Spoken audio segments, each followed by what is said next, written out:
Welcome to tonight's live. Welcome.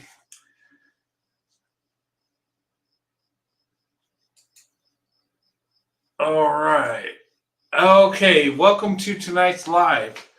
Um, that was just a little bit on the intro that I'm working on. I need to add a voice and some music, and I'll probably get that done tomorrow. But I want to welcome you guys to tonight's live. Um, it's a little later than I thought. Hey, Carolyn R., good to see you. Uh, Good to see you. And good to see everyone. As everybody comes in, hey, I want to welcome you guys. It's good to see you. It's good to do a live again. And with my injury and my workload, I'm able to do a little bit more on YouTube. And, I got some ideas I'm working on. And I showed you a little bit about my intro, but I'm going to work on it all day tomorrow. I'm going to get it up and ready. So, I'll have an intro before the videos and stuff and kind of dress it up. Um, but I want to, Ms. Cece, good to see you. Cece, good to see you also. And welcome everybody. Good to see you guys. I'm excited about tonight's live. And I had a good time last night. We went a long time. We always do because it's just so addicting and so awesome, especially when you guys come on. Oh yeah. Girlfriend truly. Okay, good to see you. J10, good to see you, young lady. Um, and it's good to see everybody here tonight. And let me just check my audio real quick, make sure it's okay. It looks good. Okay. Um, that shirt color looks good. Yeah, this shirt, Sandy got this for me, and it's blue. And if you look real close, it's got like palm trees and stuff. I think it's silk. I mean, it feels nice. It's light. I can breathe. You know what I mean? It just, yeah, it just feels nice. I like the color too. She says I look good in blue. I don't know. I don't know if I do or not, but that's my wife, so I'm going to take her word for it. And a good wife will lie to you and build you up bigger than you are. Nah, just kidding though. Almond Beauty Butter, good to see you. Also, Deep Powell, uh, good to see you guys. Yeah. Um, but anyway, I had a real busy day. Um, right now, with my fractured foot, I'm having to do paperwork. Um, and being a government employee, there's a lot of red tape and stuff, and it happened on the job, so I'm covered. But it's a lot of paperwork I got to do. But the good thing is I'm covered and I'm healing. Um, and I get some rest. But for me, rest is good, but not too much rest because I get bored and go crazy sitting around the house. I still got to get out and um, spend a lot of time in the backyard today. That's what I like doing. But anyway, um, good to see everybody tonight. And yeah, thank you for praying for my foot. Yeah, it's it's doing okay. It's still sore. Um, the good news is it's a hairline fracture, but it's in place. So hopefully they don't have to go in and do anything to it. I don't want to go under the knife or anything.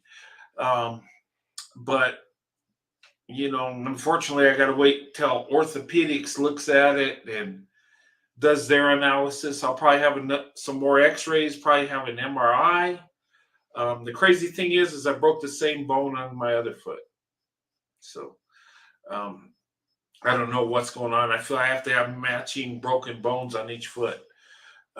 But anyway, but good to see you guys. Good to see everybody. And tonight, if you've seen the title, okay, it says "Loving Black Women people will love and hate you for it. Okay? Loving black women, it brings you love and hate. It really does. That's my whole life story. Um, I've always been in love with black women. And people think it's a beautiful thing. Some people do. They think it's, oh, they embrace it. They say, oh, you love her and she's different than you and it's a beautiful thing. And then some people have hate. Like, you're not supposed to do that. You're supposed to stay with your own kind. Or, and I've dealt with that on both, both ways. And I still do to this day. And, I've gotten some really loving comments through the videos and stuff and the lives. And I just feel upbeat about it. I feel pretty good. But then I got some hate too. And there's always going to be hate. There's always going to be trolls and stuff. Um, but I'm just having fun in my little studio area. I got the window open. It's a nice night. It's cooled down, able to turn the air conditioner off and just get fresh air through the house. But anyway, I want to talk about these comments that came through, and I was able to save them, and I was able to put them on StreamYards. I finally figured it out. I had to do a MP4, convert it to an MP4 file. So I was able to do that. Hopefully you could see it. It's still little because it was like screenshotted from my phone. Yeah, the haters will never go away. I know it, but I want to use the haters for something to talk about and to show you guys what you got to deal with. If you ever interracially date or marry, you're always going to have haters. There are people that hate to see you happy. There are people that are jealous of what you got. And some people believe because you're the same race, ladies, that they automatically have access to you. Like, they'll say you're their women, which no woman belongs to any man, only if she's his wife, right? I mean, that's what I've always been taught. And that's the way it is. So I can't say that white women are my women because they're not. The only woman that belongs to me is my wife, and I belong to her. That's it. But anyway, I got some comments I want to show you guys, and I want to break it down and talk about it. And just show you the hate that I get. You guys already know this, but what people think about me and my wife's marriage, what they think about a white man being with a black woman. Okay, let me add this real quick. Is that the first slide? Okay, let me put this here. I don't know if you can see. Hopefully, you can see it. You might have to kind of. But this is from Dedicated, the Emperor's Champion. Okay. Sounds like a really prideful name. This guy thinks he's dedicated. He's the Emperor's Champion. Okay. All right. That's his YouTube name. He says, you like black women, but K bet. Okay.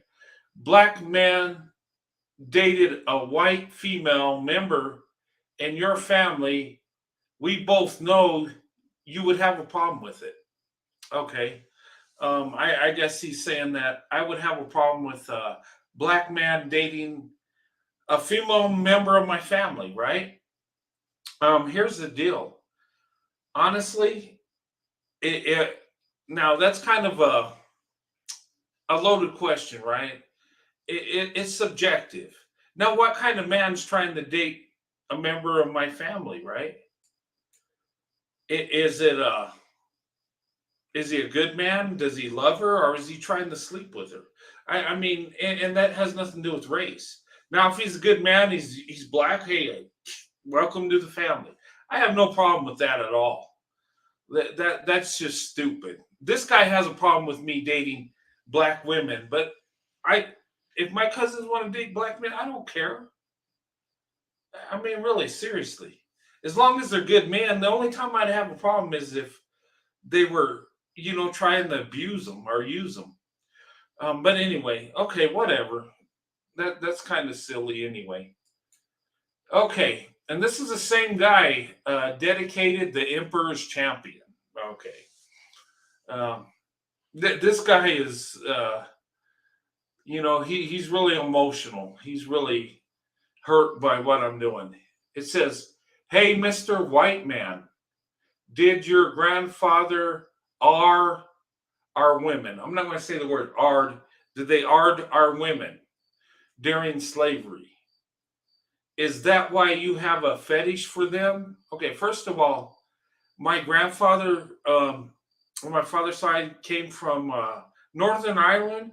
He was an immigrant in the late 1800s after slavery, and they weren't real wealthy people. So no, and I've looked at my mom's side, and no, there's no slavery connection. So no, I didn't have a grandfather that did that.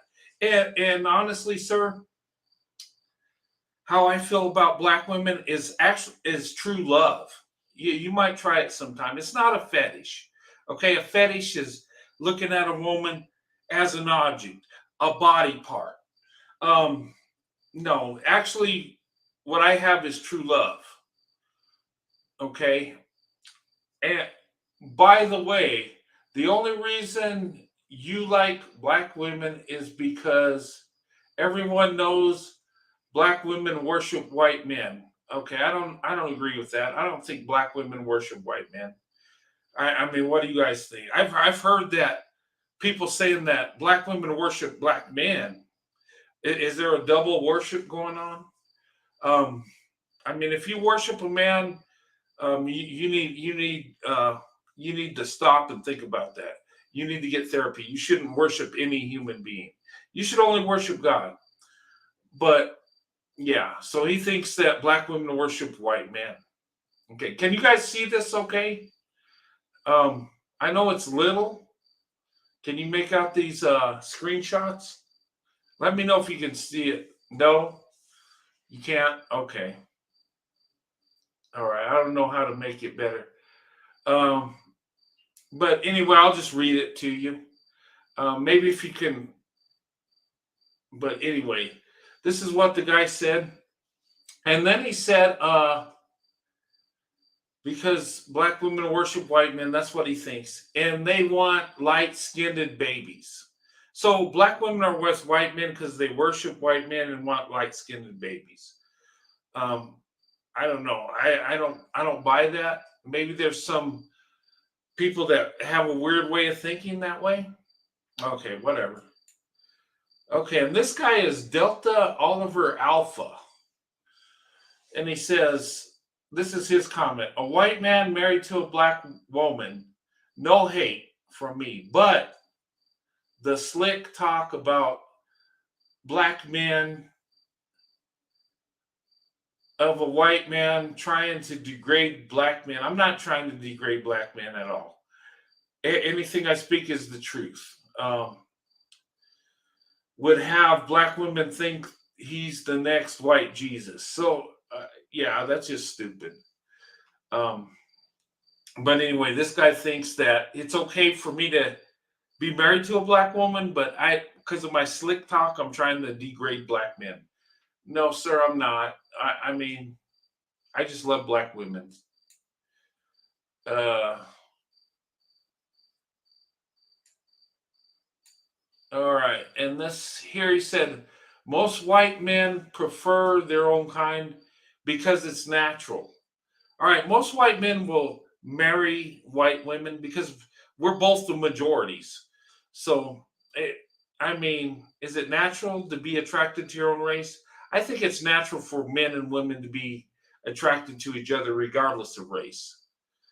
Uh, and he says, why you like black women is because you have a fetish. Okay, there's that fetish again. I got 28 years of marriage to a black woman. It's not a fetish, sir. It's actual love. And you probably wish you were a black man. Okay. Those are the comments. And I tried to show it to you, but it's a little small. But what he was saying is that I have a fetish, and the reason I like black women because of slavery. But like I said, my family, there's no trace of being slave owners. I come from Irish immigrants, and most of them came over in the 1800s. So, and they were poor people, really. They were laborers. They were just, there wasn't a lot of wealth. So, um, but this clown don't know me anyway. And he says, I have a fetish. Well, I've been married 28 years. My fetish is will last more than any relationship this clown has with a black woman. Straight up. So you can call it what you want. But my wife, has true love. She has me, and I'm always there for her. She has a roof over her head. She has her own house. She has her own wealth. She's taken care of. Yeah, that's not a fetish. I'm not going, if I had a fetish, I wouldn't be giving my heart and soul and everything I have and all my love. I just wouldn't do it and my resources. Um, but this is what these guys think. This is the hate I get, and I just laugh at it. It is what it is. I'm always going to get hate, you know, and I have ever since I started dating black women. I really have.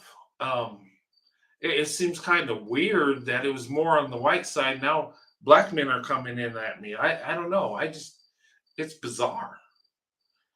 Um, and it's mostly YouTube, to be honest. But this guy is triggered.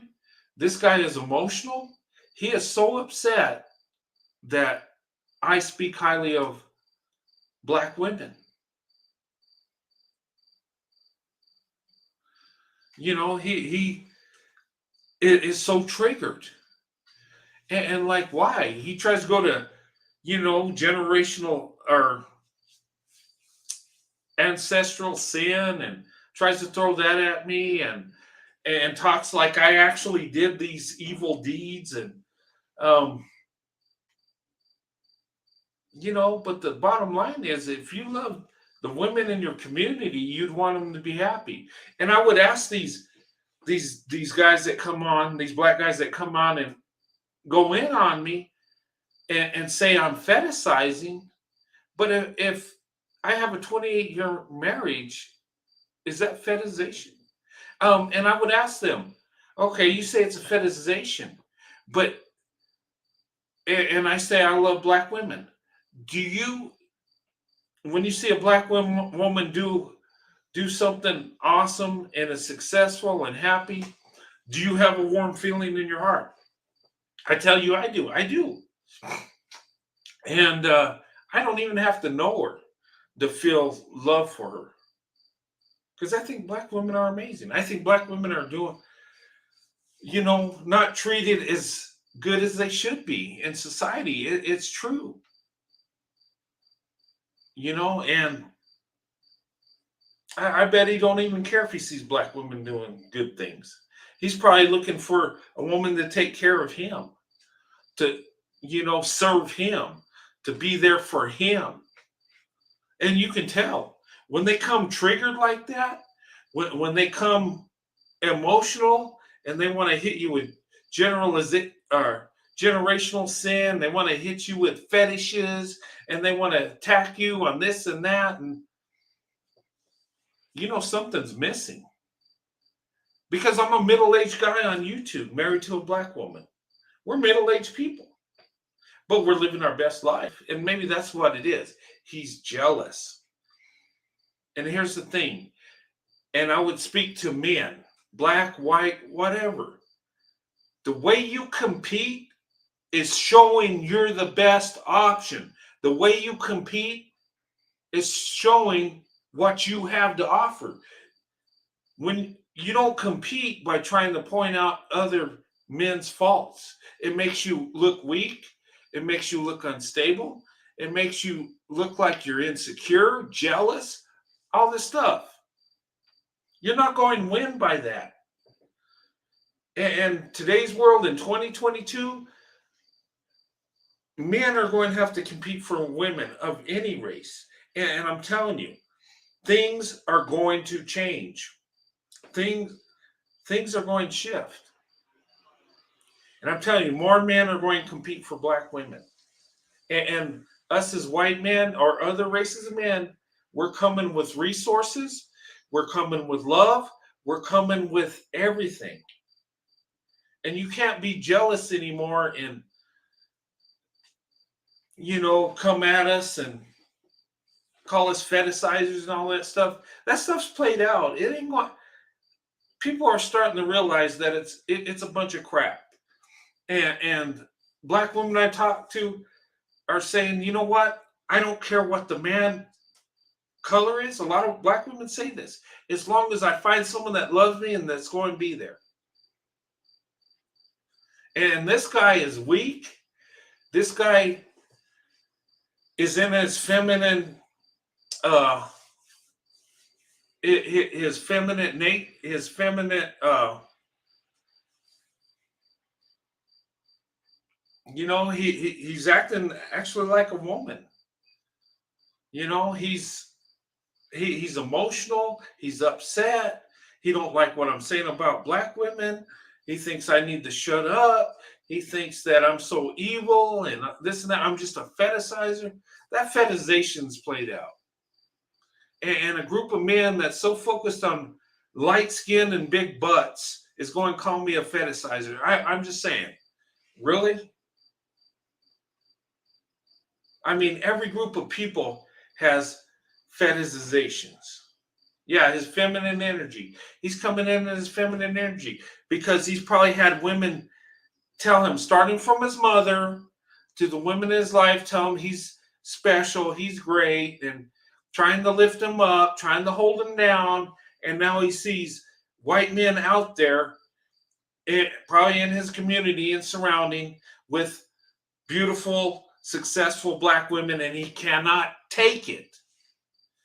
And here's the thing, that's why you never, when you have sons, you never tell them they're the greatest thing that ever lived. You never tell them that they're better than everybody. You tell them the truth. You're no better than nobody. You have to compete. And if you can't compete, sit on the sidelines and cry. You know what? And here's the thing. I'm going speak how I feel about black women. Black women have always been my choice. And you know what? And any man, white man, Asian, whatever you are, if you're with a black woman and you don't speak up for a black woman, you're wrong. If you don't express how much you love black women, you're wrong. And I'm serious. Because that is the most important person in your life.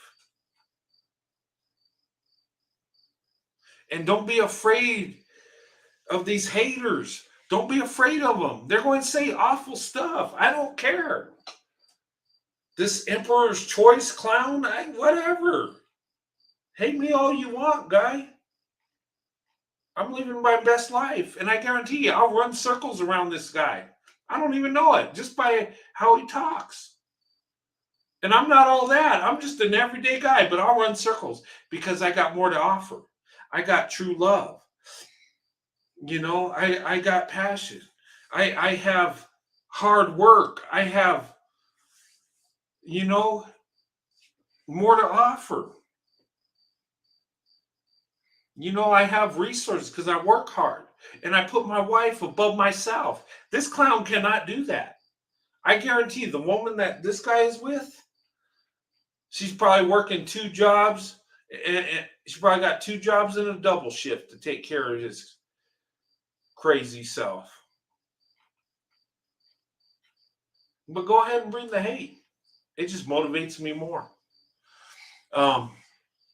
Just saying. Samantha Smith, thank you for the $5 super sticker. I appreciate that. Thank you so much.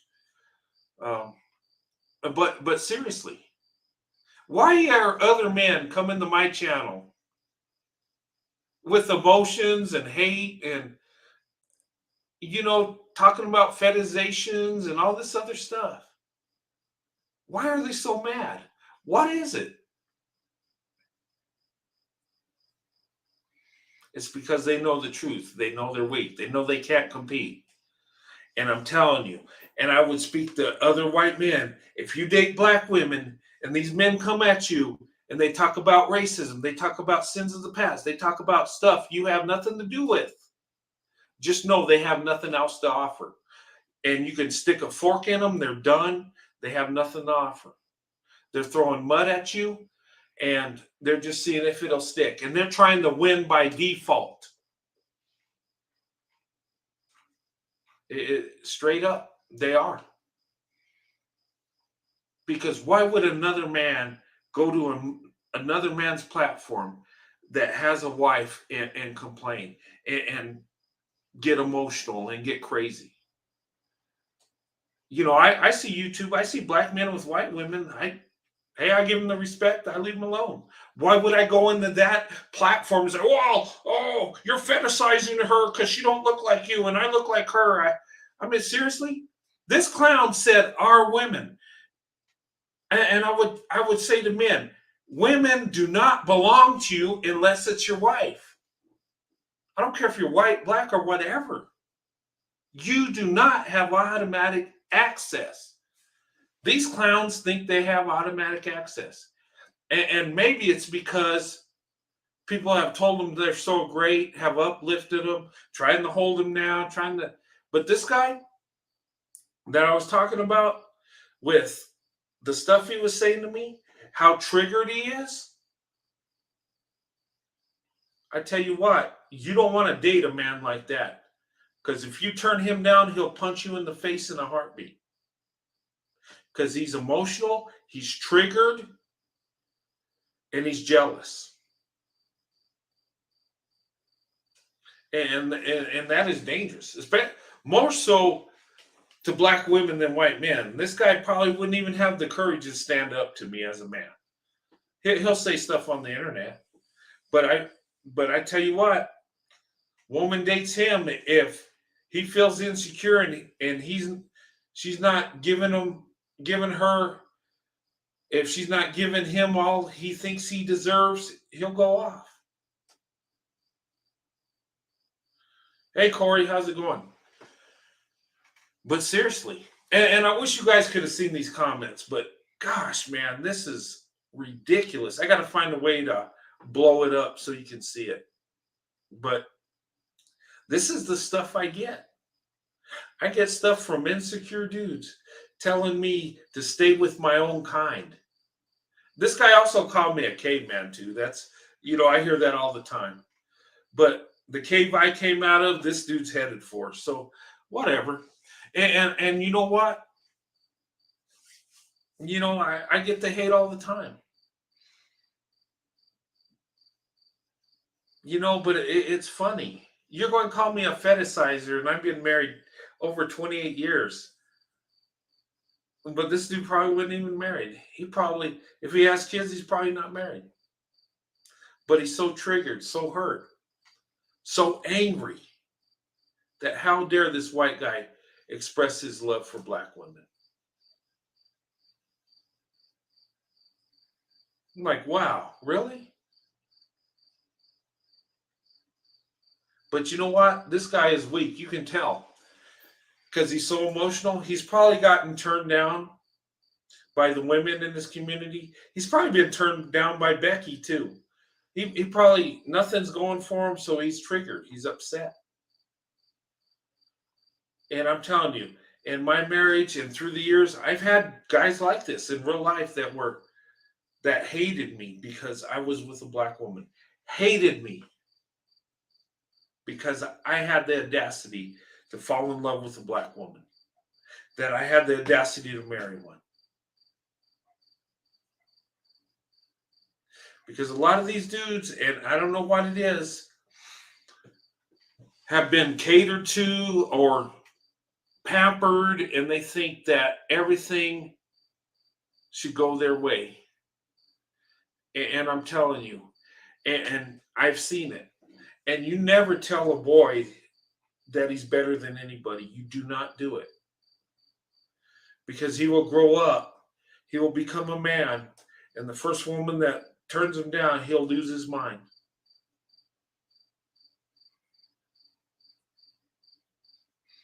And I tell you, we've seen it. We've seen it in the media. We've seen it where women have been approached and they say they're not interested, and man just, or I'm not even going to say a man, some male dude just assaults her because he she turned him down.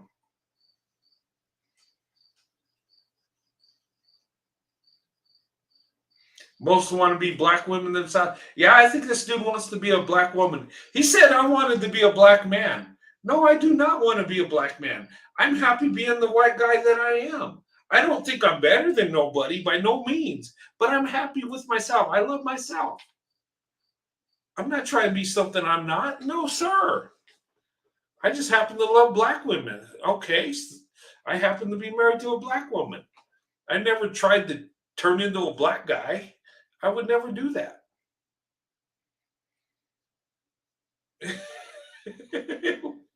Thank you so much. Um, but seriously, you know, and I'm going to find a way to highlight these comments because this is a treasure trove of crazy stupidity. Seriously. This guy was so mad. He called me caveman. He called me fetishizer. You know, he was talking about my grandfather R-ing black women. But like I said, I come from Irish immigrants. No, there ain't no trace of that. Sorry, not yet. And even if that happened, that's not my sin. I mean, and I don't take it lightly. I understand there was evil in our country. I understand there's horrible things that happen. I get it. And it's disgraceful, it's disgusting, and it's embarrassing. But we got to live in today's world, and we got to live with each other. You know what? We got to make the best of it. And you know what? And if these guys can't love black women, you know, if 70% of black women ain't getting married, I think God is going to move and bring other men in because it's only right. It's got to go that way. It's got to happen. And I believe the reason I'm so attracted and love black women so much is because God opened my eyes and God led me where I needed to be. Because the jokers that my wife were dating at the time were just weirdos and idiots. These clowns are still not married. Oh, they have babies with other women. And I'm not saying that group of men is like that, but a lot of them are. And that is truth. I'm not trying to put a group of men down. And to be honest, men across the board are lacking.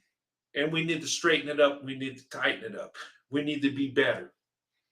And the only way a man can improve and be what he's supposed to be, what God made him to be, is to understand his faults, to understand how lacking he is and his mistakes and how weak he is, and then come to God. Then he can be repaired. Other than that, he won't be. A woman can't rebuild a man. A man's got to turn to God and want to be rebuilt. Most black men worry about the wrong thing instead of building a house or something. Yes. And this guy is more worried about a white man showing love for black women. I'm just like, really? That's disturbing? That's horrible? Oh my God, a white man says he loves black women. Oh my God, a white man married a black woman. All that fetishizer? Serious? I mean, that's just so stupid. He should be concerned as the only, he should be concerned about how men in his community are treating women. Seriously. But it is so triggered because, and like I said, I'm 53 years old. I've lived my life. And I'm not, he says I fetishize black women. I do not. I'm with one black woman. Have been with over 28 years. I haven't hooked up with other black women. I haven't. I have black women that are my friends that I have love for, and I think they're awesome people. But once I married my wife, that's it. She's my one and only. And I tell you, a fetishization does not last 28 years. There is no way. And I'm not going to buy my wife a house and give all my resources, give all my heart, all my love and everything if it's just the fetishization. It just ain't going to happen. But I mean, it's silly. But seriously, and I would say to men out there, men of other races, if you're dating black women, you're going to be faced with this. Especially if you're a white guy. They're going to come in hard. They don't like seeing it. They hate it. They're going to come at you with the kitchen sink. And they're going to talk about racism. They're going to talk about sins of the past. And they're going to try to lead you down that rabbit hole to say the wrong thing to destroy you. It don't matter. They know you weren't part of it. They know you don't think that way. They know that you love black women. They don't care. They want to destroy you. This guy wants to destroy me. Because you know why? Because he's weak. You know why? He has nothing to offer. You know what? He has no resources. You know what? He has no love in his heart. He has lust. He has envy. He has jealousy. That's all he has to offer. And the women in his life, I bet you, and maybe I'm wrong. Maybe he's a great loving guy. I don't think so. But what he expects in a relationship is the woman to bring stuff to the table and take care of him. Because his mama took care of him. His mom told him he was the greatest thing. His mom told him he was the best looking man ever. His mom told him he was great. And you know what? She probably had his sisters take care of him. A lot of times that's what single mothers do. I'm just saying. But hey, you know, I get hate for loving black women. But you know what? I would do it a million times over. You know what? Bring the hate. You know what? So I could show that light of love even more. Bring the hate so I can stand up to you, you clown. Bring the hate so I can even show black women how much love I really have for black women. So I can show my wife how much I really love her. Bring it.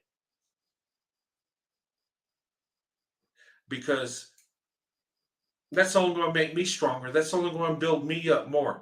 My marriage with my black wife is so strong because of these hater, jealous clowns. Because it was a way for us to prove our love for each other. It just helped out the process even faster.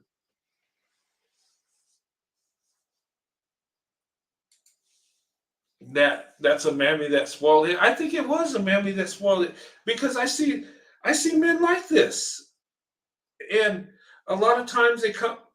And I'm not saying this is his story, but a lot of times they come from a single parent family. A lot of times women will uplift their male children that are single mothers, and this is every race. They do this because they don't have a man a lot of times in their life, so they'll cling to their sons, and they'll embrace their sons because and they just want a man.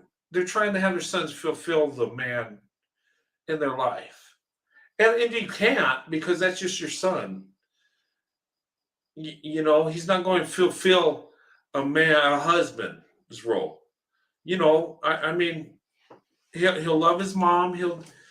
But a lot of times men are destroyed because women uplift them so much and tell them they're so great that when they find out they're not that wonderful, they fall on their face and can't get up. They're emotional. They're a wreck.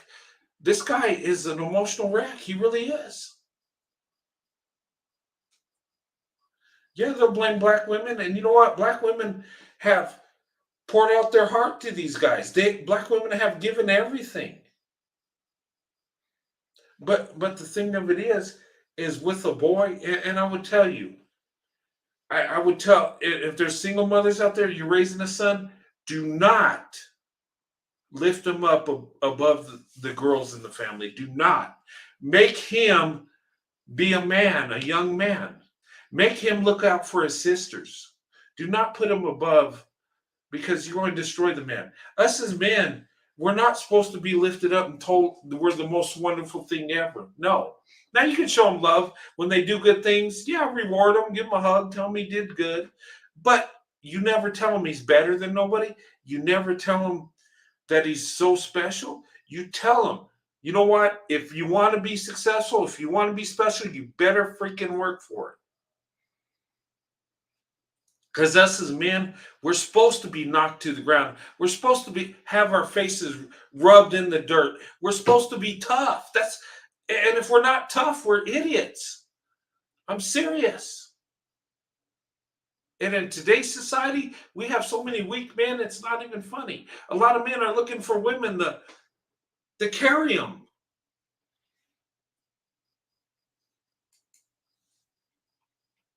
I thank God I have a father that kicked me in the butt and told me I wasn't worth a damn, and I better pull my head out of my butt and make something happen. Because you know what? When I failed and when I was told I wasn't worth a darn, when I was rejected from a woman I was attracted to, you know what? I could pull myself up and move forward.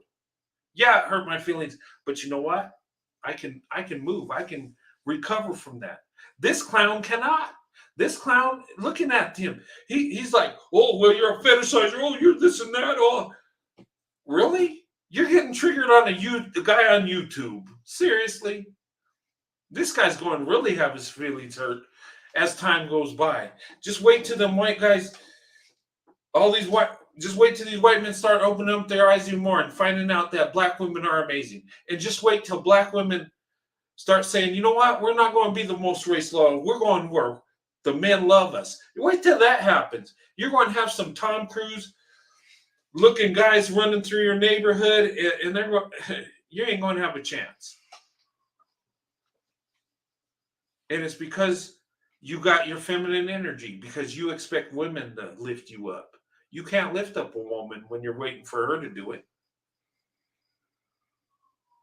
Serious. And I see this all the time. And you know what? A man that comes in my channel and wants to call me a fetishizer and wants to say all this stuff and go to the past that don't even has nothing to do with me and try to degrade me, you're weak. You're an idiot. Why don't you try to compete with something that has substance? Why don't you try to compete with love? Why don't you try to compete with morals? Why don't you try to compete with resources? Why don't you try to compete by lifting up black women, showing them the love they deserve? Instead of calling them your women, why don't you call them, beautiful women? Why don't you just lift them up and tell the world how beautiful they are? Why don't you stand up to them? And they'll say, well, it's white society that makes white women the beauty standard. Okay, why don't you stand up to it? Why don't you as a black man say, you know what? No, bull. That's a bunch of crap. Black women are the most beautiful. Black women are the best choice. But you can't. You're too much worried about the white man. You're actually, this dude's fetishizing me. He wants what I have. And you know what? When your energy is with the white man, you can't love the black woman. Seriously. And if you can't lift up black women, and I would say this to black men, if you can't lift up black women and love them, step aside. I'll do it.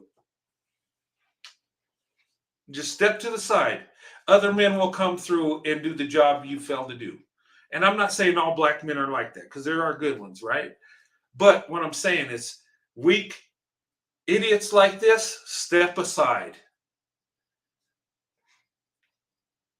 You don't deserve to have the black woman. She's too precious and too beautiful and too loving. She's too much of a treasure for you. You want to have the best and do the least. Serious.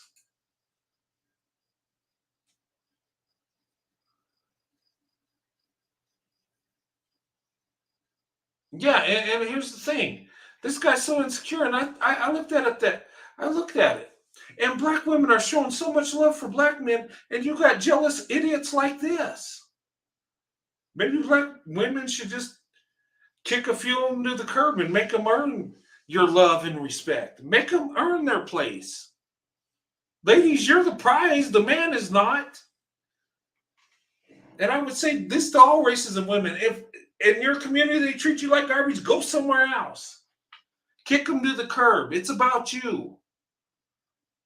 You know, the Bible says women are the prize. It says women are the treasure. And these idiots can't realize it. They don't deserve to have a woman that gives everything. And it's sad because a lot of these women will love dudes like this jealous idiot and give everything and never get married and grow old alone. And this guy's going to hit the wall anyway because he's going to be caught up in all this crap and he's going to be 65 at the club trying to pick up a 20-year-old. And it's sad. He's on self-destruct mode and don't even know it. More worried about what the white man says. Oh my God, a white man got a black woman. Oh, really? Do you realize that 70% of black women aren't married? You understand that there are approximately 2 million more black women than black men? You know, you look at Ralph Richard Banks, that guy's got character. He sees it. He wants the best for black women. He tells black women, open up your options. Not because he's not saying that the better option is somewhere else. What he's saying is the numbers do not add up. And you know what? And a lot of men are not marrying black women in their community. They're not. And to be fair, across the board, a lot of men ain't marrying women. But we got to do something. Traditional people, we got to be together. And we might have to say, you know what? Open up that option. I'm going where that woman's going to love me and marry me. And ladies, you got to go where that man's going to love you and marry you and be a family with you. If that's what you want. Or you could date the rest of your life. I mean, you're not going to get true love by that. People say marriage is just a piece of paper. No, it's a bunch of crap. Marriage is a promise between two people and God. God created marriage for everybody. The problem is we're caught in vanity and lust and pride and all this other garbage that we can't see the true value in each other. And I know this clown don't see value in black women until she's with a white guy. They get triggered then.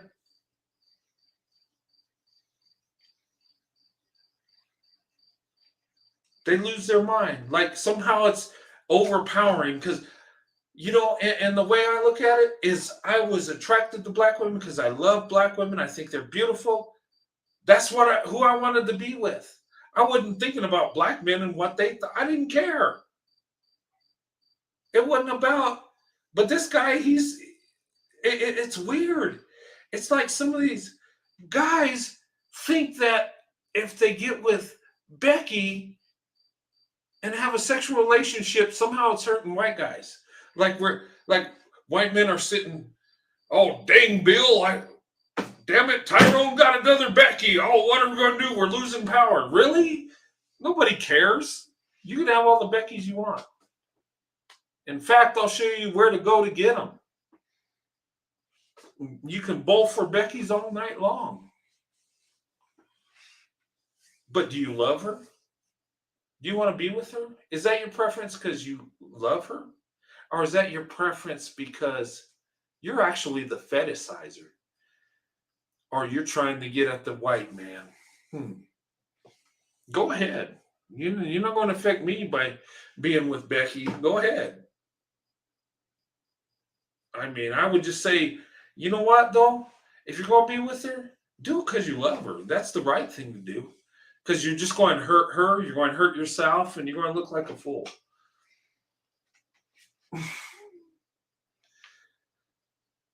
But yeah.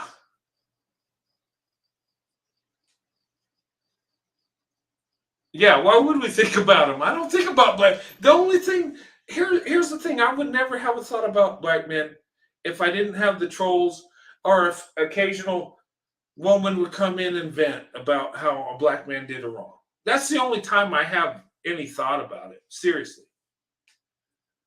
You know, I have no animosity towards them. I don't even think about them. I wish them well. I just love black women, just point blank. And you know what? If you can't love black women, if you can't marry them, step aside. Step aside and let another man come in and do the job. Seriously. I would say that to all men. If you can't marry the women in your community, step aside. Let someone that's man enough to do it, someone that really loves her, step aside and let him do it. I mean, seriously, because you're not doing no good. You're destroying your community. You know what? And God will judge a group, a community, a nation on how they treat their women. How you treat your women is going to have a huge impact. And you know what? And if you abuse them, you don't marry them, you don't take care of them, a day of reckoning's coming. And it's going to be a sad day for you. Because God provided women so men wouldn't be lonely, so they have someone they love. And you know what? You've taken that blessing and just threw it in the garbage. And you used it to lift your ego, your lust, and everything but making her a wife and loving her like she should be loved.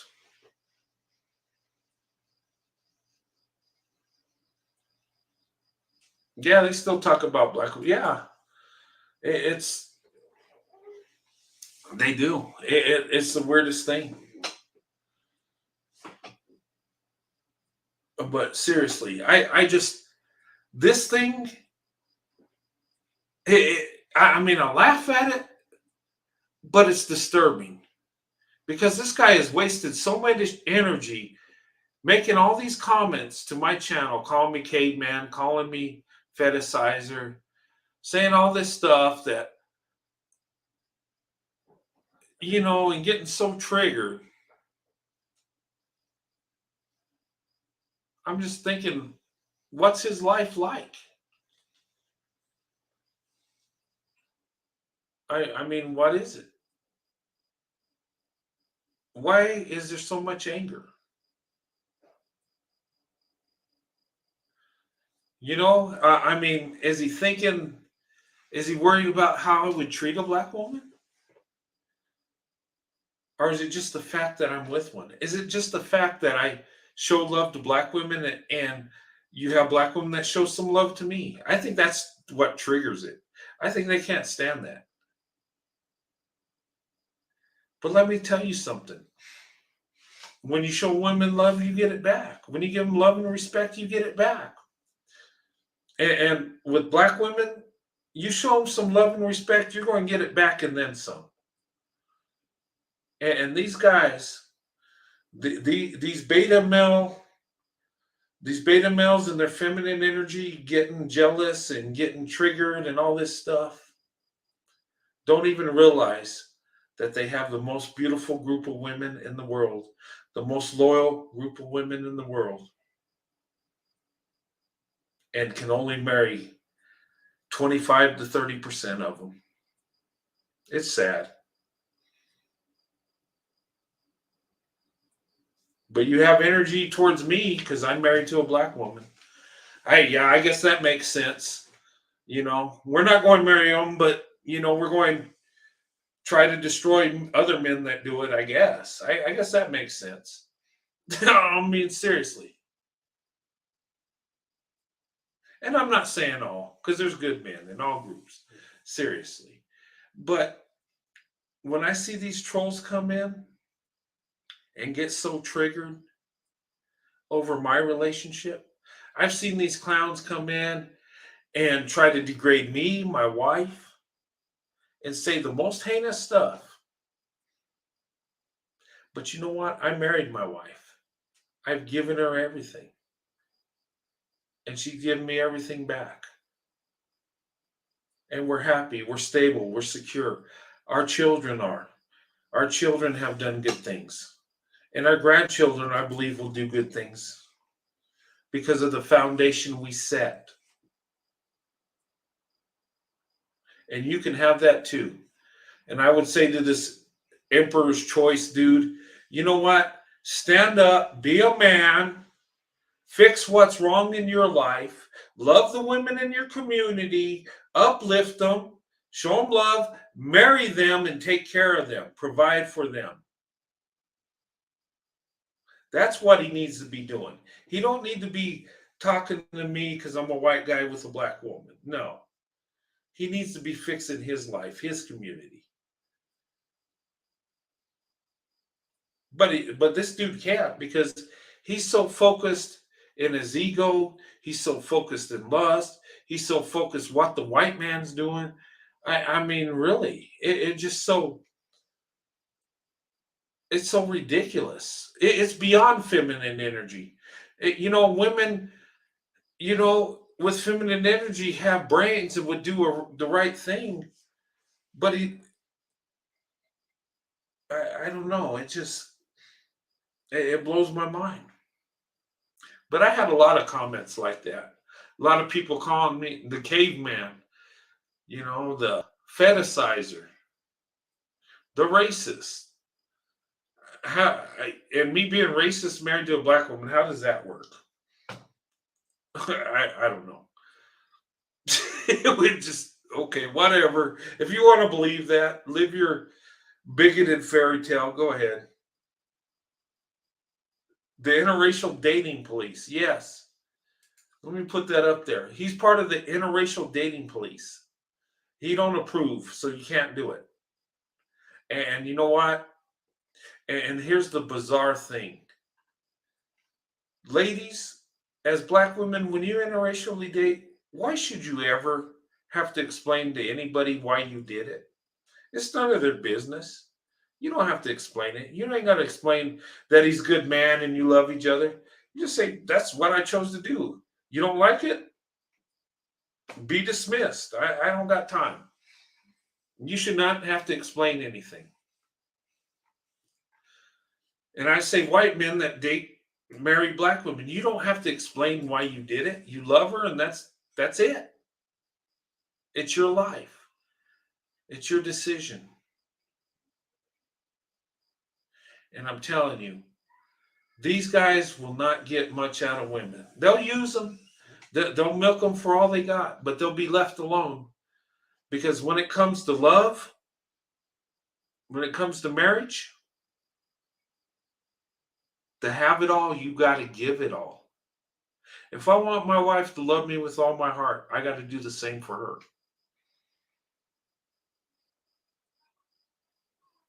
And if a man comes to you and say, what do you got to bring to the table? Kick him to the curb. I always told my daughters, if some guy asks you on a date and you got to pay half, don't ever talk to him again.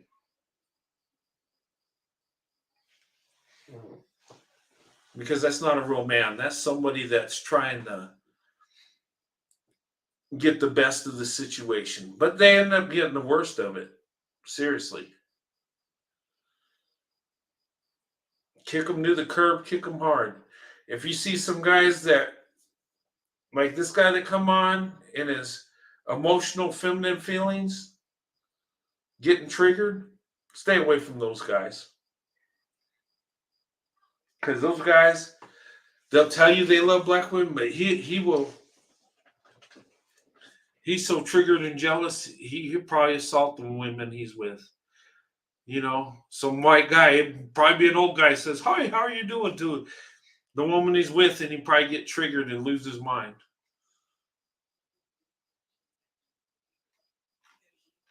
But anyway, that's how I'm feeling tonight. You know what? But I would say stop.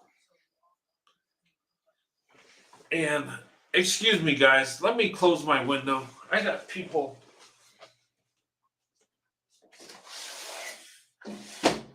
Man, sorry. I had the window open because I was getting fresh air and stuff, but I got there's a park right by my house, so it's like people are talking all loud and stuff. Probably listening into my my live show. Be gone, Tyrone. Yeah. You know what, Tyrone? Be a man. Marry the women in your community. They love you. You have the most beautiful, the most amazing women. And if you don't want to, hey, there's many men like me. Send them our way. Yes, sir. And you know what? I'm already married, but you know what? It would be awesome to have more black women in my community. I love black women. I think they're amazing. I've always had love for black women. And that's just general, you know, genuine love. Seriously, I can look at black women doing amazing things and be happy for them because I've seen black women be taken advantage of by these toxic tyrones. Seriously. And they're going to crucify me on this one. Oh, you're talking about black men. No, I'm talking about the weak beta male ones, okay? But you know, and that's what I don't get. You got the most loyal, race loyal women, but yet the marriage rates are low, the out of birth rate's low, and it's not the women's fault because black women are so loyal. They'll wait. They'll go on a wing and a prayer and just hope it happens because they're that loyal. They're that loving, and I see it. So you think growing up seeing this that I wouldn't cling to a black woman? You think I wouldn't desire to be with a black woman? And I didn't have much access to black women at all. I grew up in mostly a Hispanic and white neighborhood. Black women were like, our black people were like 2-3%, but I could find them out. I could find them. That's where my heart was because I seen what little I seen. My eyes were open. What little bit I seen, what little bit I experienced, I fell in love. And I was willing to move heaven and earth to be with a black woman. I was. Because I love and value black women. I think they're amazing. I think they're great. And I married a black woman. And why the hell do men in the community with black women do not see that? I don't know. I just don't, I don't get it. And then the ones that do are shamed and degraded and treated like crap. It just seems, wow. Now, I don't know the everything of everything, but what I see, it just blows my mind. I don't understand it. And when I say a black woman is beautiful and amazing, shouldn't a black man say back me up and say, you know what? You didn't notice that? You're finally figuring that out, guy? No. But they'll try to check me and say, no, they're this and that. They'll say negative things. So with that I'm seeing, and maybe it's just, I'm just seeing portions, so I can't say it's absolute. But with what I see, I think marriages between black women and white men are going to explode. And there's going to come a day when it just hits, and we're going to say, what happened? What's going on?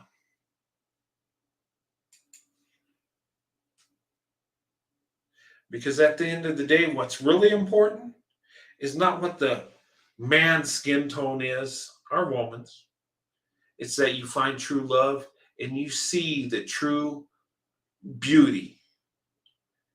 The woman that you're with, you see the true beauty.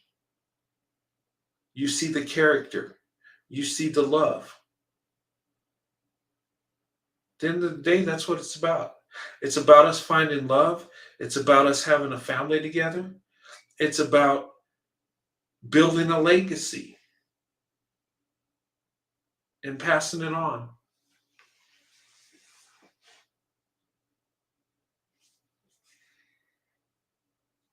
That's what it's all about. And I say, ladies and gentlemen, go where that's at. Go where you find it. Me and my wife did. We went with our heart. We went with true love.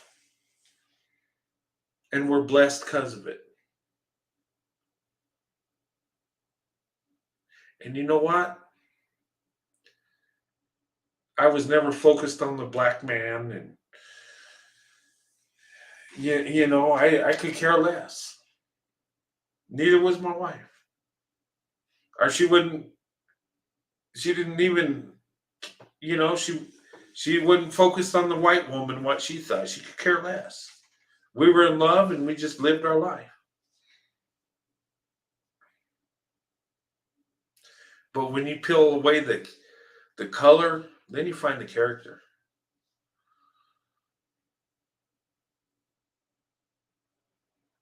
And it's just amazing that people will attack me for loving black women.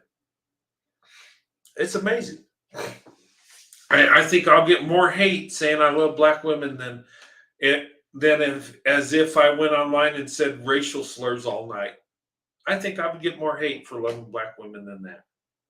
Seriously. It's amazing.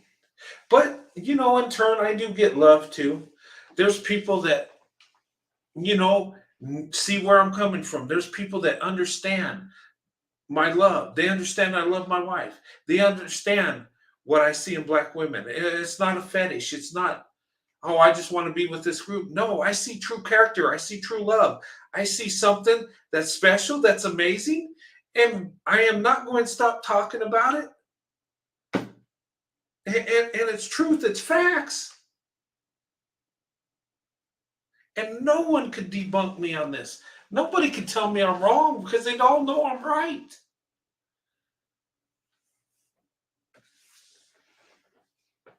Seriously. And if all men and women were the same, I would have just married a Becky and went on my way. And I have nothing against Becky. I love Becky, but I'm attracted to black women. Why? Because I think they're the most beautiful. But it's not just that. It's their character. It's their love. It's what's in their heart. You don't think I don't see that? And people that don't, they're blind or dumb. I don't get it. If I was in a community where the women in my community lifted me up, defended me, and tried to hold me down and protested for me and did all this stuff, you don't think I would grab her and put her in my arms and marry her in a heartbeat? Seriously? I don't get that much love, and I want to be with a black woman. I've never received that much love, but you know what? I'm going to compete for the black woman. I darn sure am. Well, I already have, but men that open their eyes to this, I just, wow. And these women are working job and just, I can't. I can't. I look at things logic, and I'm speaking truth tonight. I've suppressed this, but God dang it, I see it so much. I see black women going all out for the men, saying they'll date nobody else, they'll be with nobody else, and there was some of these guys that are such losers, not doing nothing, taking advantage of them, using them for all they got, and they're still loyal.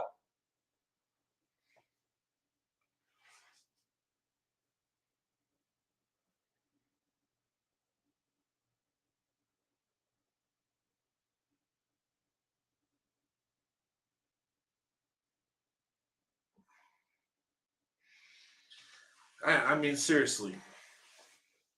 But hey. And ladies, you deserve the best. If you are not getting the best, go where you get the best.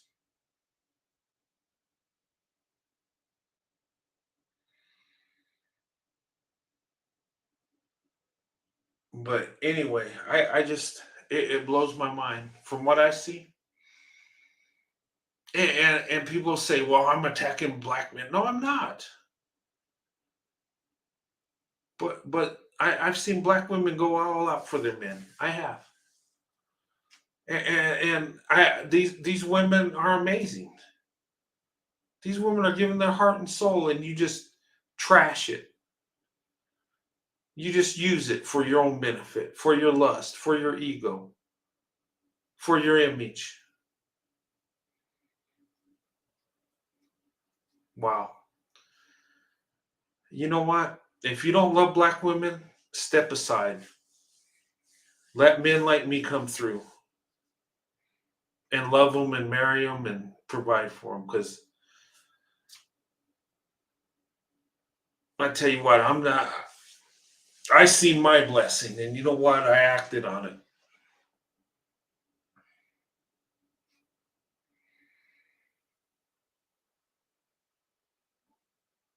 But the thing of it is, if you're not going to provide and do nothing, why get triggered when a white guy does it? Why?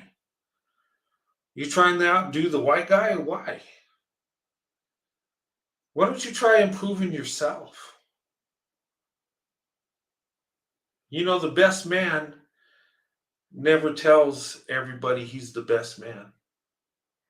The quality man, quality woman, you never hear them say how great they are at all. In fact, they'll say the opposite.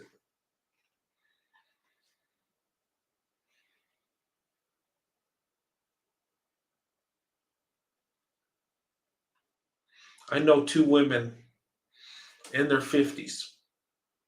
Yeah, they were down for the cause. Black men were everything or nothing.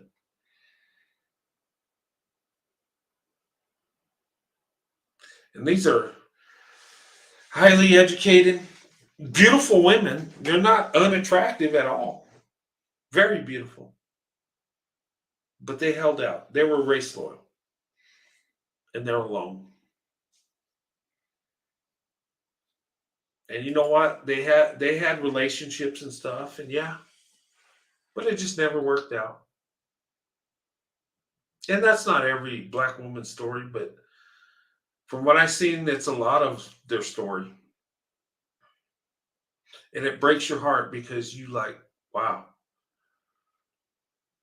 And what is it? Is it just that men are just weak these days? That we're just cowardly? We just looking out for ourselves? I'm just saying.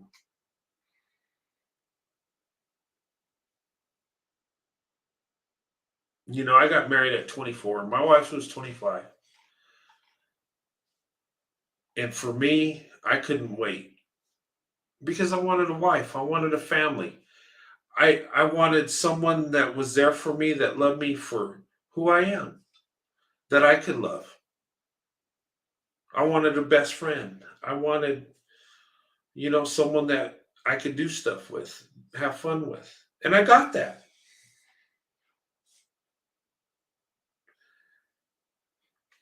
But people that are caught up in lust, people that are caught up in all this crap, men that are pampered and taken care of, they don't see that. They don't even understand what I'm talking about.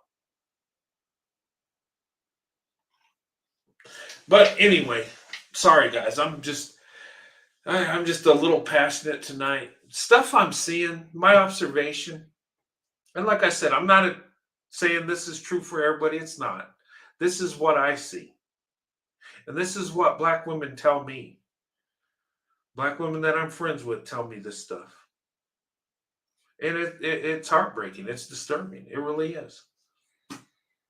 And then I see these clowns go in on me because I say I love black women, and I talk about my wife. Really? Is that so bad? Is that dangerous? Is that awful? But they want to shut me up. They want me not to say nothing. And I even had some clown white dude say, "Well, I agree with you, but why do you got to advertise it? Well, why are you so weak that you can't profess your love for the woman you're married to? Seriously? That makes no sense to me."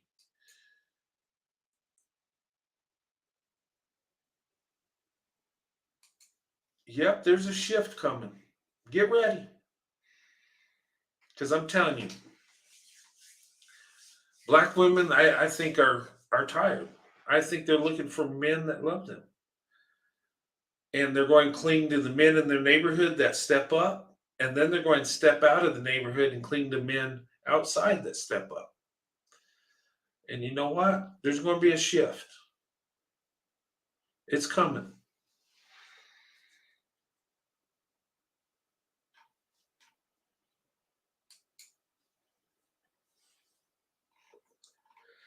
Oh, yeah. There's a link if you guys want to come on. Um, I'm not going to go as late as last night, even though I love it so. But there's a link if you do want to come on and talk a little bit. I'll put the link up there. Um, but seriously, all my life, I found black women amazing. And you know, hey, Afro Angelique, how's it going? Hey Brent, how are you feeling? I'm feeling okay. I'm just a little passionate on this thing. Um, I see you dropping all this fire tonight. You well, firing up everybody tonight. well, it just it's just things I see that make no sense. It's like, oh man, people are will go in on me because I say positive things about black women. I'm not saying nothing negative about no one, but then it's like instant hate, and then it's like it's just strange. But then I They- look at women, I look at black women and what they go through, and like I said, I got a couple friends in their 50s, never been married, and they were down for black men. They love black men. They do. A lot of black women do, and a lot of these guys don't understand the blessing they have. They don't understand what they got. But when a white guy dates them, oh my God, they lose their mind. So what I would say is just if you don't want to be with these women, you don't want to marry them, step aside. Let a man that's willing to do it step forward. it, the thing about it is, you're getting these haters. They hate you because they can't be you, Right. Uh, and because the thing about it is that people are like, you have the white man that doesn't want you to proclaim your love for black women, yet he's mhm. married to a black woman. Yeah. That makes how much sense, because you're not even protecting the black woman you have by not standing up for her. Yeah. And that, but I think he's trying to pander to his friends by calling me a panderer. Okay. Exactly. And the reason the reason why you have so many black women that come into this chat and that follow you is because you are genuine. It comes through, and you create a safe space, and we feel loved. So as long as you have a safe space where black women feel loved, they will show you love. Yeah. And that's what I love about black women. That black women, you show them some love, you get it back, and they're appreciative. And I've seen it all through my life when I was dating, and even women that weren't interested in me, they would show me some love, and even and it's just amazing. And I don't know, I don't understand how these guys can just trash black women like that. I mean, I I think don't. it's because they hate themselves, because Yeah, so many people hate what they don't understand. I think so. And when you're caught up in lust and um, your own image and thinking you're everything, I think that's where it's like I'm the prize. I got to be everything, and if you don't lift me up like that, they lose their mind. Um, Hmm. I mean, that's what I see in here. Um, yeah, but yeah, I just thought I would. I don't know. It was just like. But my thing is what I hate to see is I hate to see any woman alone because God created women, you know, to be with men and men to be with women. We're supposed to be together. We're supposed to love each other. Yeah. We're not supposed to sleep around and see how many we can get with. It's not the way it's supposed to be. No, it's not. Yeah. And and we're getting tired. So I feel you on that shift Yeah. because um when you disrespect somebody, when you disrespect and you throw hate, you teach people how to treat you. And since you're teaching us that we're not valued, then you're basically telling us to leave you alone. So that's what's gonna happen. Yeah. Yeah. It is basically that's what you're saying. But the weird thing is then you get mad when other men come in. I mean, like, what do you want? You say you don't want? I don't know. It's like you don't want us, and you don't want nobody else to want us either. Yeah, it's You like can't weird. have it both ways. I I I think for some of them it's an image thing. They want to be seen as the most desired man on earth. I can have black women, white women, Asian, everything, because they all want us. I think that's a lot of it is that image pride thing. Like, Hmm. uh, and when a white guy gets an attractive, successful black woman, it's just they can't help this. They lose their mind. Like, and I'm like, well, I don't know. It's like I don't know. It just like it makes no sense to me. A lot of this makes no sense. And then we have been we have all these preconceived ideas of what each ethnicity is about. And then Yeah, when we sit down and talk to one another, we find that we're more alike than different. yeah. Well, it's like me and my wife were so much alike. It's like it came together, and and I think that's a barrier too. We think we're so much different, and we're not. We're just people, really. When it comes down to it, at the end of the day, we're people. We want to be loved. We want to be lifted up, Hmm. and I would say, women, go with the man. If you want to be married, go with the man that wants to marry you. I mean, don't be with the guy that wants to just date you and keep you hanging along. And it might be a guy that looks different than you. Um, Yeah, that's okay. Um, it makes it more interesting.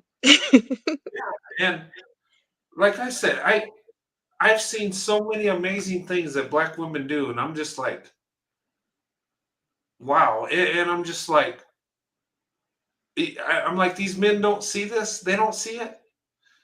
Um, I'm just like, what more do you want in a woman? What more do you want?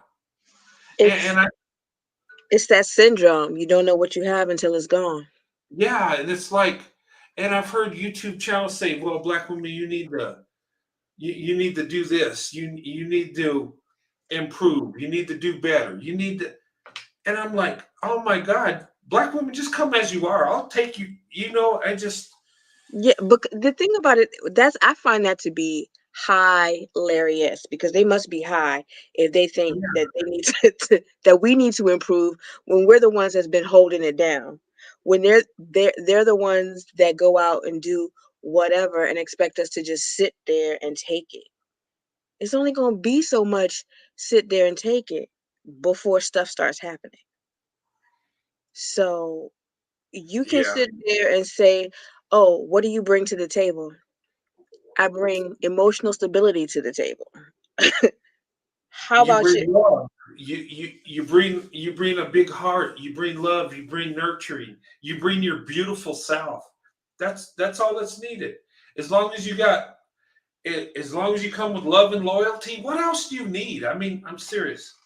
But see, traditionally, men are supposed to be the breadwinners. They're supposed to be the Yeah, protectors.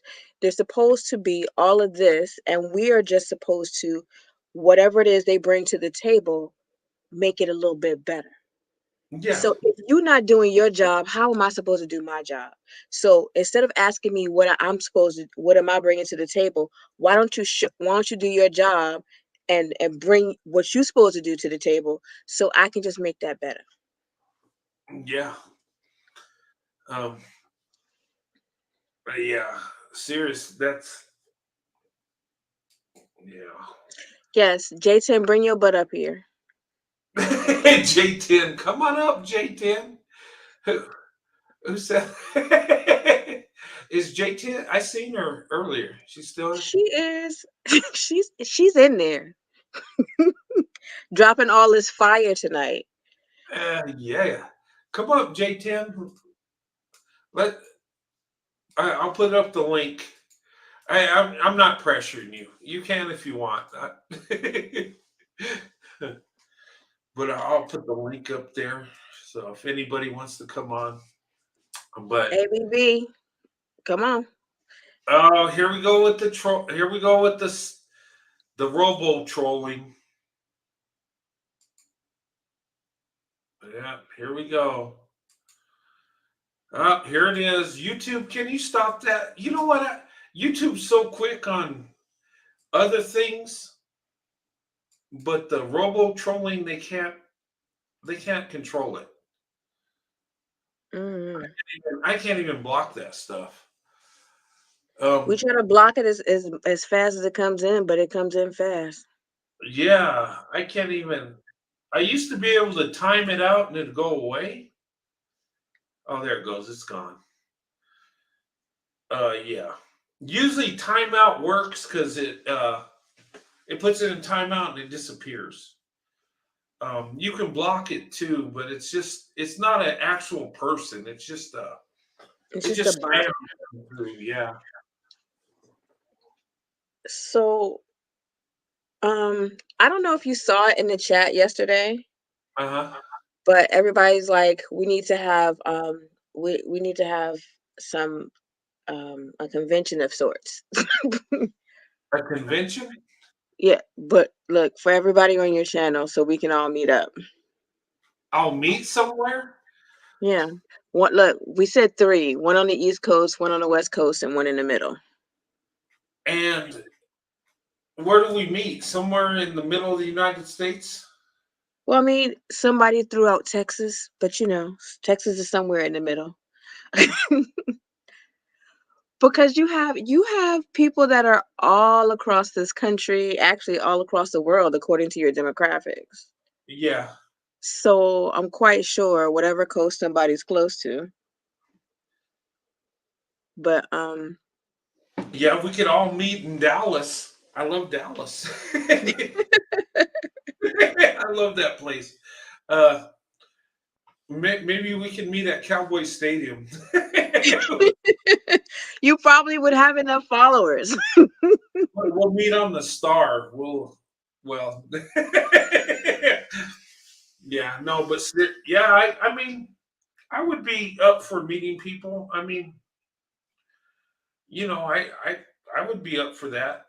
I mean, we'd have to do it into a public place, a safe space, because you never know. You get some weirdo troll that shows up or something. Uh, Yes. but But yeah, so I appreciate you sharing the the the foolishness that is coming into your inbox. Um but if you share it, know that that's gonna cause a fire in the chat because we ride for you. yeah, I know there is. Yeah, I'm just showing what people are doing. It's just this guy was so mad at me. Afro Angelique, oh, there's almond butter. Hey, young lady. Hey, how's it going? Good. I'm calling people out. I was like, hold on just a second, because I was like, I'm gonna get on again. But I wanted to see if J10 was gonna get on. And then I saw Love Notes and was like, hey, I see you all in the chat. Love notes. Hey, love notes. I is she new or I haven't seen. No. Yeah. I don't think so. Oh, okay. Yeah. I seen her in the last couple of them in the last couple of chats, Oh, but let's come. Okay. Um, um man, what was I talking about? I was talking about something. about the trollathon. Oh yeah, yeah. Well, the thing of it is I just wanted to show people what people are saying and how silly it is. Um, Mm-hmm. it makes no sense. But this guy was so mad. He uh he started talking about like, well, if a black man was with a woman in your community, you and I both know that you wouldn't accept it or you'd be mad. And I'm like, whatever, guy. I don't Mm, even care. You know, It's the called women Love in is Love. yeah, women So in my family, they could date whoever they want. I don't care. It's that is just so ridiculous how people are. I mean, I'm sorry. Go ahead. Are you about to Yeah, say something? but then he went in and said, talking about my grandfather honoring a black woman during slavery, and I'm like, What? look, I had no connection to that. My family's mostly Irish immigrants that came over in the 1800s. They didn't have no money or resources. I'm just like, that don't even apply to me. But he don't know that. He just thinks I'm a white guy and we all did that, and Wow. they throw stuff at you. And then he went Yeah. into that and he says, and black women worship white men and want light skinned babies. And Oh I'm my like, gosh. whatever. I mean, The it, it, it was the just silliness. That is crazy because honestly, I think I mentioned this before on like one of your videos, but like my great grandfather was white on my dad's side. He was married to my great grandmother who's black. Oh, okay. So I'm like, there was a guy that was saying some crazy stuff.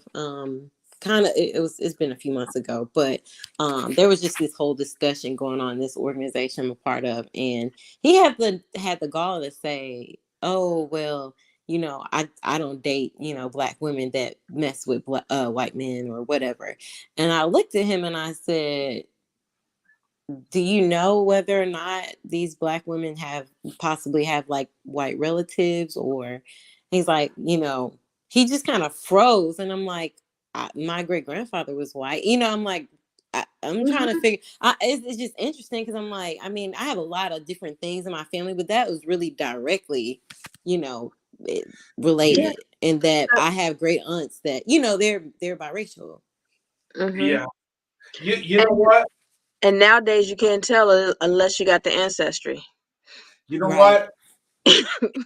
Here's the thing I did with like my family, my wife's family. We did the ancestry thing, and on my side of the family, I had two cousins that had some black DNA. Only Hmm. two. The rest of us had none. My wife's side, everybody had some European in them. And you would think Wow. that they're black, they're dark complected black people, and they had some, and it just it's amazing. And you would say, why is it so lopsided that way? Well, it's because back in the day, our biracial children, Hmm. we we kicked them to the curb and said, "You're not pure white, you're black now." Um, so in the black community, there, there's Passing. there's a lot of white blood flowing through black people. There is, and it's Hmm. because Hmm. our society was so horrible back then. Yeah. That's what happened. Um, but yeah, but I would say this. you're My right. great grandfather, he honestly he loved black women. So my mom was telling me about this because my dad, before he passed, he was like, he showed me the pictures and everything, and he was like, oh yeah, like he had brought my mom over when he was introducing my mom, because he was, planning to, ask for her hand in marriage and all that, and my You mom know, was like, what? Like, she was like, this is so different, you know? you know what's amazing? I'll share this with you guys. When I got married to my wife, right? Yeah. Um, my grandmothers weren't really having it. They weren't excited about it. You might say they didn't. say you couldn't do it, but you could tell. Mm-hmm. Um, but my grandfathers were fine with it, and they had no problem. And my grandfather, he told me, one of my grandfathers, he says, you know what? And he grew up in the South, right? So he's like, and he's like a charmer, real nice guy. I mean, back in the Yeah. day, he was like a ladies' man. He was good looking. He was just a charmer. It's just personality you'd fall in love with. But Yeah. he told me, he says, he told my wife, "Welcome to the family," and give her up. And he told me, he says, he says, you marrying a black woman today, it's okay, it's allowed. He said, back in my day, we couldn't do that.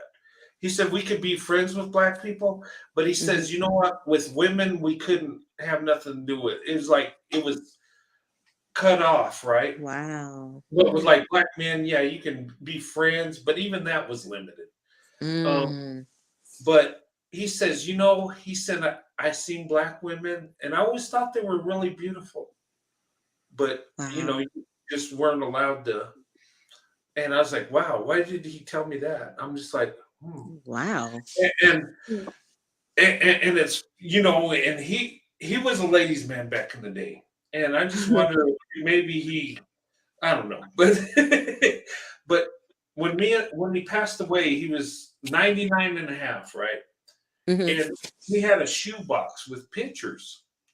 And Uh-oh. my grandmother was always jealous of him for some reason. Could never understand it. But now I figured it out. Oh, He had a wow. shoebox and it had pictures of women. And these women were beautiful women. Oh my And, gosh. and it'd say, oh, I miss you, love you, and stuff. And um, old What? notes and stuff. And I'm Pimping like, since been pimping. Right. I was like, he was like a player back in the day. No wonder my grandmother was crazy. Oh my gosh. Pimping since been pimping since been pimping. Wow. Wow. Oh my gosh. But Wow. yeah, Oh my that was. goodness. But I mean, he told me that statement, and I don't know if he was just trying to make me feel comfortable, like saying, "Hey, I accept you, your wife, and she's beautiful." Maybe he's just being nice, or maybe Yeah. he really thought black women were beautiful, and maybe there was a rendezvous down the road. I don't know. Something. You don't know. I mean, things happen. Yeah. Yeah, I do. Yeah. definitely. Yeah, I know it's just strange. Like the fact that you said, I'm like, there's a lot of like just I wouldn't say secrets, but like very hidden type of things back when that have happened. And like every day I'm like, man, I'm learning like new stuff. Yeah. It's Yeah, that's like wild. Triple P said. Like P was telling us that there were white men that had to marry they had their white families, but on the back end of the property they had their black families. Yeah, and she's Oh from Texas, wow. right? Yeah. Okay. Yeah, so is my mother-in-law, and she told me this. She said, and my mother-in-law is 87, right? She's up there. Hmm. So she went Oh through, wow. Jim Crow and, all the segregation, all the craziness. She Yeah. told me, she says, I always felt sorry for white women. One day she told me that. I'm like, what? I What? was confused. Yeah, I always felt sorry for white women because, them poor women. And I'm like, okay, you went through segregation, but you're worried about white women. Okay, how does this make sense? Yeah.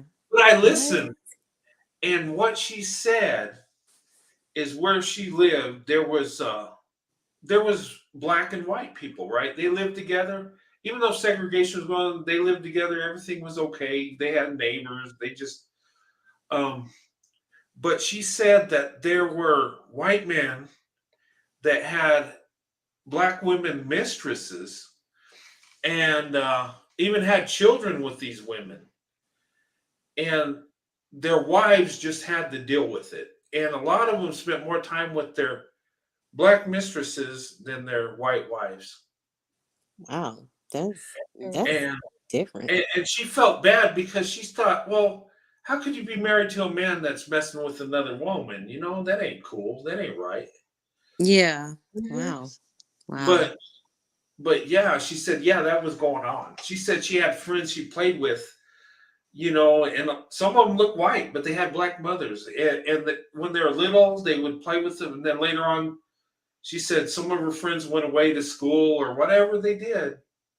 But these men were, I guess, they had money and had the two families. Okay. Yeah, yeah, yeah. I see what you're Yeah, one saying. that was the legal family and one that was the You know side what? family. Probably the preferred family was You with have the the Yeah. black one, but the they proper could. family that you have for society, Yeah. and then the one that you actually want. Yeah, Wow. yeah. This is But this is wild. that was an Because education to me. I was Oh my like, really, gosh. this was going on? yeah, I the know men, had mistresses back in the day, but she said it was quite common. And with society, the women just it was tough. You just dealt with it. Mm-hmm. Again, I mean, there was no, safety nets and child support and all this other stuff. So, Yeah. And see, you know, I've actually, for me, I never looked at it in that regard because I've always, of course, known more of the on the black women aspect where it's like you're having to deal with um not even being recognized, and in some situations it's like, well, you got to deal with not having none of that type of protection, no kind of public um I don't know how to put it, but no kind of security. But more so, it's like it's a double edged sword, but it's very,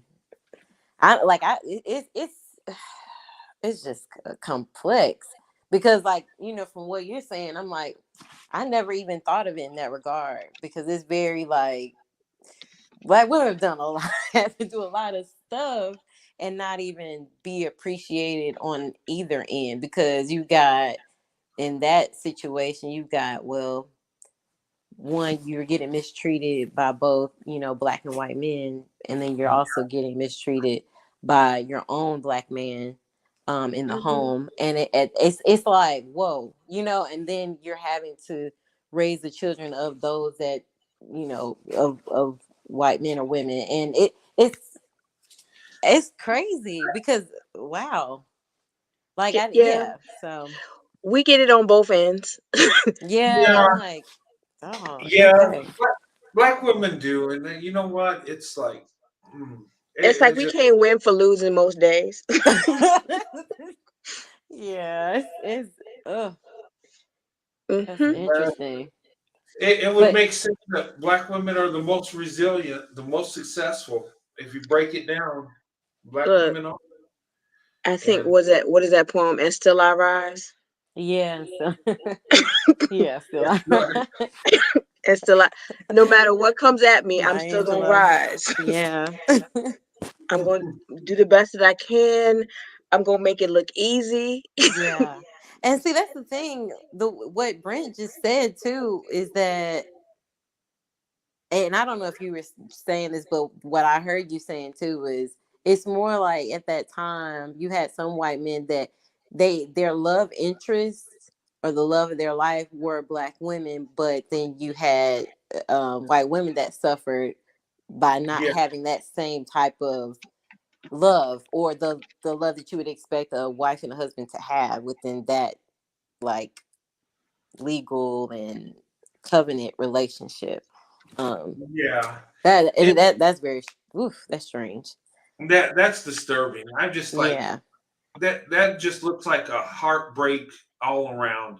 Nobody would win in that situation. You have the white Mhm. wife that had to deal with the husband with his mistress and couldn't do nothing.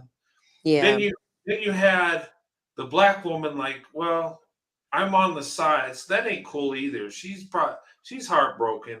And then the yeah, man in the middle, he can't be with the woman he really wants to be with. He's living a double life. So he's messed up. The whole thing, I don't see a winner in any of that, really. It's yeah. not. It's yeah, not at all. But It's not. I didn't even know that stuff existed. I really didn't. Me That blew neither. Mm-mm. I, Yes. really, Triple but P opened our eyes to that. So, Mm-hmm. yeah, I was just like, wow. hmm Wow. Maybe they should have just opened it up. Go where you want. You know what? And if, gosh, well, I will uh, say this though. I think sometime, I don't know when I started listening to you and following your channel and subscribing, but I remember that when I did start listening to you, something happened. I just wanted to say this, but something happened to my car. Like my transmission had messed up and I was on my way. I was basically on my way home from class. And it's just so strange. But I was noticing a lot more of like the people around me and particularly the non-black men around me and like how they kind of like react to certain situations and stuff. And that day it was, I called my mom. I was like, this is so strange, like my car broke down, and literally like there were like four guys, and it was in like a public setting because it was like near a mall area, uh-huh. and traffic was still going, so I had to like have my car pulled over. And so I was like, let me just call my insurance, and see if they can send like AAA or something. And this white guy comes over and he's like, hey, do you need help? And I'm like, wait a minute, like, I don't know you, sir. I'm just like, back up. I don't know you. And I had my window rolled up, and then I finally, like, uh, pulled it down, and he was just so helpful. He was like, I have other men here that are willing to help. We can help you move your car. Do you have someone to pick up your car, or AAA or anything like that? And very helpful, and waited until the pickup truck had come. So to me, I'm like, what? Like, honestly, I never experienced that before. But I felt like my eyes actually were opening up more when I started listening to you. So I just wanted to tell you that. I was like, wow, like I really haven't been paying attention. And now that hmm I'm seeing it, I'm like, I think to some degree I wasn't giving white men or non-black men they're like really seeing what they do and how they are helpful and supportive. hmm And I was like, okay, because we have our blinders on, because we've been right, taught to keep the blinders on, keep your eyes focused on the black man. Don't be right, looking at nobody else. right. And I'm like, And what? then now that you're aware, it's like, I there's so much more protective Right, right, and want to make sure you're okay in a good space. And it's just like, what is this? What is this magic? right, Um, right. I was like, what is going what? on? And I'm I not didn't know. used I to. didn't know it could be like this. Right. Because I'm like, my dad's no longer here. That was the person I would go to for everything. Yeah, But and even though I have my brother, it's like I'm just gonna be honest, it's not like that with them. But I honestly felt like, oh, I'm like a damsel in distress. Like I don't ever get to be, just be a woman. Yes, Like I want to be. yes, so much So I was so. like, thank you. I was really shocked. Like my mind was blown, and I was like, Mom, like it made me really hopeful too, just about people in general, because I'm like, there's so much going on, and if your car breaks Mhm. down, especially when you're a woman, people will try to take advantage of you, or yeah, whatever. So, but yeah, Yes, it's like, is there romance out here in this world? It's it's there are yeah, people that actually look out for people, yes, and it's like magic fairy dust has been sprinkled. right, Your eyes have been opened, and it's like, what? Maybe I need to expand my horizons. yeah, yeah, yeah. yeah, You know what, ladies? This is what I believe. I think there's going to be a shift with black women and white men when black women open up their options. And what right, I mean by that is I believe that white men are more open to it than black women. I do, because of the conditioning and stuff you talk about, that black women are just supposed to be race loyal. Um, Mhm. White yeah, men, on the other hand, we're the most race loyal, but we don't have to. We do what we want. basically. We Right. really do. Mhm. Um, yeah, we'll get some hate, but it's like, yeah, whatever. Um, but I think when black women decide to open it up, it's going to explode because black women, I believe, are the key. And black women are the prize in this thing. Um, a lot of white men don't approach black women because they just feel there's no chance. Um, and Wow. from what I've seen, a lot of men tell me, well, and I said, well, my wife's black. Yeah, but you're a special case. No, I'm not a special case. Actually, this is real reality. Yeah. Yeah. Open I, it up. Oh Talk I, my to her. gosh. If I you're interested, think um, I I try to think drop my handkerchief. I tried to send signals. I really have. And I'm telling you, like, at least within the past month and a half. And I'm like, but and I think too, people are like finally getting outside. So I really yeah, feel like I'm seeing a lot more people, like different perspectives that have shifted hmm towards being more open. That's a plus. But I'm it, telling you, I literally have been like, I have tried, and it would be like, oh, okay, she's just being nice, and I'm like, wow, yeah, I just, and there's a I think misconception to that too. When you drop your handkerchief, you might think she's just really nice. It, yeah, it's it's it's a barrier there, kind of. Um, we got to get out. We have to eliminate RBF in yeah, order. we just need to just stop the crap and just go for it, really. But a lot of times, us as white men, and I'm speaking in general, we're afraid not of dating you or being with you, but afraid of offending you. Does yeah, that I make gotcha, sense? Look at what the haters say to me, right? They yeah, throw racism in there. They throw fetishization. They throw all this horrible stuff to paint a picture that the white guy is just the evilest creature on earth, right? Like we're just right, so But you horrible. you already And get that though. um, right, right, no, but It's what I'm like saying is we don't want to. We don't want you to think that of us. So sometimes we're so right. cautious that we move so slow. Does that make sense? I don't. No, I Uh, definitely get it because I've seen that. And I think one of the things is like I'll sometimes I actually to kind of break that up, I will like play on that and not say I like how do I put this?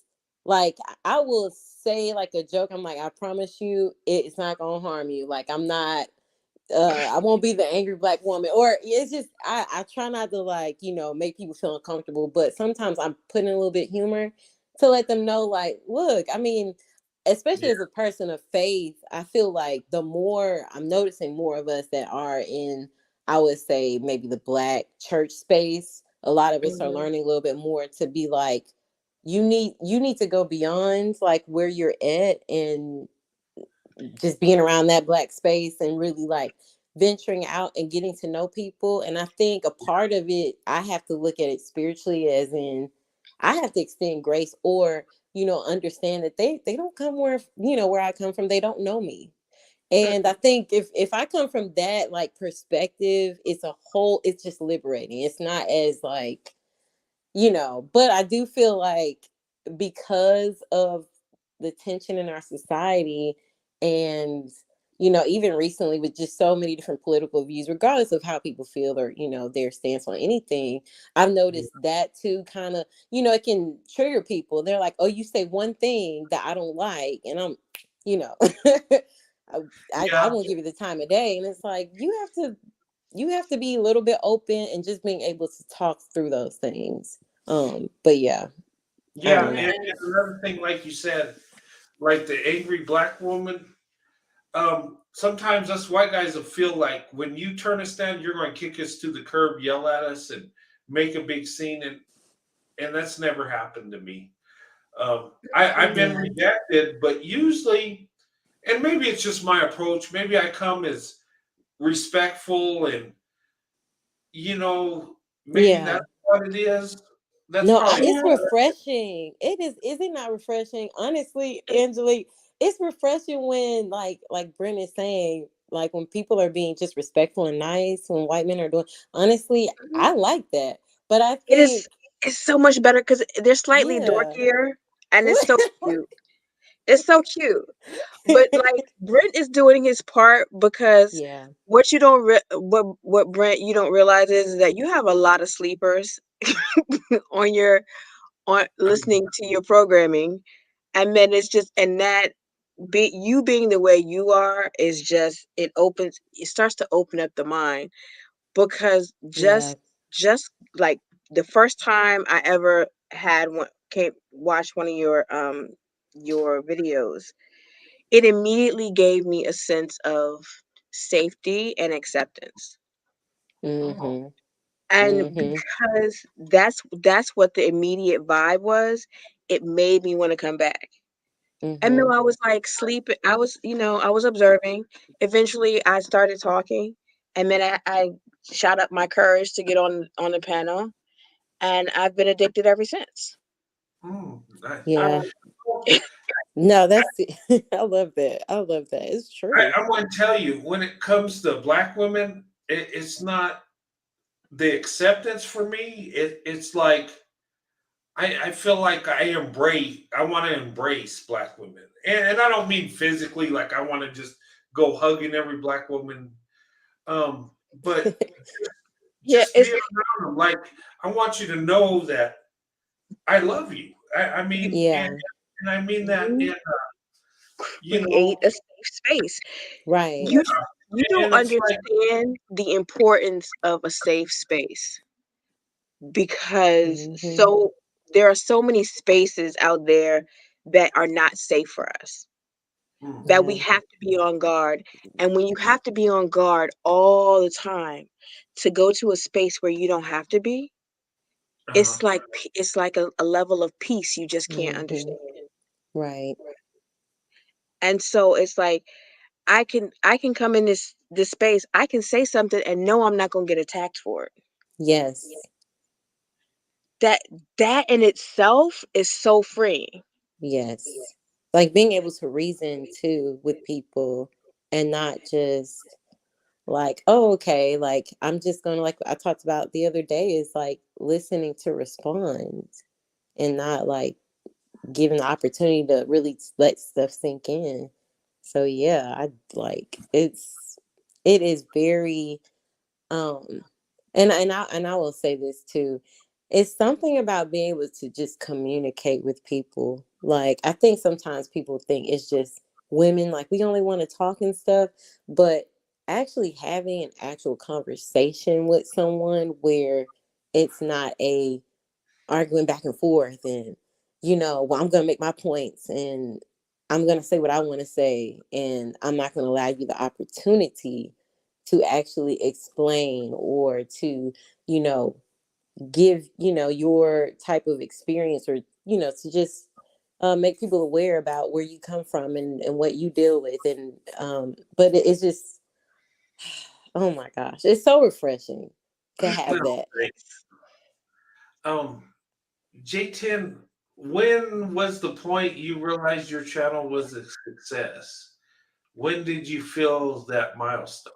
Well, um, I don't know. I felt it was a success. I'm coming, I'm Um, coming. huh? What's that? Oh, okay. No, I just answered your question. When did I feel it is a success? And when did you feel that milestone? Um, I felt it was a success when I had 10 subscribers and I got a couple thumbs up. I thought it was like the greatest thing. I was just like, and it was funny because I made like a couple videos and I did that hair video. Um, that Well, that was my first one. I did that one. I don't know if you guys seen that one when I said the hairstyle that white men love the most, and I was talking about braided hair, long braided hair, micro braids, and what I liked, and what I most white men I talk to like that, right? Braided hair and black women. And I talked about that. In that video, I remember like I got some views and some likes, and I ran out of the room. I told my wife, she's getting her hair braided at the time. And I said, hey, there's people actually like this. I was like, I was excited like a little kid. And she's like, oh, that's good. And then I did a video on the four things, I think it was four things that white men love about black women. And I talked about what I loved about black women. And I talked about my wife, how much I love my wife. And that video blew Beautiful. up. And that's what, established my channel. That's when it took me like from, I don't know, like 40 or 50 subscribers to like over 1,000. And that video has like over 60,000 views.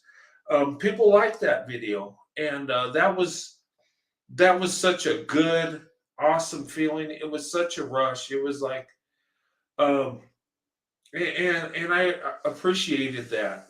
But I mean, I felt it was a success when I had, you know, 10, 15 subscribers. I thought that was great. I thought I got a little group that believes in what I'm saying, that, are showing me love. And I thought, oh, this is awesome. I never thought in my wildest dreams it would go beyond that.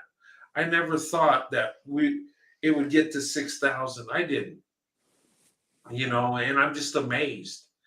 And all I'm doing is expressing the love I have for black women, which is my life, and the love I have for my wife. This is my feelings. This is what's in my heart. And I just share that with you guys. And amazingly, it's people like it. And that's awesome. I I'm grateful. I'm humbled by it. And if it don't go any further, I'm okay with it. And even if it retracts, I've and even if it goes away, I'm blessed to have that experience, and I embrace it, and I'm grateful. Um, and you just don't know how much I appreciate that. And but anyway, just to answer that question. But anyway, but what you see me talk about. This is what's really in my heart and soul. This is how I feel. I do think black women are the best choice. I do. And and it's no hate towards anybody else. It's nothing. I just feel black women are the best choice. From what I've seen, from my experiences, black women, you're amazing. You don't even know how beautiful you really are. And I'm not talking about looking at you and your body shape and how you look. I'm talking what's inside your heart, the love you have, the nurturing, the passion, the emotions. And sometimes people say emotional women that they don't want to be. I embrace that because emotional women have a big heart, and they have a lot of love. And when you're with black women, with when you're in love with a black woman and she loves you, you tap into that, and it's the most awesome, beautiful thing you can ever experience in life. And I've experienced that, and it's amazing, and that's my life, and people like to hear that. Yeah, it's and beautiful. and it's people say, and ladies will say, will you uplift us? Thank you. Well, you're uplifting me. I mean, you just don't know how much I love doing this. This is awesome. No, we really appreciate you, honestly. Like I'm like, oh my gosh, like I said, it's very refreshing, but it's also like it makes us, even want to be even more loving. I mean, at least for me, like towards people. And it's just really encouraging because I've been, and I'm sure many of us black women have been fed a lot of different things that just kind of reinforce us to feel a certain way, or feel like we had to measure up to a certain beauty standard, or kind of, what's the word, assimilate to certain things because you know it's this is how we've always done it, or this is, you have these different features but you have to be this way. You've got to, if you want this job you need to look this way, um without just saying being professional, but it's a lot of that. And honestly, like I'm so grateful for you and Sandy, and how you're so open, being honest about your relationship and willing to share that, because I've seen some people they'll share on like YouTube, but it's it's more than just like posting up a video, it's really about like actually being real with people and being relatable to where people can, feel a sense of like encouragement to also live in their truth and find love and happiness. So, Yeah, and yeah, and it is our truth, and we're everyday people. We're like the image of America, the interracial America. Really, we're everyday people. We yeah. don't look like Brad Pitt and Naomi Campbell. You're Oh not going. Lord. You know what I'm saying? We're not the Yeah. glamour. We're the everyday couple out there, and we found love, and we're living our best life, and that's what we're presenting. We're presenting the truth, and I think that's powerful Yeah. because a lot of people they see interracial couples, and a lot of them are very attractive, beautiful, and the woman's Yeah. beautiful, the guy's really good looking, and um, we're the everyday people. To me, my wife's the most beautiful. But what I'm saying is, we're everyday people, and I think that's powerful because people see that. Right. Us as white guys, we're not all so picky. Like she's got to have a size 4 dress size and be super skinny and have a big chest and no butt or whatever the stereotype they say we're like. Whatever, we're not Yeah. like that. We're we're people too. Um, Yeah. some white men like curvy women like black guys do. It's we're not. I don't know where they come with this generalizations, but Yeah. um, but we're everyday people and we really love each other. We've built a marriage. We have an awesome family, and we're happy. And we look much different than we did at 20.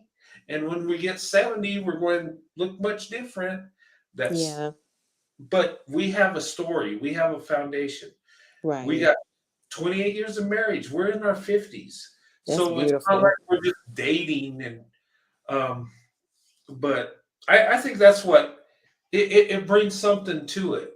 And younger people and older people can relate to it, I think, because it's real. We've Yeah. been together for several years, and young people say, well, you know what? Maybe if I open up my options, I might find someone that loves me that looks different. Yeah. And the older people it gives hope because, like, people that are middle aged, maybe their marriages didn't work, but they can still find love along the way. And the beautiful thing I'm seeing is people like me and my wife's age getting together, or even older. Maybe they Yeah. lost a spouse, or maybe as a failed marriage. I don't know, but they're finding love and they're accepting each Right. other of different races, Exactly. and that's a good thing. That's a healthy thing, especially for our Yes. country. And and if we look at the history of it, um, we're I think it's carrying it in a positive way.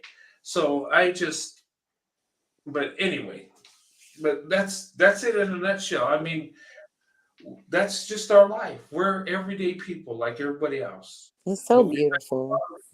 and you know, but yeah, Jay Mensa. I will say this, Jay Mensa. I don't know if I said your name right, but if white men are very, from what I've seen personally, it's so subtle with their like how they approach, but it's not that other people we don't see it. I think it's more of, how do I put this? Because for me, I don't know. I think I may have read your comment wrong, but I've had people, nice approach, because I don't like aggressive approach. I've never been that way. So whenever people do that, no matter the race, it actually annoys me.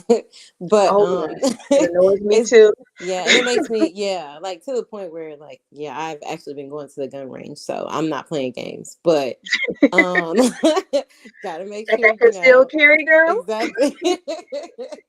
So But yeah, it's gotten to a point where some guys they'll come like after the fact, like if they have to leave or move or something like that, and then they'll express that they liked me or something like that. And I'm just gonna be honest, some people maybe they're just not the person, which is fine. But I get a lot of that, like no matter the race, I get a lot of that, and it's kind of like, oh, it's too late now, kind of thing.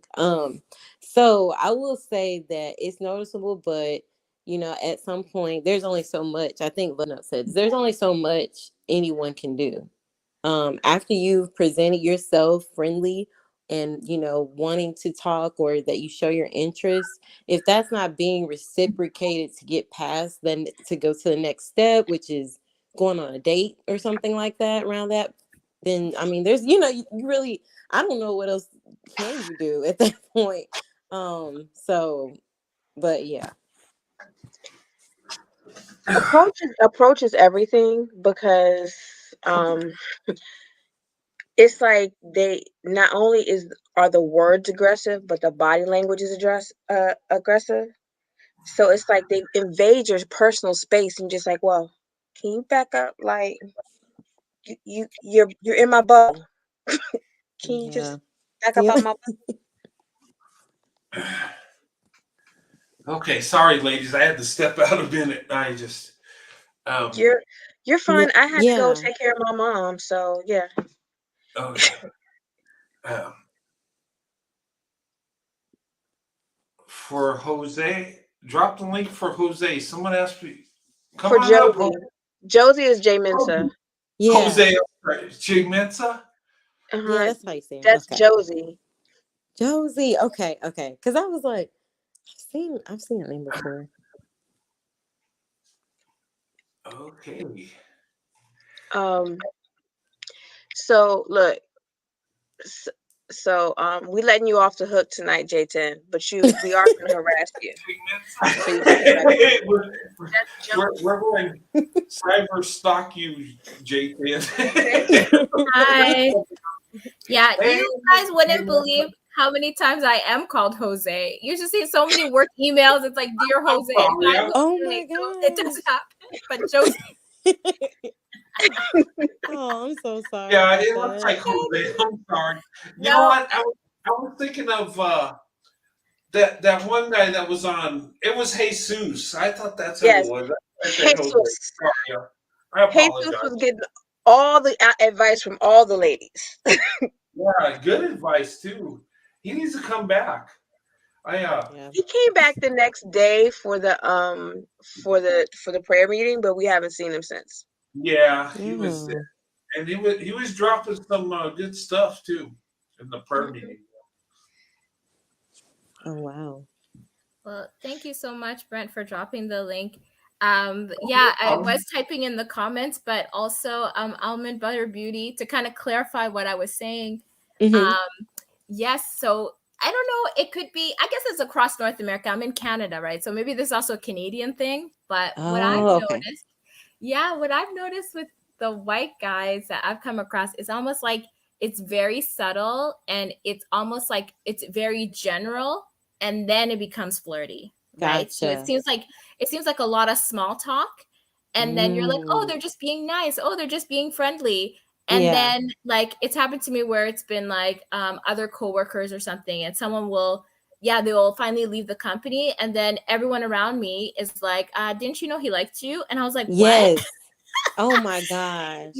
And then one coworker was like, yeah, that guy never came around us when you weren't there. And I was like, really? I thought he was like that with everybody. They're like, no, he did all those favors for you and this and this. Couldn't you Oh see the my signs? goodness. And I'm like, no. So I think we have to be also more receptive to it. Yeah. But Yeah. I noticed it's a lot of body language and energy. A quick example I'll give. So last week, in my private life, this is not my job or anything, but I'm also like a hobby artist, right? So I do like painting, Ooh. sketching, watercolor, stuff like that. And I went to a class. This was like last week, Friday or something. And I was a little bit late, and I just like grabbed any chair next to me, or grabbed any chair that was open. So there was a guy next to me, and very cute guy. And we just during the break we started chit-chatting, and it was very like general, but I can see already there's like signs of flirting. So I think I'll be going back this week. I think so. I think it's the general thing is that we're so used to getting hit over the head. Yes. That we don't pick up on the subtle.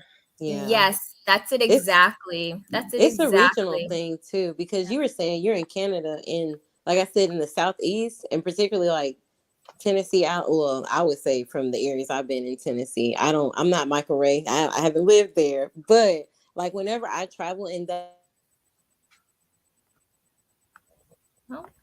ABB, your mic. Oh, did we lose? ABB, is your mic on? Maybe she muted herself accidentally. I don't see her muted. Oh, hello. Hey, all my brothers. I don't know what happened. I'm sorry. Yeah, I don't know. You just dropped out.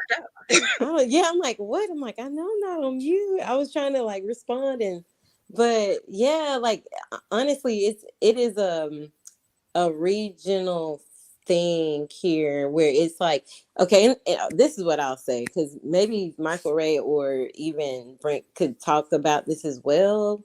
Whoever else is in the Southeast area or have been around this area, is that a lot of you're in the Southwest? Okay. Yeah.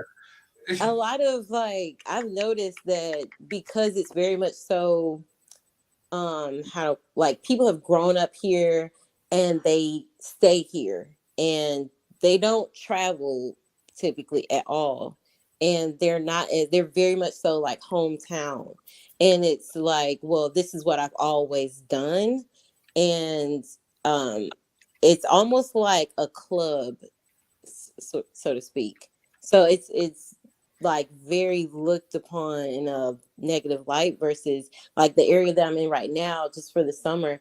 They've gotten, because SpaceX moved here in Huntsville, it's like a lot of people that have moved here from like California and New York. And so we have different people here now that are like, have been open, so to speak, that don't live in a more Republican or I say I'm not Republican, but as far as being more conservative type of states. Right.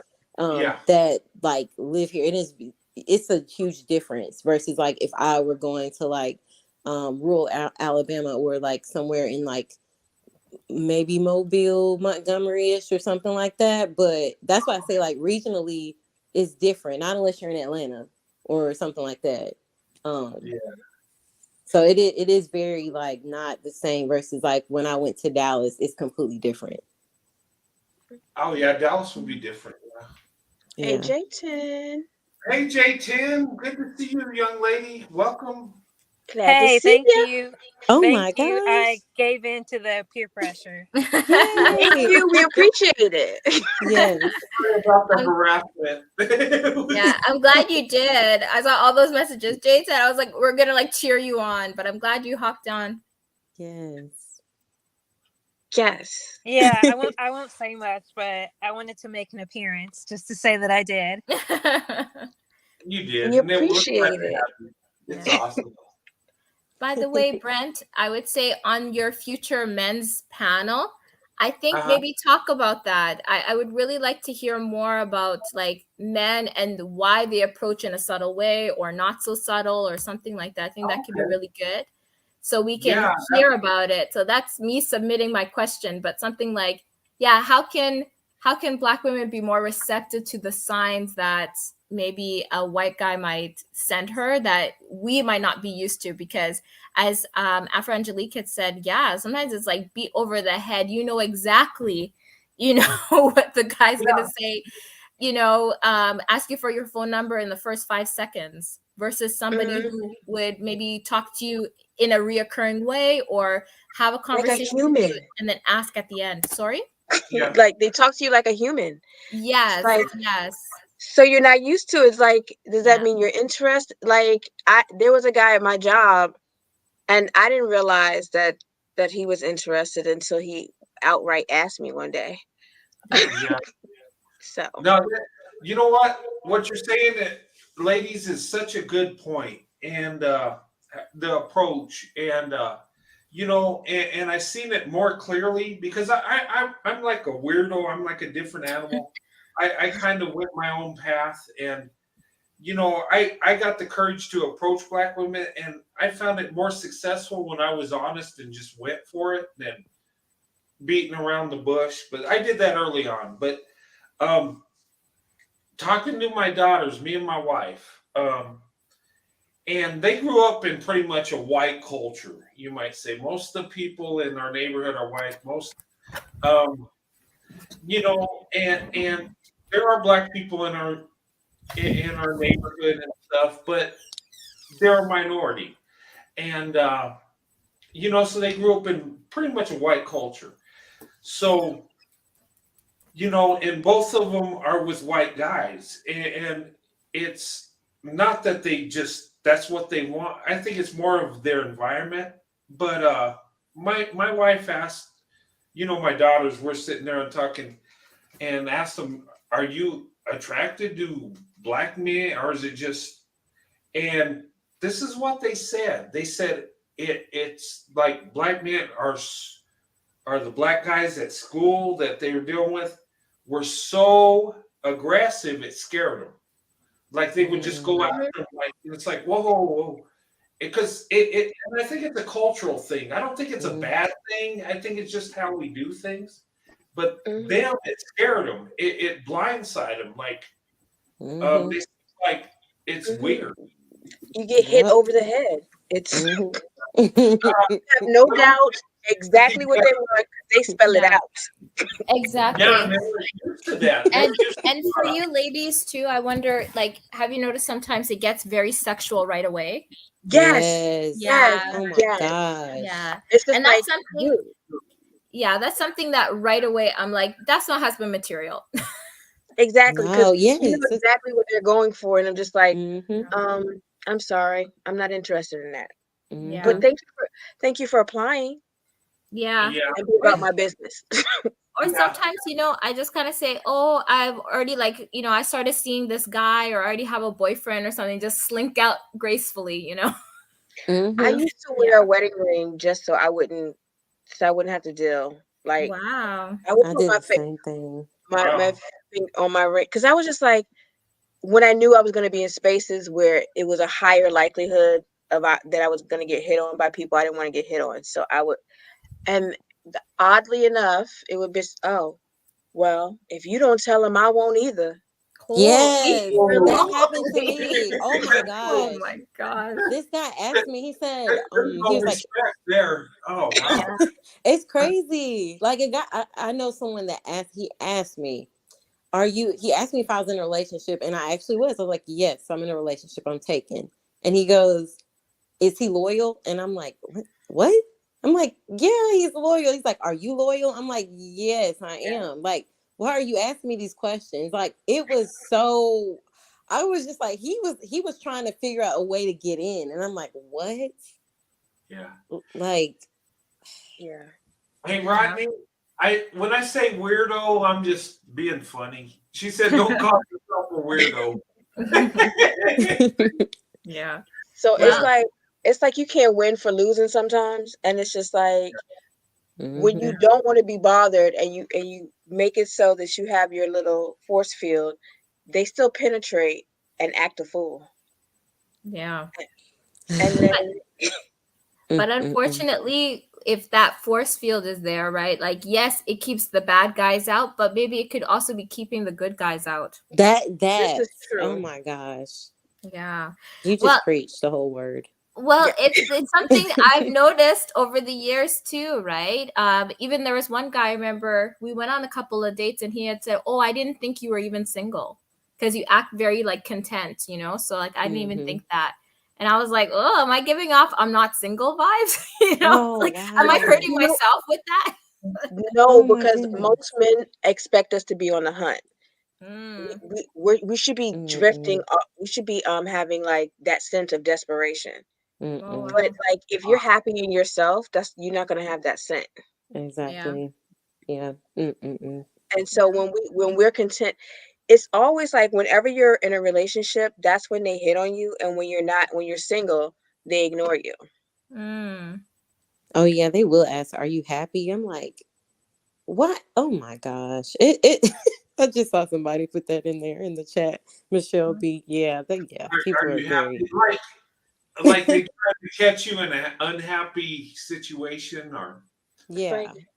I apologize, but I am not accepting applications at this time.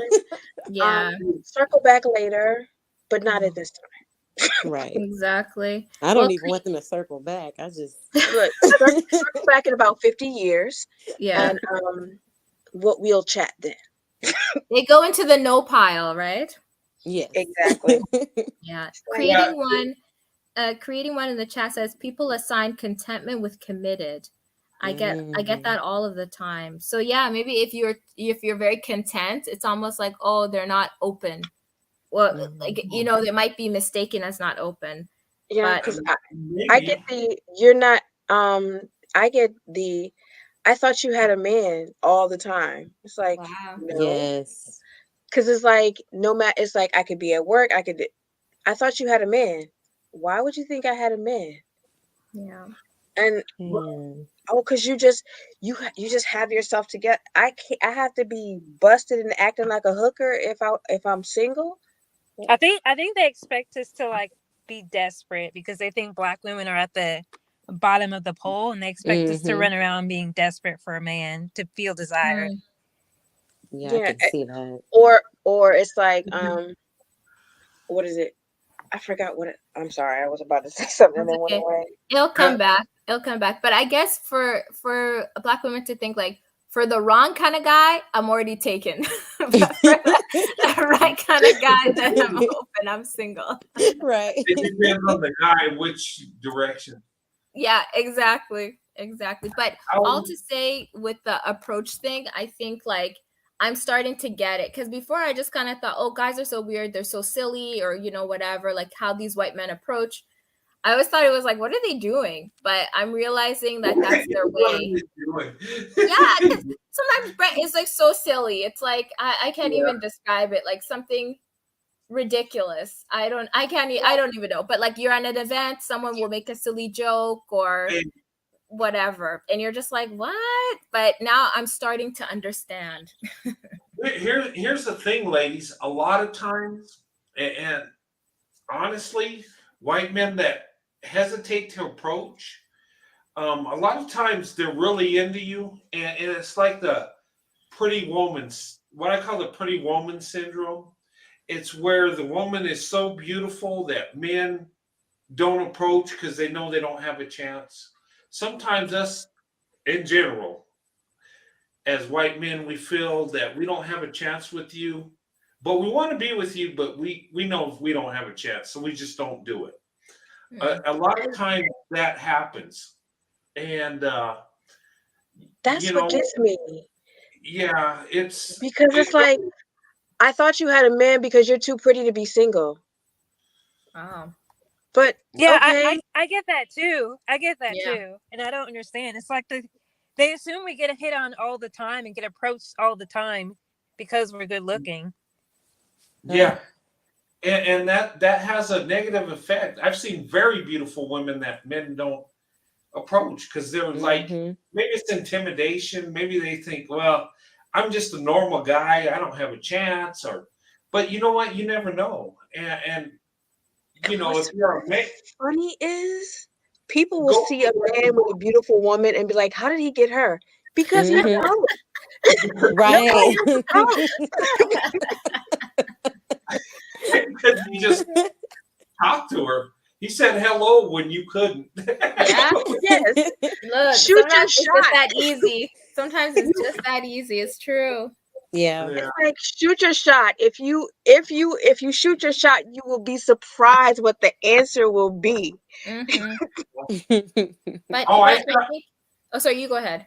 no, I said, yeah, you're right. I found that out a couple times back in the day. It's like, oh my God, oh, you said yeah. It's like I had, it's funny because when I approached black women back in the day, when I would ask them out, or they'd be like stunned for a minute, like, you want to do with me? You want me to go out? Okay. Are you serious? And I'm like, yeah, I mean, and I'd be waiting. Okay, what is she going to say? And like, it was like, and it would be that other way. Like, I would have the courage to approach finally, and then I thought I didn't have a chance, but she was like, okay, and I'm like, what'd you say? Is that yes? I was like, Yeah. it's kind of weird, but it's like, It's like you, if you see a woman and she's self-assured and you think uh, she's beautiful, shoot your shot. You never Yeah. know because she could be just waiting for somebody to say hello. That's yeah, so true. Yeah, and I noticed a lot of good looking women, like men don't talk to them because they assume a lot of other men are going after that woman. But if you, like Mm-hmm. when I have conversations with women, they say they don't really get hit on a lot. And they're really good looking women. It's like guys don't really talk to really good looking women anymore because they just assume. Mm-hmm. Mm-hmm. Yeah. I think it's the out of my league thing that Brent is talking about. Mm-hmm. Anti-ableism in the chat says an average man can get a beautiful woman if he is self-assured. yes, Yeah. yes, he can. That is true because and I think it's like with us men, we're more visual, I guess, but with women, I mean, a lot of times they're attracted of how you carry yourself and your confidence. And I mean, maybe I'm wrong, maybe I'm just, but I think women gravitate to men that are, confident, maybe not arrogantly confident, but Like that silent respectfully confidence. confident. Mm-hmm. Yeah, you Yeah. just go Like, for what you want. right. Um, instead of being, kind of, kind of skittish or kind of just, reserved. Sometimes women want you to just go for it. I would say this.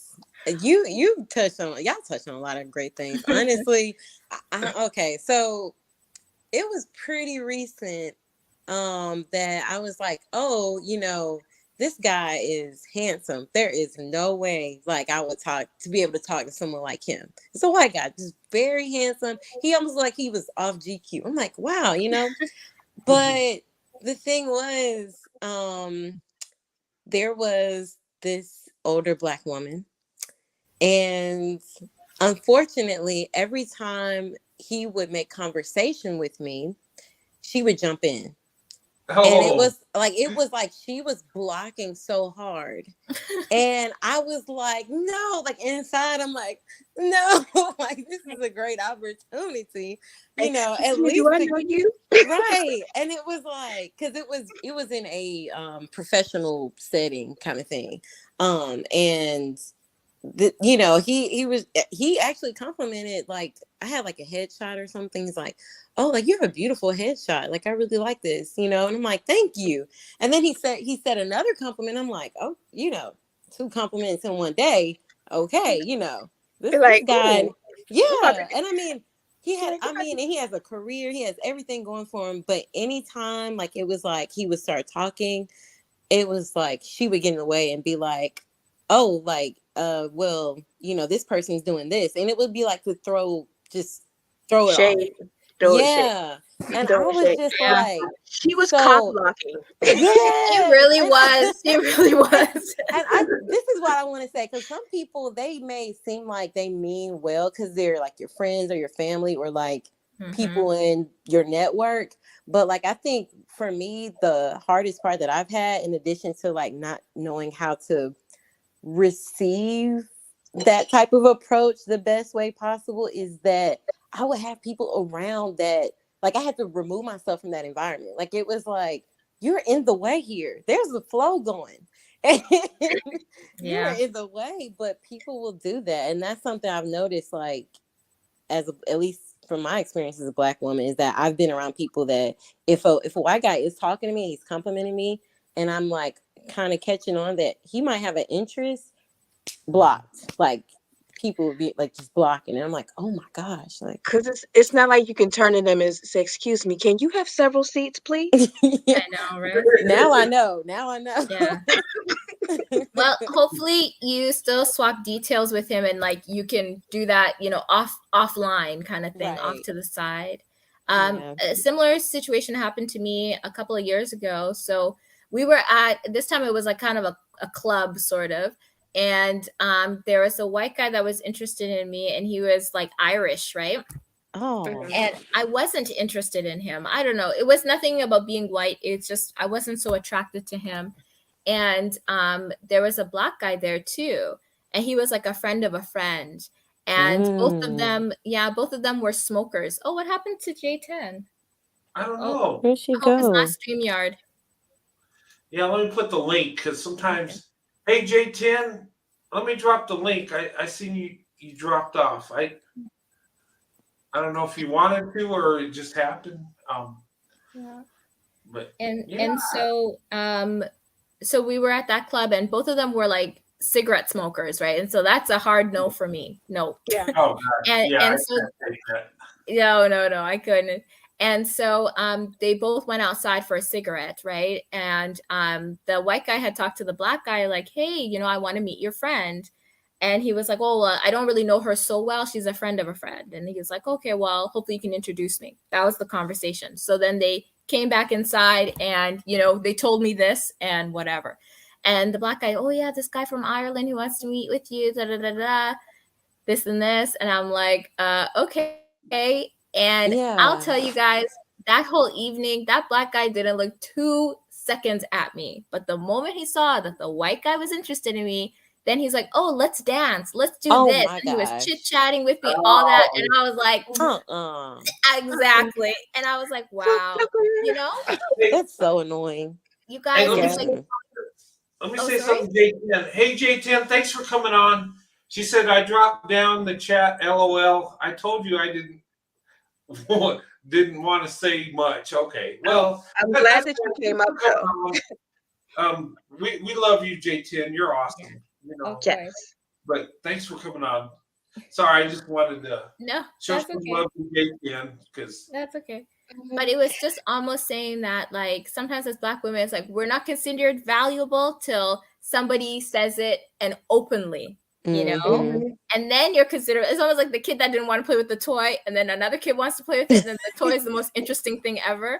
Right. So that's how I sort of felt that night. But I was like, look, I'm not interested in either of you anyway. But it was just, you guys should have seen, it was like night and day with that guy. And I just thought, wow. So only when other races of men see us as valuable, now you're starting to, but what about me? Yeah. So I think places like Brent's channel and the men that support you and follow you, Brent, like you're really onto something with that. Yeah. Oh, and Miss Josie, I feel you on the smoking thing because I have like on my profile it says if you smoke I can't breathe.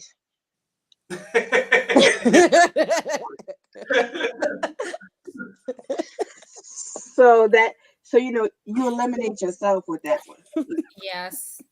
No, I totally agree with you. Oh, hey. Corey. Welcome, hey, brother. Corey. Hi, Corey. Hi, you're Corey. muted, I think. He's on mute. Yeah. He's muted. I'm not muting you. Hey, let me say like the ladies. Hi, Corey. Hello, Brent. How's it Hello. going, man? Oh, goodness.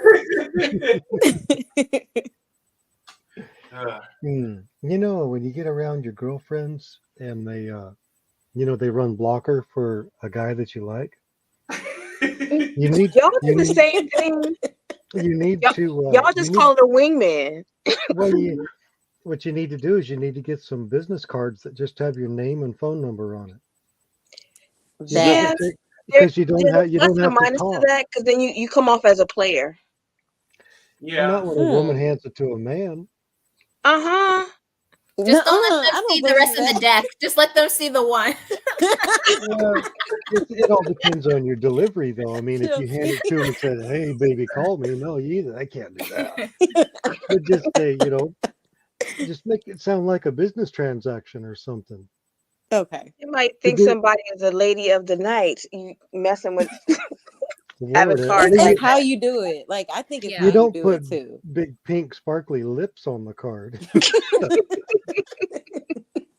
and you don't certainly don't Yeah. kiss it in front of him. I mean, Oh, creating one. I have a Google Voice. That's the number I give out when I don't know people. Yeah, Mm, I got Google's number too. Yeah. I well, need you to know do I what's that. funny? If they ask for If your, I if like they, you, I'll give you my real phone number. But for the most part, you get Google Voice. Like when I'm doing online dating, they get Google Voice. if they ask for your address, just give them the address of the police station.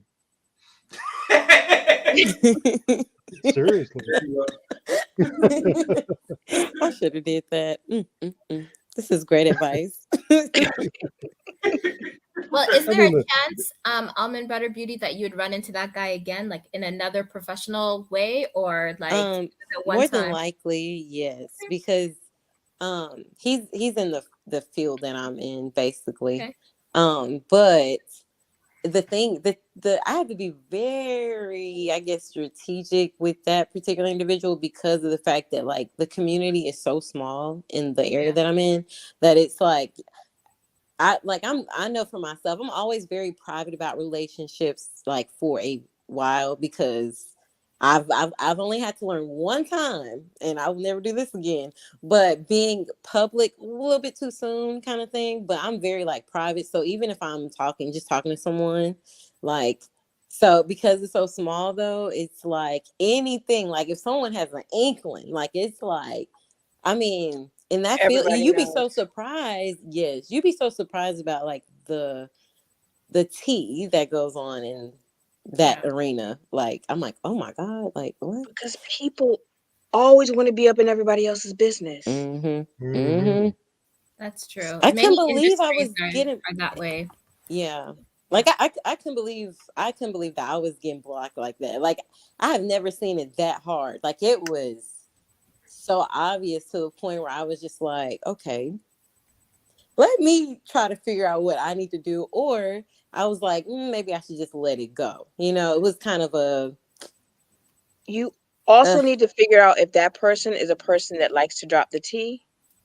mm, Because I was talking with somebody, I was actually dating somebody at my job, and I was not the one to drop the tea, but he was the one that dropped the tea. wow. And he was dropping tea to this chick I didn't even like. And I was just like, she was telling me all my business. And I was just like, what in the actual? Yeah.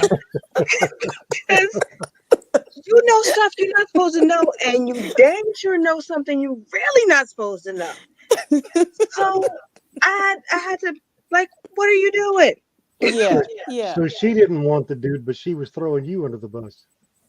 No, my boyfriend was throwing me under the bus. What? Yeah. Oh, He was dropping the tea to See, a chick I didn't even like. oh my that God. Yeah. ain't cool. One does have to be careful with the workplace, but I think like Almond Butter Beauty, if anything, just keep things light with the guy, and like, hopefully Yeah. he asks you out for lunch. Lunch is innocent, right? And then you can Yeah. find out more about him, and then it has a strategic and a slower growth to it. But like that lady, I don't know, she has her own stuff, but just Yeah. keep it between just you and the guy. Like, like in a one-to-one setting, I think it's probably easier and better. Well, I'm Yeah. making sure I do not put all of my eggs in one basket, Yeah. because I've learned my lesson the hard way with that as well. Like, I Yeah. think I've been so used to being like, okay, one person, I'm just talking to them, while the other person's like talking to a bunch of people, Yeah. And I was doing dating kind of like backwards in that sense, where it was kind of like, I mean, I'm the type of person I want to date to marry, but Yes. everyone's not like that. And not, You kind of you have know, put that out immediately. That way you can right, eliminate. But the thing right. about it is that unless you're getting serious with somebody, then Yeah, talk to as many people as you want to, because you're just developing friendships. And Yeah. then, once right, people have eliminated themselves, then you know where right, you're going. Because Yeah. people eliminate themselves. right. Oh, they sure Mhm. do. Let Mhm. them talking long enough, they will. Yeah. Just like, oh, that's how you feel? And the Right. lovely thing about a Google Voice is that once you block that person, when they call you back, all it says is that that number has been disconnected. Oh So wow. you Yeah. don't have to worry about them calling you no more. I would Hey, definitely do Jason. that. Hey, Jason, welcome back. Hey, yeah, I'm Welcome back. back, I decided Jason. to come back to the chat. Oh, okay. Thank you. We appreciate Cool. you. Yeah. Oh, Oh, I love yeah. your dog too in the Yes, Oh, he's picture. thank a you. cutie. His name is Ollie. Oh, Ollie. But I I love had a her. question. I had a question for everybody, Corey and all you ladies in the chat, and Brent and everyone on the panel. How do you distinguish the difference between when a man is being friendly and when he's being flirty because he's interested? Because I always assume people are being friendly because that's how I am. But then my brother used to always tell me that no, guys don't really talk to a girl who's interested. My brother always told me that guys don't want to be just friends with women. So if he's going out of his way to talk to you, it means he's interested. Is that true, or what's you guys' experience with that? In my experience, which is not that vast, but um my experience is that men that will encroach on your personal space, and they will have excuses to come talk to you. Yeah. Yeah. Well, But they make let's say they're just. What if they're just saying something in passing, like joking or just talking? I'm sitting there like, Oh, oh, he's so nice, another new friend. But maybe they might be Does flirting, and he I just don't pick up on does it. he do it on a regular basis? Yes. yeah. Is I'm he not doing it talking on a about one regular specific. interval? I'm not talking about one specific person. I'm just saying instances that I've had that, looking back on it, maybe they were flirting, but I didn't pick up on it. I Do they linger? yeah. I got something on this. I think I can Mm-hmm. put something into this. Here's the thing, and I'm speaking for myself here. Whenever I'm friendly with everybody. You know, and at work there are women that are my friends, and I'm friendly with them. And even before I was married, I'd be friendly to women, even that I wasn't attracted to, just being nice. But the thing of it is it wasn't. I would just be nice to them when I was around them. But the women I was attracted to, I would be nice to them too, but I would have to be around them. I'd make an extra effort to be around her. I'd make time to just be around her. I'd be around her more often. I would talk to her more often. I would be always in her space until I got the courage to actually tell her my true intentions. And I think that's how you can kind of tell. If you see him at work, he says, "Hey, how you doing?"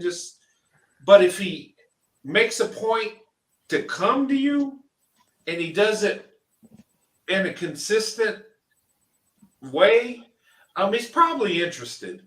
Because us as men, we'll be nice, but we're not going to go the extra effort to be around a friend. Yeah. I'm just saying.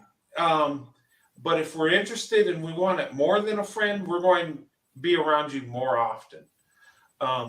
Brent, I got two to add to that. Okay.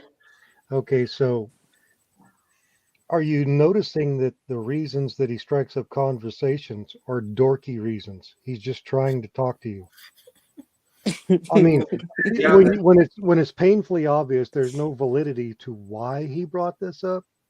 Yeah, You that's know, a it's good just point. they're just it's silly, stupid. He's being playfully fun, coming up with dumb reasons just to strike up conversation. Yeah, it kind of don't make Yeah. sense. So I'm like, is he just being He's nice, or was he just? Yeah. Well, no, no, Mhm. no. He wants something. If he's coming up with dorky reasons just to get close to you, Yeah. he wants more than just a friendship. Okay. Now, did Yeah, y'all lady did everybody catch that? Yes. I can confirm Okay, that. all I right. can Okay, confirm that. hang on. Yes. Now I got one more. And All right. multiple comments, multiple um, you look pretty. Oh, your nails are pretty. And it never Mhm. stops. It's day in and day out. And Yeah, he talks about stuff men don't normally talk about. He is trying to come up with any reason to stand next to you and talk. He wants to talk to the pretty girl. Mhm. Mhm. Mm-hmm. I can I would confirm. agree. Yes. Yes. Like Before the pandemic, that was happening to me at my job. I can Okay, confirm. well there's also the other one too, the stare. It's the stare. You got to give him 3 seconds of a glance back. I mean, not just a OMG. glance, but you gotta give him to a man 3 seconds is a Hey, you there? that's a linger. That's not just a glance. Because Mm-hmm. Oh, Okay. and if you're not in his normal pathway and Hey he Right. guys. comes to see you. Hey guys. Hey guys. Hold on. My Mhm. wife Sandy's on the phone. She's with my daughter in Missouri. So, oh, say hi, Sandy. Hi, everybody. How's everybody doing? Oh, Hey. good Hi. hello, now. Sandy.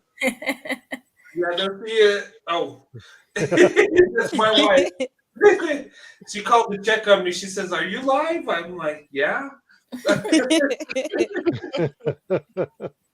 Yeah, she's helping my daughter with our new granddaughter and stuff. So Oh, her and Mm. my lovely. younger daughter. Give her our love. Oh, I sure will. Saying Yes. fantastic. Thank you. I'm just calling. I'll talk to you later. I was just calling in to say I love you and you have a good Mhm. night. Okay, I love you too. Yeah, I'll give you a call as soon as we get off. But I love you. How is The Brittany babies. and the granddaughters? They're doing okay. Yep, they're doing really good. Oh, okay. Naomi's growing like a weed, so she's getting. Oh, Oh. did you water and those plants? Yes, I did water her plants. Yeah, I took care of it. I don't know everything's okay. Her plants are safe. Okay. So when you get a chance, can you check the mail, please? I did. You did? Yeah, I brought it all in. You brought it all in. Okay, she's got. Okay, sounds good. Okay, tell everybody have a good night. I'll be talking to them soon. You guys have a good night. Take care, and I'll talk to you later. Okay. Yay. Good Bye. night. Good Good night. night. Good night. That's Okay. cute, but it's like a peek into your life. I know. And good for you, such a dutiful husband. You did water the plants and you took care of the mail. Yeah. Yeah. I love it. Hmm. Oh wow. Well, one thing to add about Oh, she's Okay. still I there. love you, babe. I'll talk to you later. Okay, you guys have a good night. Okay. All right. Good night. Oh, good night, B. Good night. That's my daughter. Good Okay. night. Talk to you later. Love you too. Okay. Okay, that was my wife checking on me. And that was really Adorable. cute. Yes. Can I add one more thing? yeah. Like if it's like a work situation and you work in one section, like I worked in the furthest corner of my building, and this person worked in the center of the building. They would come all the way over just to have conversations with me. Hmm. Go out of Yeah. his way just to talk to you. Yeah. Yeah, I don't do work relationships. I don't believe in that. I don't think that should be done at all. Like I get hit on when I'm like out responding to calls, but with coworkers, that's a huge no. Mm-hmm. Hmm. Yeah. In my opinion, that's inappropriate. I mean, I No, can understand in your situation. yeah. No, I understand. Yeah. Yeah. I understand that. Mm-hmm. Well, I will say this. What to add on what you're saying, Angelique, is that you said something earlier, and I think Corey said this too, but it's like they treat you like if you're in a group, they will treat you different, like Hmm. like special treatment. Like it is like it's interesting. Like you could say to everyone else, like just what I was using as an example before. Oh, I love your picture. It's really pretty. You look good in that picture. Or, I love this, whatever. But everyone else is around and you're not saying that to the other women or the other Hmm. people. So it's Hmm. like, what? Like, what? And honestly, I'm not used to getting direct compliments in front of other people. It's always like on the passing kind of thing. It's never like, It's on the low. yeah. And I felt so like I was like, I don't even know how to take a compliment. Like I realized it by myself. I was like, wow, I Yeah, need I to didn't work know I on could that. blush. You know what? I Yeah. didn't know I could blush as much as I do now. Yeah. Wow. Ladies, Hey, honestly, a simple thank you. That's it. Nothing to, oh, but my hair's not really done, or just thank you and Yeah. end it. You're And give a right. compliment back too. I always do that. Yes. Yeah. Good. hey, ladies, and Corey, I want to ask J10 a question. Hey, J10, okay, it's not professional to have relationships at work. Yeah, I agree with that. But what about when you're like on call and say there's something that goes on, maybe a car wreck or even a fire? What about firefighters? Have you had relationships with them? Because I know my father was a paramedic. So, I mean, police were around when things were going on and stuff. I don't know. Um, I guess I could, but here's the thing about first responders: since we all like work with each other, everyone keeps it in the family.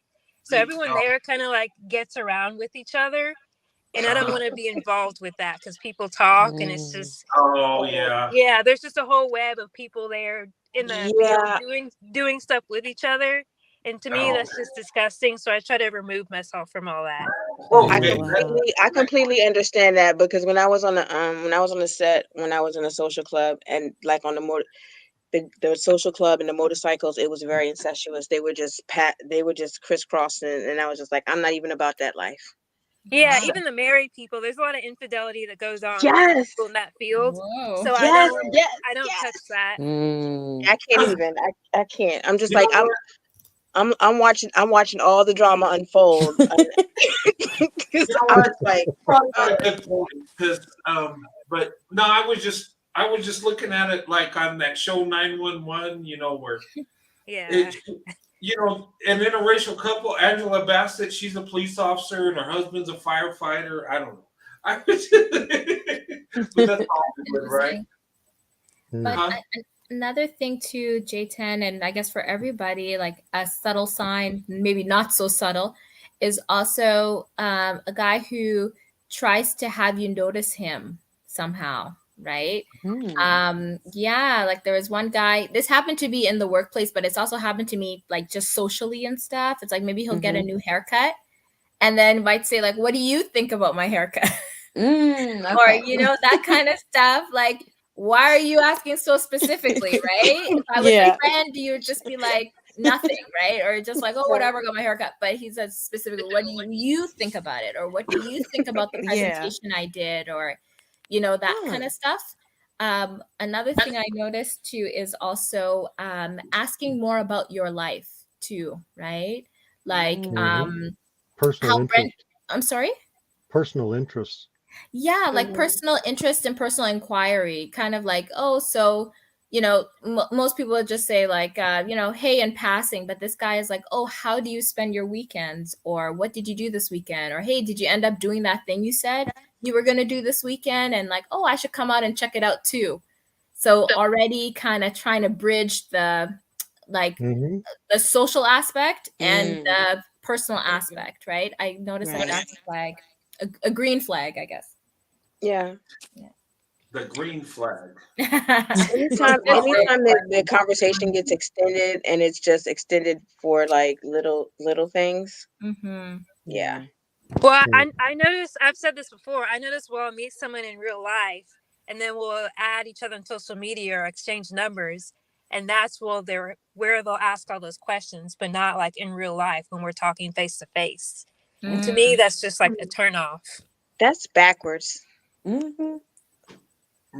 Hmm. Yeah. Like save that for a date, Mm-hmm. Yeah. The only time that if you meet online and you're not close together, that's one thing. But if you met in real life and you go online to have your conversation, that's backwards. Yeah, well, as I've touched many times, I don't do online dating. So it's just people who I meet mainly at the gym, or sometimes it's not inappropriate because we're allowed to do this, like answering calls on the job when we go to their house and stuff. I'll meet people, and sometimes we're allowed to exchange personal numbers if I feel like it's okay. But yeah, they'll be able to talk to me like, I don't know. They'll be hitting the heart button on my pictures and stuff, but then when I see them in real life, they're not really saying much. Hmm. To me, that is just odd behavior. Unless they're like extremely shy.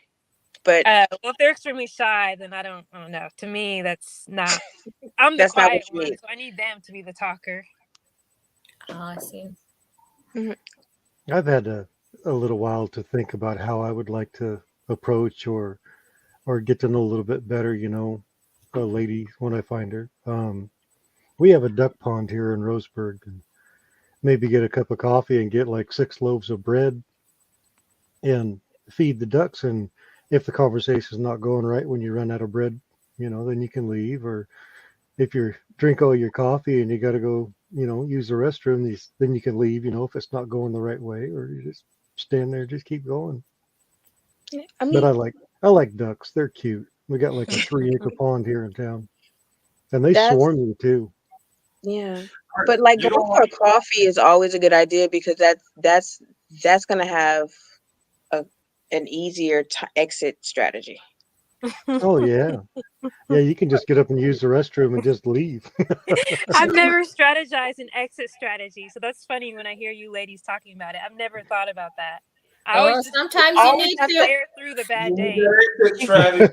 You gotta Sometimes have you need two, to. at least two exit strategies. I mean, because if it's a coffee date, that's easier to get out of, and then you have the emergency phone call. So Hmm.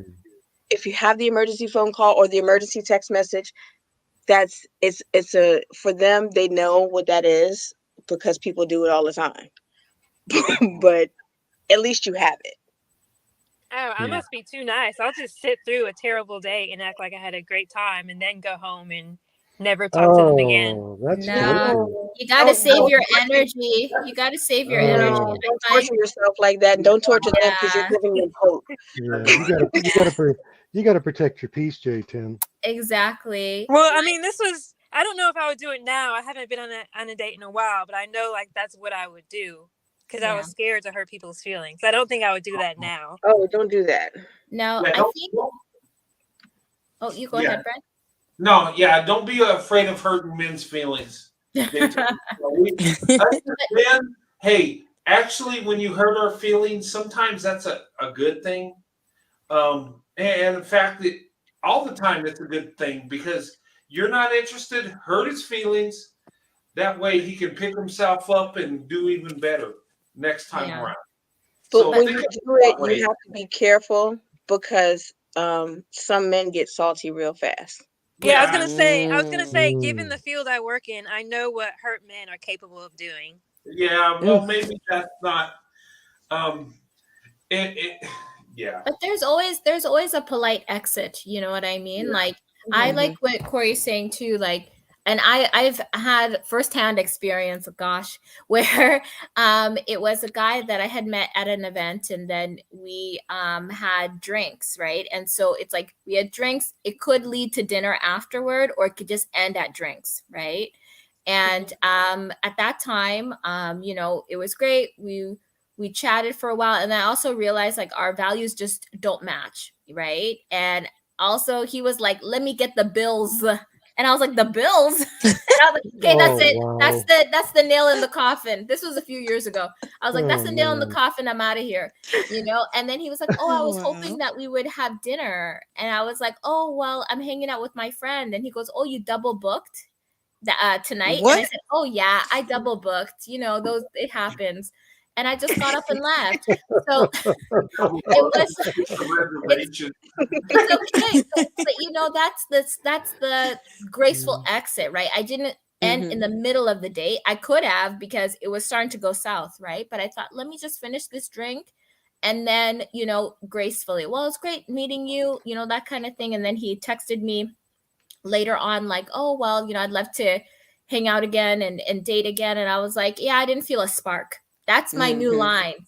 That's what I say. So that's like, end it and you don't Mm-hmm. continue the date. And then afterward, just like, yeah, I just wasn't feeling a spark. And then you're done and block number, go on to the next person. Yeah. Okay, then Yeah. here's this. Am I not giving people a chance? Because like I like to talk to someone like on the phone before I go on a date. So I know before we're out if we're compatible. Like I want to know like your values, your morals, your goals and stuff. So we're not figuring that out on the date. So if I know we're not aligned, I don't let it get to the point where we go out on a date and I'm put in that weird situation. That's Is that not that's the way to perfectly do it? reasonable. That's perfectly reasonable. That makes sense. Because that's how I do things. If I meet you, if it's like we have some phone conversations, and if it seems okay, then yeah, we can go forward. But if it's not, then because I had one conversation with somebody, and I was just like, you know what?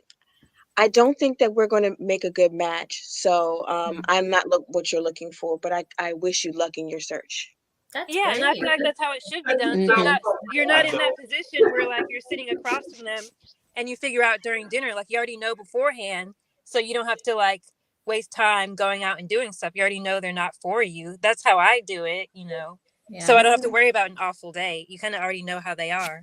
But sometimes Mhm. not everything is revealed, right? So you might have those couple of phone calls or a video call with the person to like pre-screen. And then when you go on the date, they tell you like, I'm a chain smoker. After Angelique and I would be like, what? Yeah, Like, I do not like that. I Right? told you I can't breathe. I know. And so, all of a sudden a bomb is dropped and then you're like, oh. Yeah. So, you might still have to maneuver and still go. But I think like it's fine. And if you are at dinner, maybe just after the appetizer, you just say, I'm not really feeling super hungry. And so I'm okay with just this. And then you end it and then you go. Like, I think there's always a nice way, rather than what? You're a chain smoker, and then like throw your drink at them and leave. You don't need to be so dramatic, right? There's always a nice way. But if it's me, Speaking- look, if it's me sitting across the table, I can smell that you're a chain smoker. And then all of a sudden, it's just like, Yeah. can't breathe and be out. I have to rush out and get some fresh air. And you're like, are you okay? Yes, but you're smelling of smoke. And I told you, smoke makes me not breathe. So, You know what?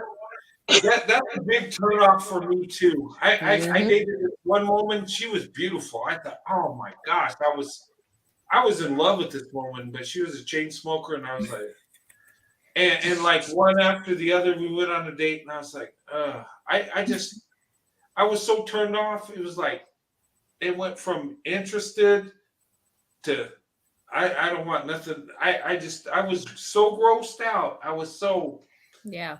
I and you can't even contemplate kissing that person because you know you're going to kiss Exactly. the ashtray.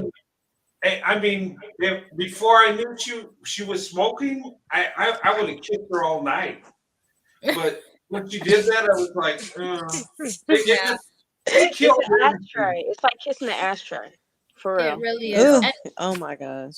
And maybe so this is kind of wonderful for you, J10, to kind of say like, what are your hard kind of deal breakers? And the moment one of those, two of those deal breakers come up, you're like, okay, let's wrap this up.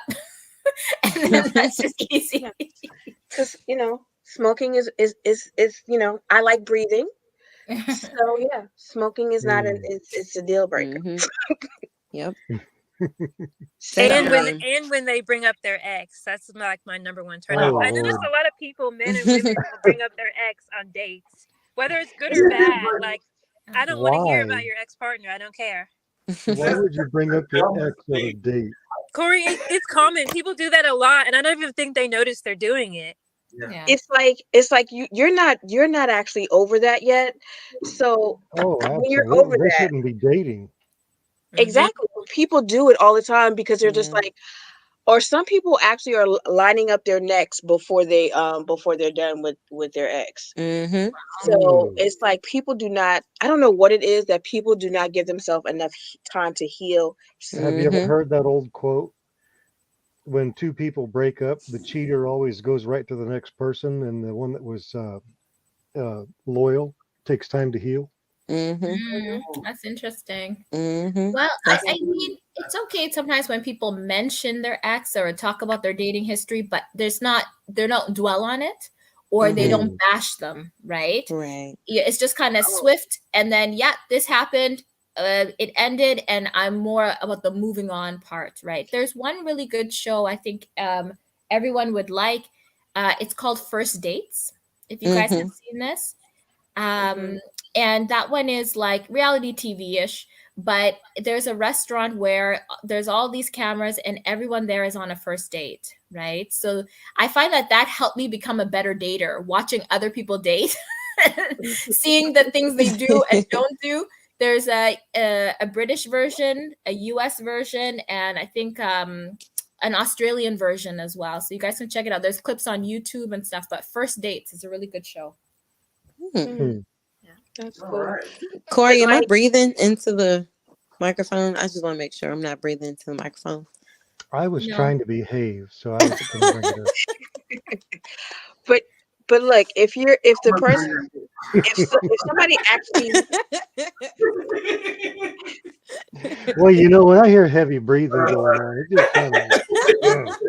It might be me though, because I have a fan. I have a fan blowing, so maybe it's the air from the fan. Oh no!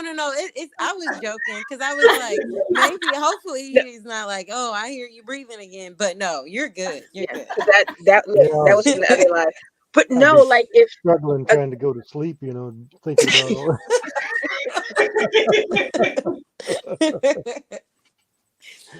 all no, if a person brings up their ex and they talk bad about them, Yeah.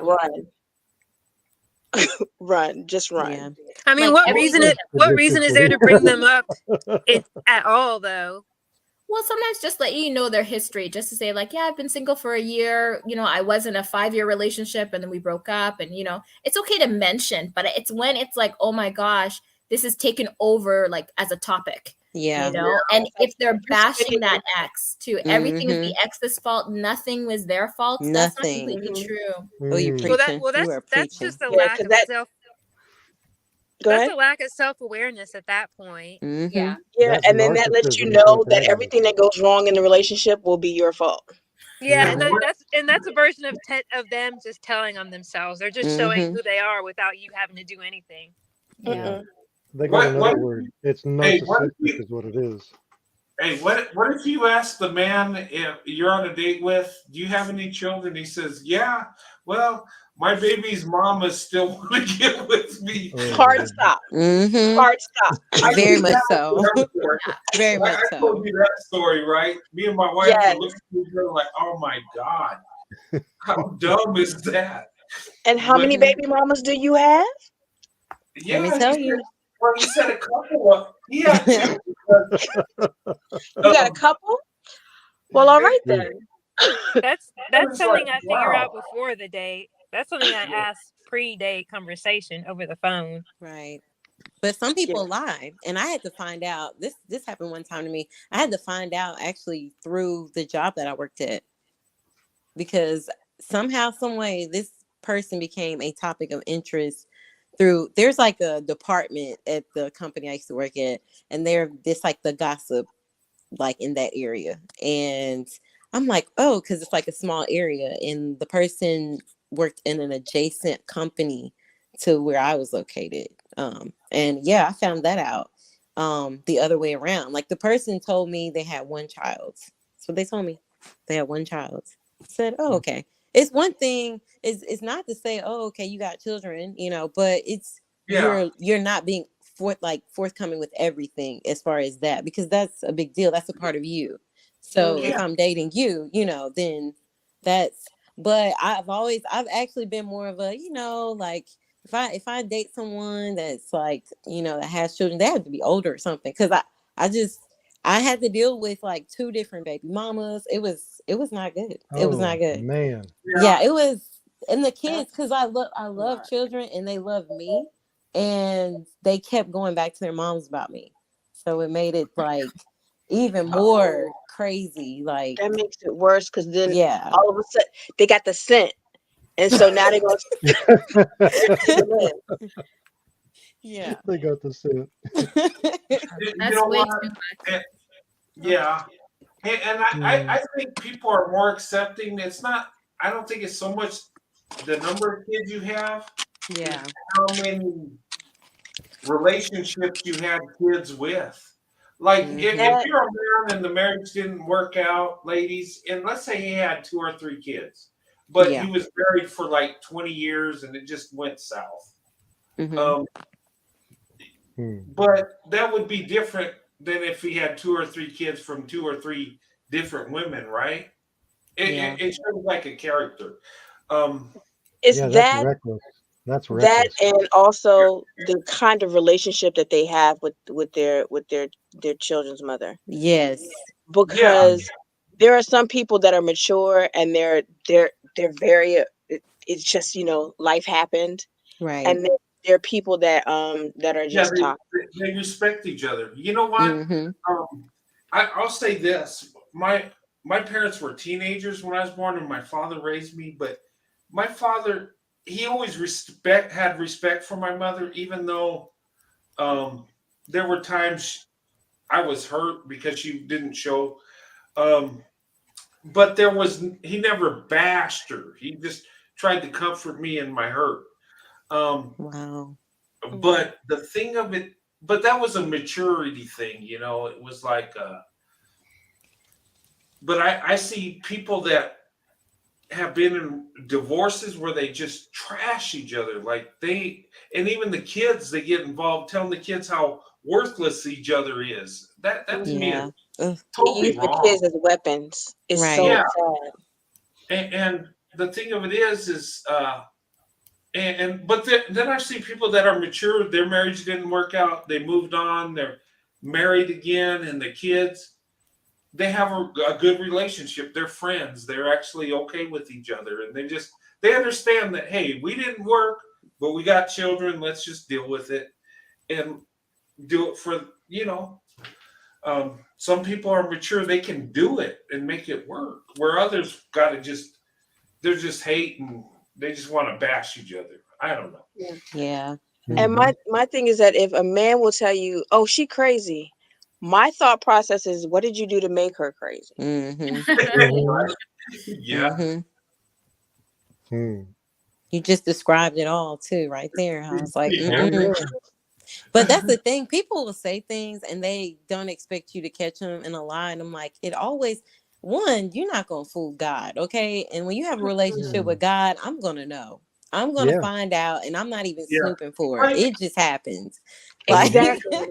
I was just And like, oh, good. Thank you, God, for this information. Like, Well, because well, and what people don't understand is that if you have good conversation skills, things will come mm-hmm. out because as you Yes. grow closer or how you have conversations. Because I had met somebody online, and their profile said they were divorced, and as we kept talking, he went from divorced to separated. Then he Oh. went from Yeah. separated to illegally separated, Wow. and then from illegally separated to still married. Oh, Wow. you got to be kidding Whew. me. And and then and it went from there. what is really what tops it all off is that the church that I grew up in, him and his wife actually went to that church. Oh Mm. wow. Oh Oh, man. man. And but at the time, she was in the Air Force and was deployed. Oh wow. So he was playing while Oh. she was away. Oh, no. And all Uh-uh. this came out because I kept him to a certain standard, and all we did was talk. And the more he got comfortable with me, the more he revealed. Mm. Hmm. See, You people know like what? that, as Alan Butterview says, you can't fool God. So they'll try as they might, but no, Mm-hmm. that's It's gonna come horrible. back around. Yeah, that's oof. That's Yeah. You know what? horrible. But you're right in that sometimes people tell on themselves, and like as we Mm-hmm. continue to chat with them, we see more. One question I like to ask on dates also is, how did you grow up, or like tell me about your family, and I just Mm. leave it very open ended, and a lot gets revealed with that too, right? Hmm. Oof. A lot. Hmm. Like the relationships between parents and the individual you're talking to is Yeah. it like honestly because like family is important to me. I do want someone that has like good relationship with their mother and father if possible, or they have some type of resolution or kind Like of understanding. understanding. Yeah, even if they don't have that type of relationship or they're robbed of that kind of opportunity. But when you have people and they're just like, I hate, like, what? Hold on. Like this is not because Yeah. I can Yeah, tell hate's a already strong you word. need to, yeah, or it's not even the things that you are saying, it's the things you're not saying that I'm like, I'm paying attention to that. It's Mhm. gonna line up eventually. But yeah, like I think that is so important. I don't tell, this is the one thing I don't say. I actually do not tell or ask the question of or no, if I'm asked the question, hey, what do you look for in a guy? I never do that. I never do it. I never answer it because it's like I'm like, they'll Oh, know when I meet them, or it's very vague because I've noticed that people will try to emulate or they'll try to mirror the things that you're saying only like temporarily to kind yeah. of skate by. They Um, give you a Mm. roadmap. They want you to mhm. give them a roadmap to get into the draws. Mhm. Well, I guess, yeah, with that Yep. Yeah, Rome, wow. getting the doors. You know what? There's probably like a handbook on that. Oh, just You look know on what? YouTube. There's all kinds of pickup Hey, Yeah, there's artists. all kinds of YouTube videos on those kind of Oh things. Right. man. you Oh know my what's gosh. funny, guys? I seen some. What was it? Somebody was saying that how to fool a woman like you're just like um act like make something, unplug something, make it look like it's broke, and you fix it right away, like you're just like the ultimate handyman. That sounds stupid. Like I think Oh women my are just, gosh. oh my god. Oh my That's goodness. funny. Hmm. You know, when you guys were talking about dating and stuff, and I had a vision. I was thinking about finding out what men are really like, or on a date. And when you guys were talking, I was thinking about that Tyler Perry movie. You remember what was it, Daddy's Girls?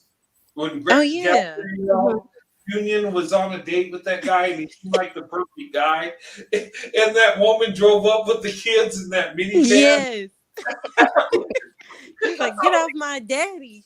Yeah, Oh my God. I was that like, that oh just was so funny. It's like, my. oh my god! But Hmm. you know, unfortunately, that's actually the society we live in. That's actually reality. Hmm. Um, Wow. That's yeah. really sad. So J10. Yeah. So when I write this new book, just how steamy is this thing supposed to be anyway? You gonna fog up the windows in your cruiser when you read it on shift, Yeah, or I I want it mean, to be like rated R, like XXX oh, steamy. Yeah. I don't know if I'm that kind of person. Like like steamy to the point where I have dreams about it. I wake up sweating.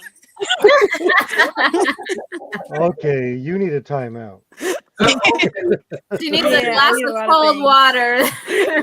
I need a lot of things. Oh gosh. Well, I'll tell you right now, I can't write a book. I mean, I can write a book, but I won't write a book like that. Less is more. Because if you can use your own imagination, Well, sometimes. I've sat on staff in 3 churches in the town I live in. I'm not going to do that. It's just Oh no. too many people know me. Hmm. Well, like what do you do? You're surrounded around so many Beckys. How do you navigate through the Beckys to get to the Keisha that you dream of? You know, brother, I really haven't even gotten to the starting. I mean, I think internally I'm prepared, but I haven't gone to the external part yet. You know what? Um, I grew up in an ocean of Becky's, and I was always searching for Keisha, and thank God I found her. But They're all um, married here. They're all married or they're children. You know, they're babies. They're not. You know, they're families here. and Oh I've had wow. crazy Karens along the way too. That no, I should stop. We gotta do something for Corey because he's Uh, just I tell you, Corey, I Corey, had an you awkward moment in a store one time. This lady come around the corner, and I wasn't ready for it. I noticed the ring right off, but she was wearing this bodycon dress, and everything was just in the right place. I mean, wow. But I had that stupid look on my face, and I was just like trying to be, I don't know, mature about it. But I was just like, holy. Hmm. Wow. You Her daughter was grinning at me. She had a teenage daughter, and she was actually just about to start laughing at me. I don't know if my mouth was open or not, but her mom was a knockout. Oh, Corey. Oh my God. oh my goodness. You have No, to check somebody out, Corey, because Brett, I'm yeah. serious. This woman she was well built. I'll just leave it at that. Oh, God. Oh. Hey, God, you know what's funny? Here's the thing. When I was like 17, right? And I had this girlfriend, right? And her mom was a single mother, and she was black, and I was dating her, and her mom was really nice to me, always nice. It was like, um, and the funny thing is she actually ended up dating a white guy and marrying a white guy, and I kind of want to credit myself in the influence back in my teenage years. I don't know. I'm not. I don't know, but she was like, so nice to me. Like it was like, oh, okay, I was welcome, and I never and interracially dating back in the '80s, guys. There were times I had some pushback. I remember there was this one lady I was dating, and this young lady, and her father told me, he said, "Look, I'm sure you're a good guy, and you look like you come from a good family, but this thing with you and my daughter is not going to happen." He straight told me. I was like, "Oh my God," and it was like. I got some resistance every now and then, but this woman was nice, and I was dating her daughter, and she was okay with it. And she was actually dating a white guy, ended up marrying a white guy, and that I thought that was pretty cool. But yeah, I like to think that the Roadrunner influence was even starting back then. You never know. You never know. You never know, right? I mean, maybe I might have had an influence because I it think happened. was it yesterday's show? I don't know. Now your shows are running one into another, so I can't even remember. Was it yesterday, 2 days ago? I don't know. But there was a show where we were talking about early influences, right? So funny that it was your babysitter before. I've also been a babysitter. I wonder if I had influence too. But for me, it was my brother's friends. Those guys were cute. In Canada, I call them, you guys say Chad or Brad. I always call them Kyle because that's Kyle. and my friends and I, we always say Kyle.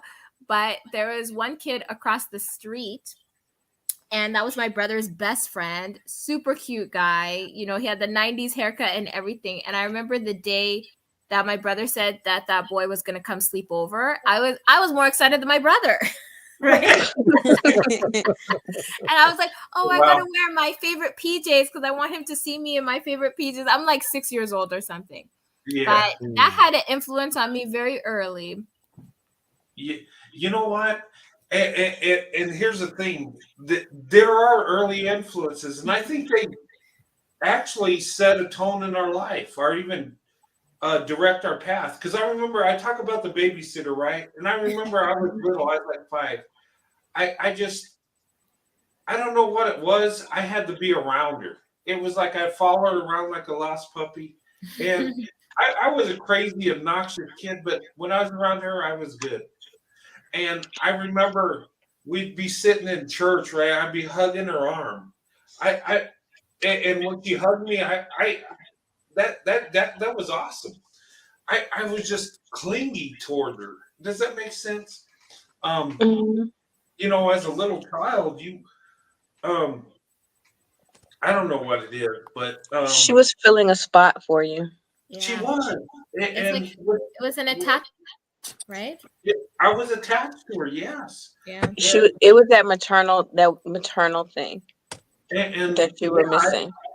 I think it was because my mom was so young, and it was like I didn't really have my mother. I had like a big sister, you might say.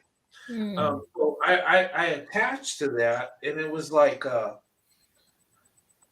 yeah, I was just, but that had an impact. I know it did in my life because it just, there's certain things in my life, I remember things so good that because it was so good. Does that make sense? Hmm. It's, It was uh, probably the first time you truly felt seen and loved. yeah. And, and there's a different love. I got love from my father, but he's a man teaching a boy. But it's Hmm. different from a mother's type love, right? Yeah. Yeah. And you got to have both as a child, whether you're a boy or a girl. You got to have both because when you develop into from a boy to a man or a girl to a woman, it it's just you have to have both, but you have to have more of one than the other. I think, and I'm in okay because my father's there, and Hmm. look, I still have relationships with my mom. Don't get me wrong. There's no hate. It was just that it is what it is. But Yeah. She um, wasn't there for you at the times that you needed her to be most. And so the black yeah, woman that took care of you was, and so that's what that was.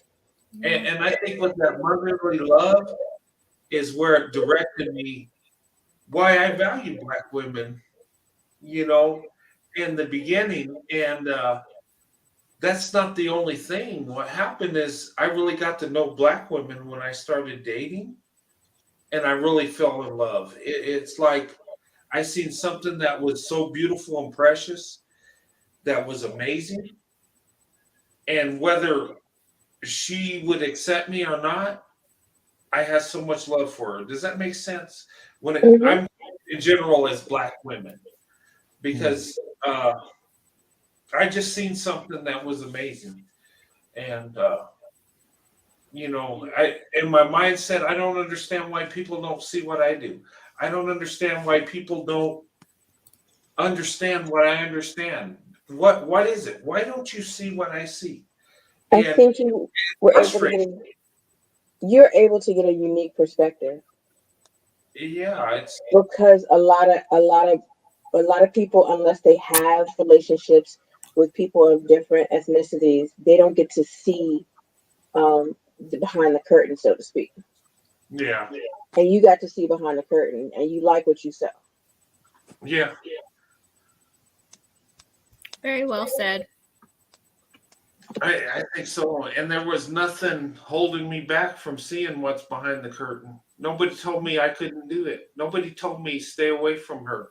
Nobody said, you know what, you got to be with someone that looks like you. You Hmm. got to. And when people say that it's natural to be attracted to your own racial group, I call BS on that. I mean, I think it's um, because you don't know better. huh? That's all you know. I think it's because you don't know better because that's all you know. Yeah. And it's just like a norm that just goes over and over. You think this is who I'm supposed to be with. This is what I'm supposed to do. This is what everybody says I should do. So I'll just do this. And your eyes are closed to everything else. But I mean, after a while, you can't use how you're raised or your parents' influence as an excuse for things. After a while, you're an adult, so you need to have your own mind and your Yeah. own experiences. You can only say that's how I was raised or that's all I saw when I grew up. You can only say that, you know, up until a certain time period. When you're an adult, you're responsible for how you think and who you choose to be around. But it Hmm. also depends on that maturity factor because some people don't grow up until they get a certain age, and some people never grow up. So, If they don't grow up by the time they're 50, they're not going to. Yeah. exactly. Mm-hmm. But sometimes Well, that social pressure is really there in families, right? Like, Yes. as Jane Chen is saying, like, you can't blame your family forever. And at some point, you have to stand for your own beliefs or whatever the case is, break the generational curses or cycle. But I Hmm. think for some people, they're just so worried, like, if I bring somebody home that's of a different group or, whatever, like, is that going to unravel my whole family? you know, and am I ready to like maybe break away from my family if it comes to it? And some people, I think they don't feel like they have that strength, so it's best to like no, and you know, just put a barrier where a barrier doesn't need to be. Yeah, because my family was like that. It was just like, you need to bring home, this is the requirement. don't bring home anything outside of this requirement. And it's just like, but what if I like, no, you're gonna have to stamp that down. This is what you need to, this is who you need to like. That's crazy. I never grew up with my parents like telling me who I should and shouldn't date, but then again, they never talked about like dating or anything along those lines. Like I didn't even go on my first date till I was 20. My parents never gave me any rules or expectations or anything. That's why I went in the dating field kind of lost, because I was never taught what's good, what's bad, what I should do, who I should like. I don't know if it's a good thing or a bad thing. Yeah. And ironically, like a lot of my cousins, they did their due diligence, and they got their Black significant other, and then they were married for an extended period of time, and then they went and married somebody else once they hit like once they got to their 50s. Oh wow. So it's just like, well, all right, then they don't care, so it's all good. For me, I would say, oh sorry, go ahead, Brent. No, go ahead. I was just gonna say, like, I think for me, I'm similar to J10 in that, like, my parents didn't give me so much guidance about dating. Like, I have older siblings, so I kind of got a little bit here and there. But like, my parents were more like, focus on your studies. You know, we're West Africans, so my mom would say, "What do you need to do with boys? Focus on your school. That's what's important, right?" So that's it. Like, it was like, boys come later, school first. And so then I got to a certain age, and then my parents are like, why aren't you married? And I'm like, it was like, that was a leap, mom and dad, you know? So for me, I think it was like, I'm kind of like you too, around like 19 and 20 is kind of when I started dating, and it was actually a white guy. And you know, that was a good-ish relationship. It was good for its time, but we were both a bit immature anyway.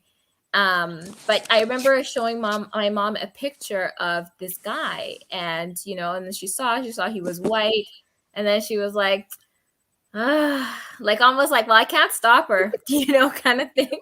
She'll be with whoever.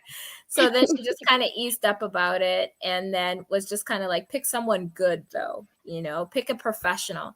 So even sometimes there's even class issues with that too, right? Like, pick someone educated, pick someone professional, and someone who like hypergamous, like that you can support you. And she's still about that, because when I say, oh, I just started seeing someone, or oh, I went on a date, my mom goes, what's his nationality and what does he do for a living? Like, that's her first question. Wow. So she's a hypergamous mother. My father is just more like, just get married. Just do something. Just like when you're younger, it's like your boyfriends are your books. Yeah, very much. And now, you know what's funny about that is when you know, we had, I think it was Thanksgiving. I had the whole family over, and I was talking to my mother and father, right? And you know, and we're talking about, you know, our marriage with Sandy, and we're talking about my attraction to Black women. And I asked my parents, I said, like, what did you think about that? And they told me, they said, we knew who you were going to marry before you did. As a boy and a teenager around Black women, you were so infatuated with certain women that we knew where you were going, and we never wanted to fight it. We just hoped that you found a good wife in that group. That's what we wanted. They told me that. But that's amazing. You know, how would they know where I'm going before I'm actually dating? because your parents know you better than you know yourself a lot of Yeah, times. they're watching close. Yeah, Yeah, you were probably looking, Brent, and didn't realize you were doing it. yeah. Well, I told my dad, I was like, back in the day, I said, well, Dad, what if I got a wife like Donna Summer? And he's like, he looked at me and he just kind of laughed. He says, yeah, okay. He says, she's black, beautiful, and famous. You're a little white boy from New Mexico where people don't even know where that place is. So, yeah, you don't have a chance with her, but you'll have a good wife. I have faith in you.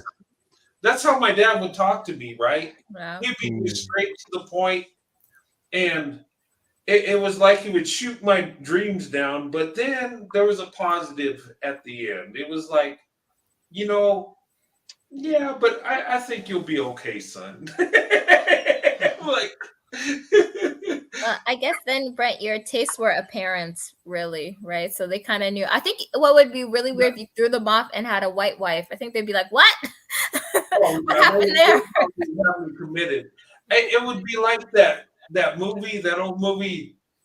What is it? Guess who's coming to dinner or whatever? Yes. Where her and Yeah. the white Oh, woman yeah, brought that a one. black man home, right? If Becky showed up at my house, they would lose their mind because they're like, Yeah. "Oh my God, our son, something's wrong. He's sick." It would be like, I think it would be the opposite effect. Like, what are you doing, son? This ain't you. Mm.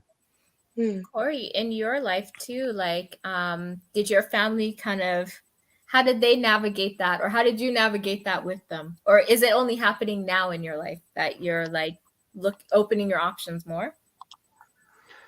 Well, Josie, my family is actually pretty diverse as it is. We're blood related to Tlingit Indian in Alaska, Yurok Indian in Northern California, and Dominican in Florida. So it's not a new thing for our family. It's Oh, okay. Yeah. And besides that, I've already told them. It's like, don't bother trying to talk to me. I've made my mind, and they know that about me. Oh, good. Stubborn much? Well, Uh-huh. I don't care. All right, so you're admitting you're stubborn. It's all good. Well, I Uh-huh. think well, because I'm 51, so Mm-hmm. I've done everything that everybody else expected of me. Well, Mm-hmm. I've done a few things they didn't expect. But, Always have those, right? oh yeah, but no, I mean, yeah. At this point, I just told them flat out. And at first they teased me a little, and I just looked at them because it's like it's going to happen, so I'm not worried about it. And but at the same time, it's like if they went too far, I'd just warn them. Well, you wouldn't want to do that if I was in a relationship. And then it would dawn on them. It's like, oh, So I've been grooming them ever since I made my decision. What made you make that decision? Ooh, sitting by myself, contemplating how I wanted to spend the rest of my life and who I wanted to spend it with, and my idea of the perfect woman for me and how I would be happy making her happy, just living, the best person I could imagine. Mm-hmm. And not just like, I it's not like I just put a bunch of women on a wheel and spun the wheel and it's like, which one? It wasn't like that. There's a lot of prayer involved. Come on, big bucks, no whammy. I mean, I always go to the Lord for guidance on a lot of stuff, and especially marriage, because that's a big, big decision. Yeah, that's You know, a rest of your life it's changing huge. decision. Well, for Yeah. me, it would be. It would be the rest of my life. Yeah, that So, look, that's what marriage is supposed to be. hmm That's but major decisions like that, shoot, even the smallest decisions involve God. So, Mm-hmm. hmm um, Well, you know what? I sat in my chair, and when I say my chair, because it's an antique, 120 years old, Wow. 121 now. Oh, But wow. Yeah, I kind of got a thing for Old Oak, but I was like, what wife would make me the happiest if I was looking in her eyes every day for the rest of my life? Mm. And I immediately flashed back to when I was a kid, when I was on the playground playing with my friend Becca. And it was just like, oh wow, okay. Mm. So, cute black girl in school. Oh. Her name was Becky. No, Her name was Rebecca, but you we know called what? her Becca. You know what? I knew when I was in middle school, there was a black girl named Becky. Her name was Mm, Rebecca, and she went by Becky. Um, mhm. and that was probably before the slang term, or she's probably thinking now, like, oh my God, I was named after the slang word for black. And you know the crazy, I mean, I've known people that have had names out of the stereotype. I know a white guy that was named Tyrone. You know, Yeah, me too. His Mhm. name was Tyrone Johnston or Tyrone Johnstone, and I was like, oh my god. yeah, I seen it, and he didn't act like a black guy. They just named him Tyrone. Yeah. And when I was in the army, there was a white guy that named his daughter Keisha. He was a white guy. His wife was white. He was actually a redneck guy, but he loved the name Keisha. So his daughter was Mm. named Keisha. I mean, you know, and nothing wrong with that. That's just cool. It's just kind of out of the unusual. It's just unusual, you know. Yeah. Um, Hmm. Mm. when you look at stereotypes, right? And I've known a black guy that was named Brad. Yeah, it can happen. What's in a name anyway, right? What's in a name? Yeah, Mm. name, you don't choose your name, your parents do. So, Yeah. Hmm. yeah. You know, that's funny, Brett, because when I made the decision that I wanted to marry a black woman, Uh-huh. I didn't just immediately go on a dating site and start looking for a black woman. Mhm. I mean, first thing I did was I went and I started remembering all the stories in the Bible of all the great men who were in love with black women. Mm. Because to me, Moses. I like the Yeah. inspirational part. Oh, Abraham, Moses, Solomon, you know, Mhm. Mhm. it's just, them are Yeah. some pretty, three big names right there. So you did it the correct way. Yeah. I'm a strategic person. Very.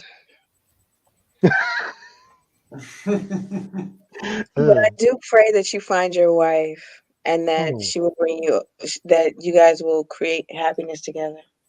hmm. Yeah, and Corey, I pray that she's beautiful and has braided hair and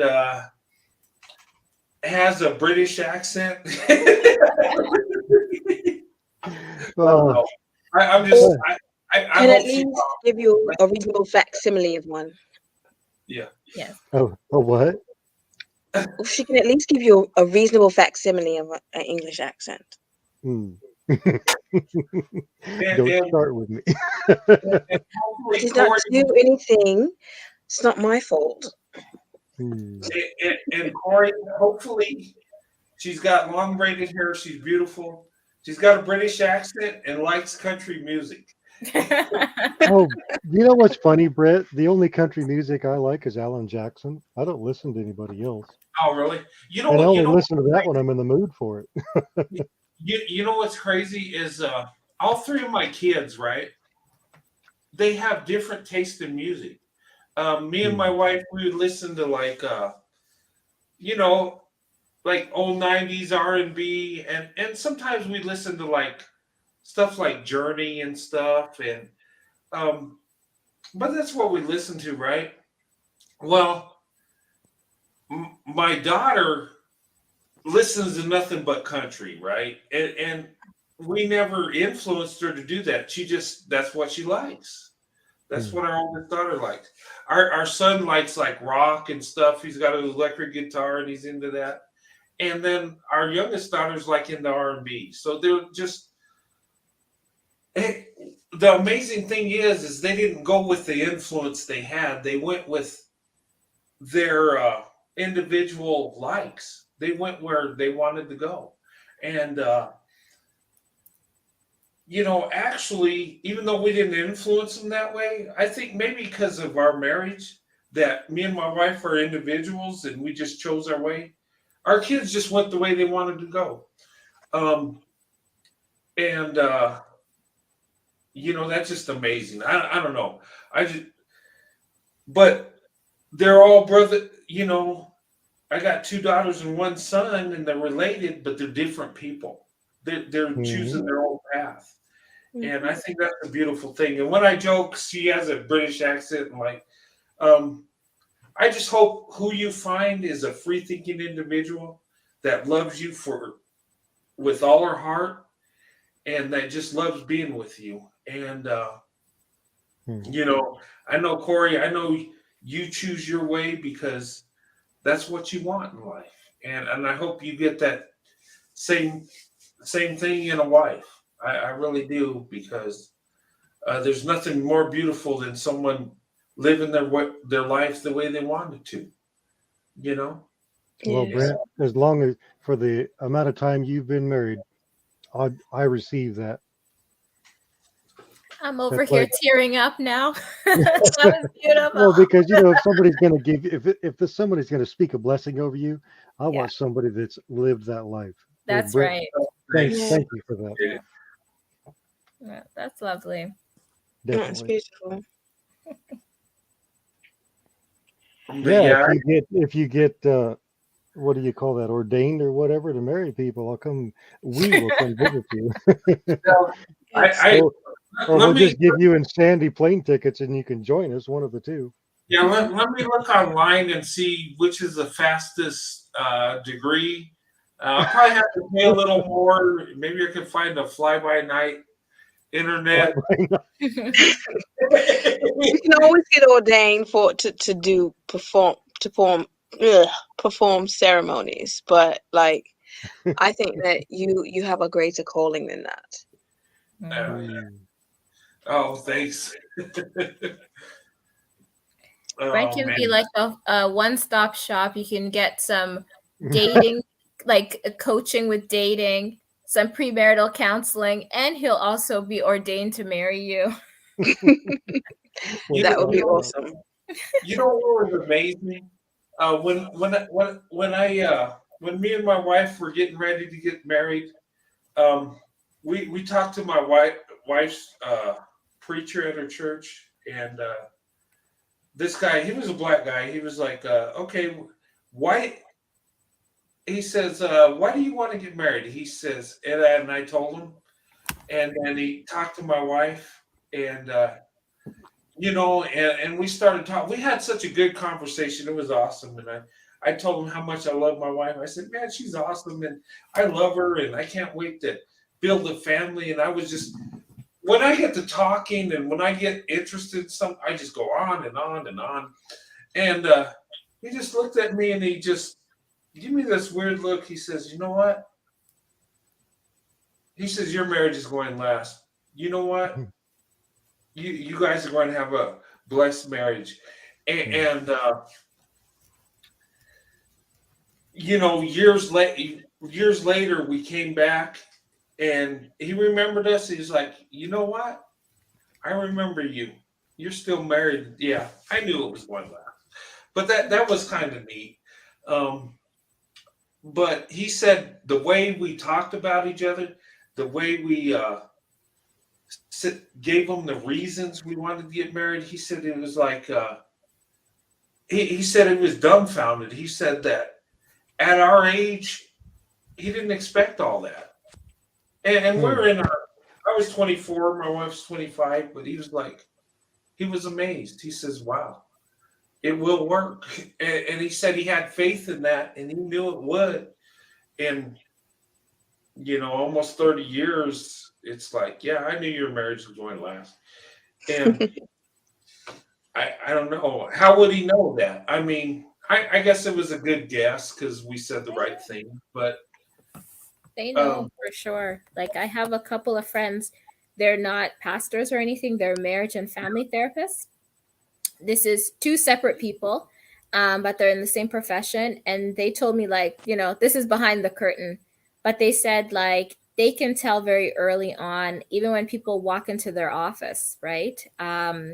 Sometimes this might be a couple who's been married for a while, but they can see, like, they're not connected. Like, they'll sit on far sides of the couch, or someone will make a joke and the other one is like, ugh, I'm done with this, So there's already the body language is there.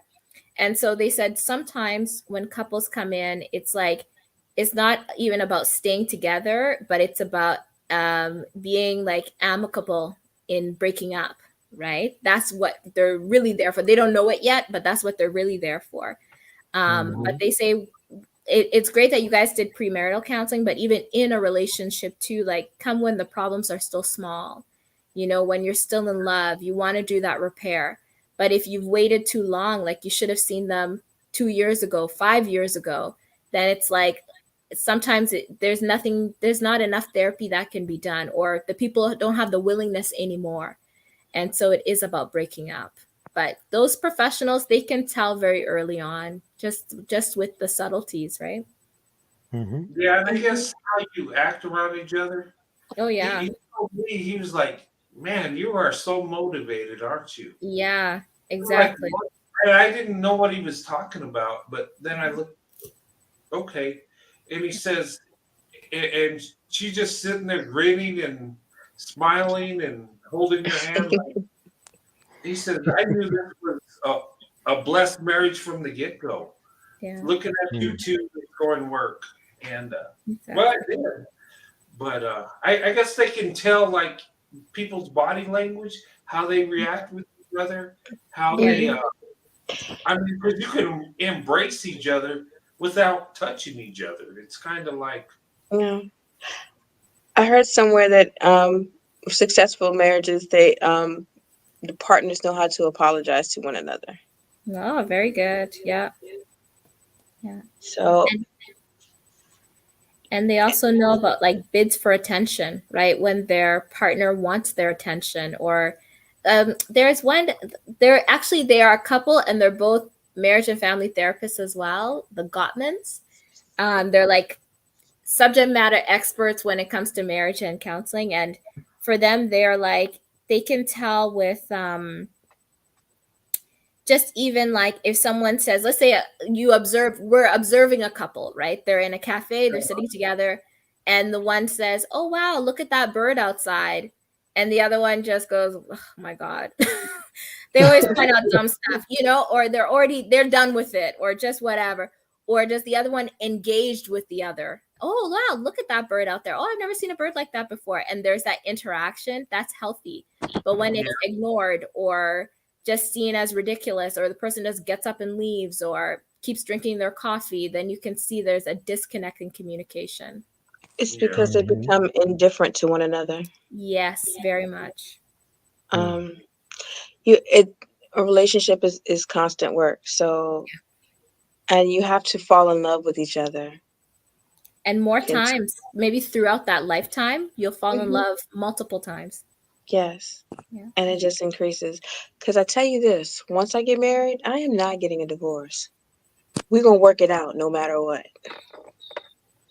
And that's why it's important to be like good friends with your spouse too. Like before and when you guys are married, be best friends. Like the way you guys are friends with your girlfriends and stuff when you guys go out, you have to have that same level of comfort and communication with your partner as well.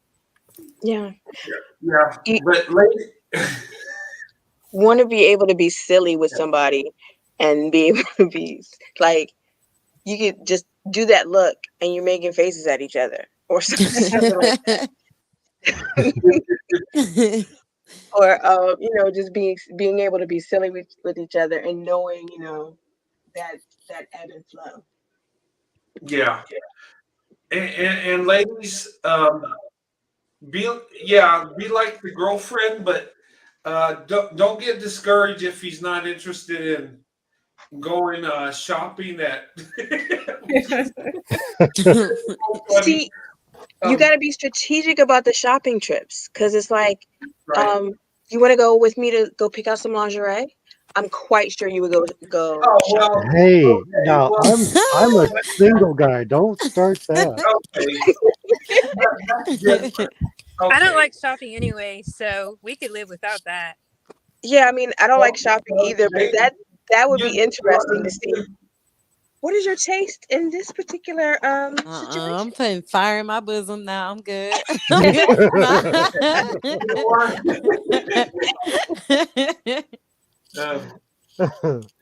J10, you make a lot of men happy because us as men, we're not real shoppers. Yeah, But no, after just take me fishing and we'll call it a day. Let's go out yeah, fishing. That is my ideal outing. Oh, that's awesome. That's Yeah. J10, most guys are Yeah. just happy with their wives wearing their dress shirt. Yeah. So it's more If you than don't mind me enough. stealing your clothes, that's fine. Right. Hmm. But for special occasions, you gotta have that va va va boom. Yeah. I'm doing my best to keep my mouth shut here. And, Corey, darling, and, you know that I like to provoke you, right? It's Yeah, my you're job. provoking, all right. It's my job to provoke you and push you to the edge, I'm practicing abstinence. Mm-mm. Oh, the next person. This is the thing. The next person I sleep with, I have papers on. That's what that is. If I don't have papers on you, then you get none of this. when Yep. we were talking about shopping, anti-ableism, I'm Ableism? sorry. Is it ableism? Anti-ableism? Yeah, he said Yeah, that's what it is. he will spend money on quality lingerie. Yeah. I mean, that type of shopping is fun shopping with your wife. I mean, yeah, that shopping is necessary, but just going to look around. Yeah. My man friend said it's necessary. I mean, Okay. Uh, There's a time and place for everything, and there's a time and place for shopping. I'm trying to keep my brain from not going there. Shopping is good sometimes. There's a time and place for it. Okay, I'll admit that. That was funny. But Yeah, no, like I shop like a dude, so it's all good. Yeah. My mom was like, "You shop like a man." I was like, "Because you try on one outfit, they're gonna fit the same. You get them in multiple colors and keep it moving." Yeah, but you know what? Yeah, In all true. seriousness, I do enjoy shopping with my wife, and and it's not just a lingerie store, okay? But seriously, I do enjoy shopping with my wife, and because she enjoys it, and I like being with her, and there's times we'll go to stores, and I like buying her little gifts, and she's into the Michael Kors bags and stuff, and sometimes I'll surprise her and buy her one. When I find out what she likes, I got to be careful Sweet. because her style and what I think's good, and she does.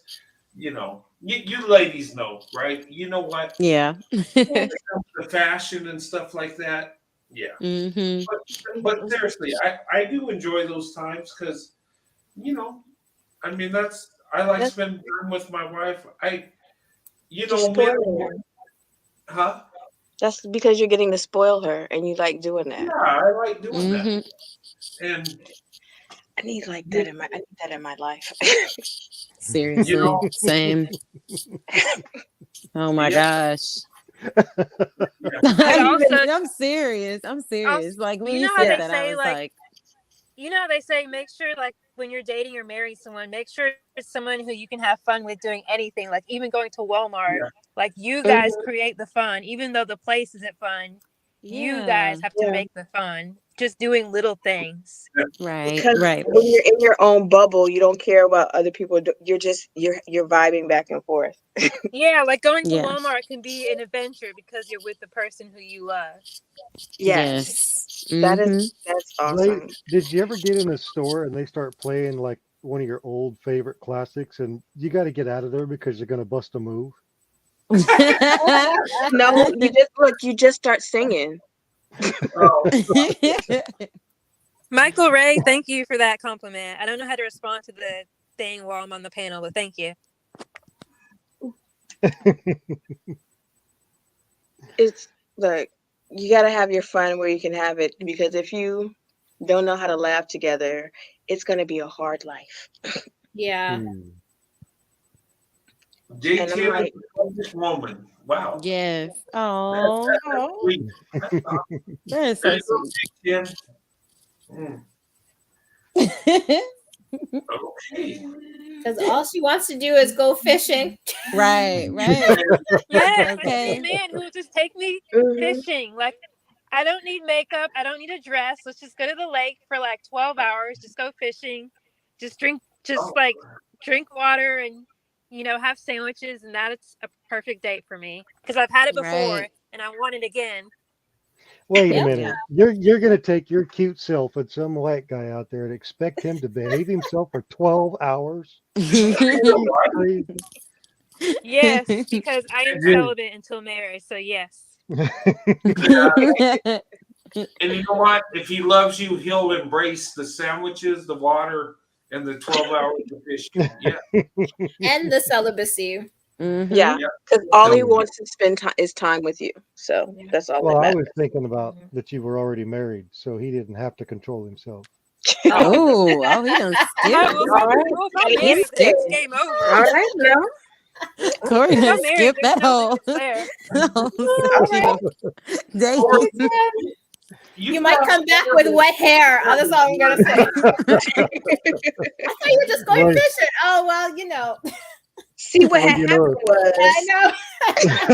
Why are your clothes all wet? Why is your hair all wet? It's like, and you didn't catch any fish either.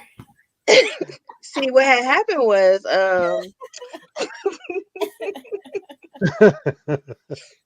what happened was we just got married and went fishing, and oh no, that's and too like much the information boat right tipped there. over. Yeah, so Yeah, yeah, the that's boat what tipped over. happened.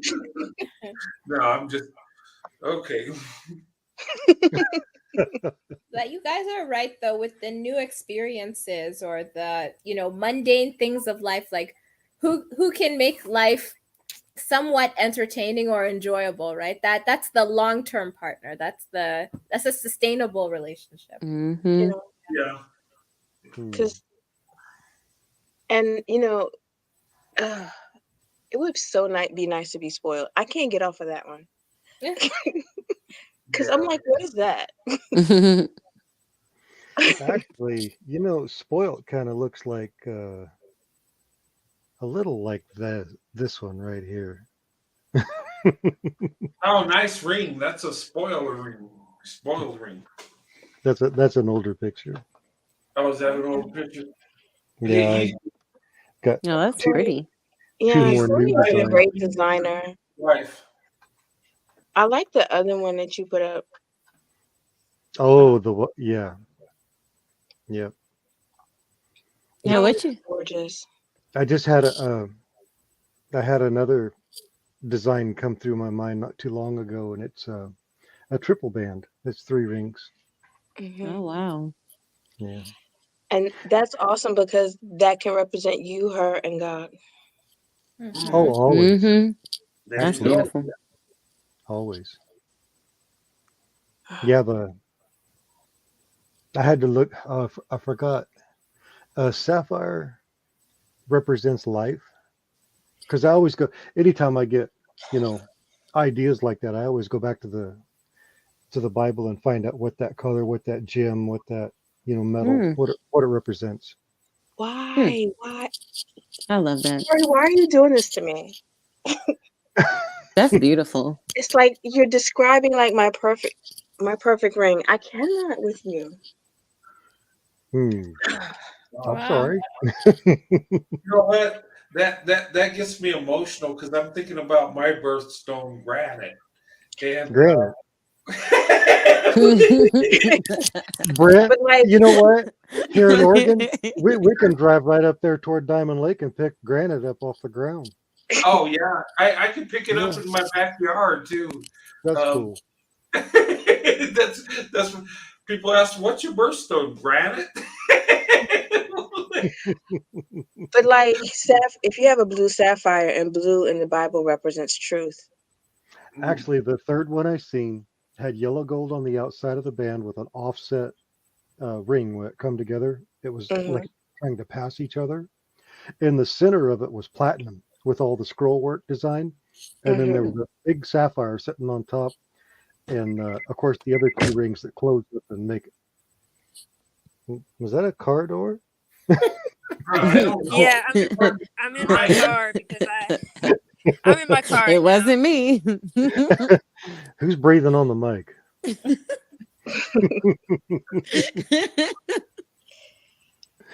It Anyway, wasn't I'm sorry. I'm sorry.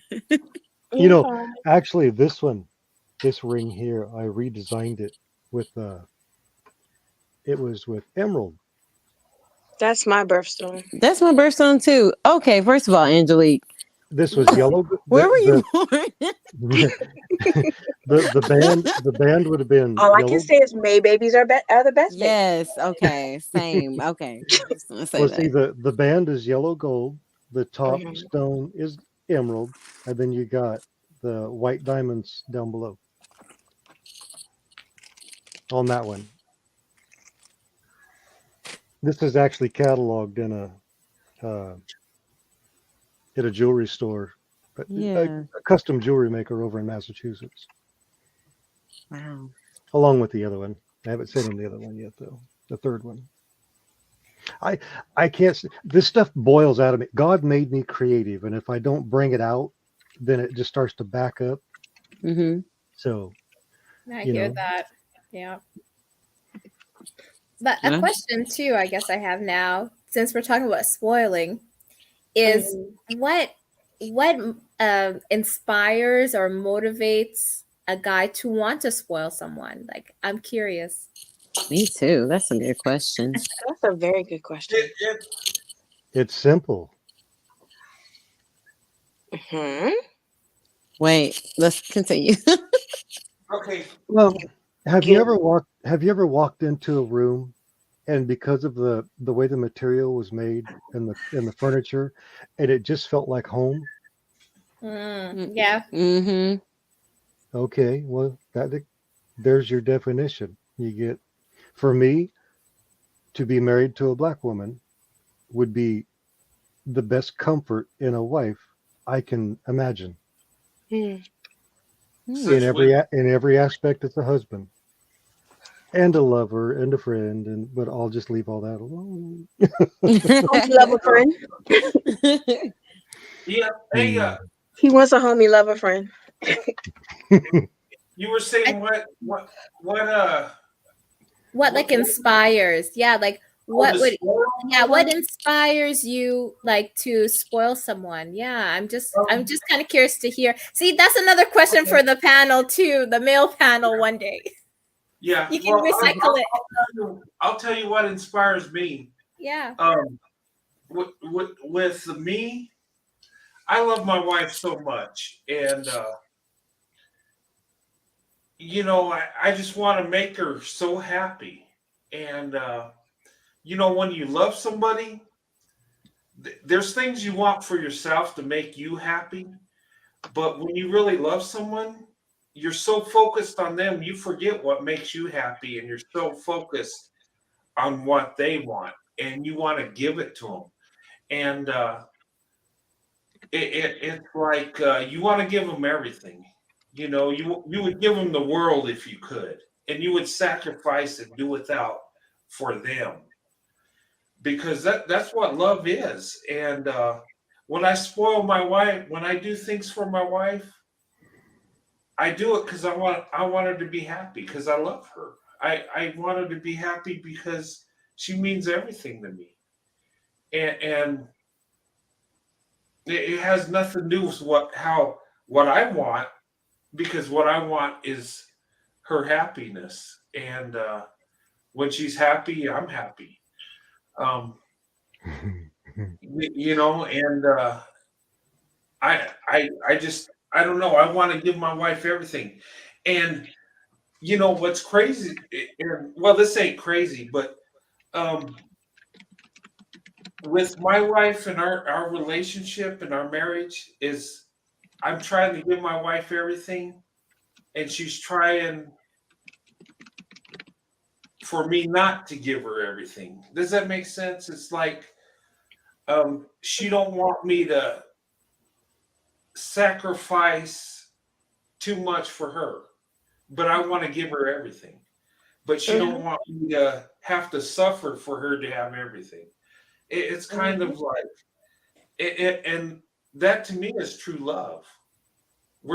Because she wants me to have everything, and I want her to have everything. And when I spoil her, it's such a good feeling. And she's thankful, and it's like she embraces it, but she'll kind of back away from it because she don't want me to have to sacrifice to give her what I want to. I don't know. It's like, but does that make sense? I mean, That does. Yeah, it makes perfect sense. Yeah, like you're both everything. serving. You're both serving each other, but not taking it for granted. Yeah, we're not. It's like Yeah, the I will reciprocity. do without so she can have, Mm. and she will do the same for me. And I think when I go all out and spoil her, it's like it's like a defense mechanism because she don't want me to do without so she can have. Um, you know. That's a funny thing though, Brett, because when you're in love with your best friend, the friendship and the love you have is the prize. Yes. The material things are irrelevant because you're just happy that you're with them. The stuff is, it's a secondary. It comes and goes. Yeah, it comes and goes. The being spoiled is being in love with your best friend. That's being spoiled. Yeah. That's the best luck ever. Yeah, seriously. Yeah. I do have a question. It's something that Corey had said.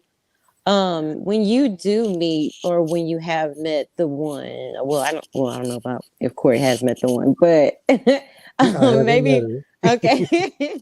And Brent, you know this. So when you met Sandy, like, did it feel like home, like you've always known her kind of thing? Like, oh God, it did.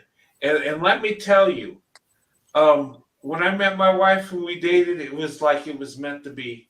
And when we lived on different sides of town, right? She lived in a real nice neighborhood, beautiful. I lived in a not so good neighborhood. But and maybe that's why I felt good because her neighborhood was much nicer. But all joking aside, when I was with my wife, I just felt like it was right. I love being around her. Yeah. I would go and visit her at her house, and and with her family, I just felt like I was part of the family. It's amazing. Her family just embraced me and brought me in. It was like wow. It was like I belonged to the family, and I felt that way too. And when I go visit my wife, and I remember I'd get off work, and it was, I'd get off about 9 or 10 and go spend time with my wife, and we'd watch a movie or watch TV. And her mom had this big sectional couch, and I would lay down and rest, and I would have my head in her lap, and we'd watch a movie or TV, and I just felt at home. I felt like this is where I belonged, and it just felt like it was right. It felt like I felt more at home at my wife's house than I did my house before we were married. I mean, it's weird, but it makes sense.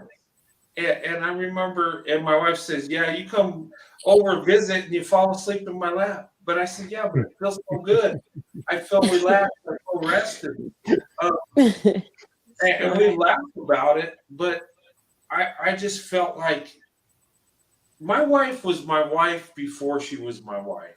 And I could feel it. It was so right. It was like this was meant to be. And I still feel that way to this day. And now that Yeah. she's with my daughter and helping her out with her daughters, I miss my wife, even though she'll be back home in a couple days. But I miss just hugging her. I miss sleeping next to her. I miss waking up and she looks at me and says, "I love you." Um, I miss that,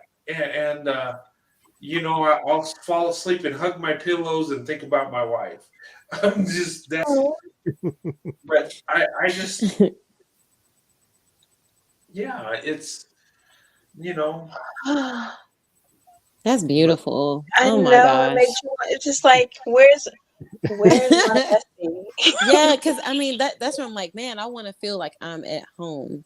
And Yeah. not like, oh, I'm complacent, but like where I'm supposed to be, because I feel like home, I know for myself, when I go home, it's like it's a safe haven and it feels like I'm being restored, especially like when I'm dealing with a lot of people or things or whatever I could be dealing with, or even like my family members. But when we're around each other and we go home, it's like there's no place like home. Like literally, it's a place to be recharged, refueled.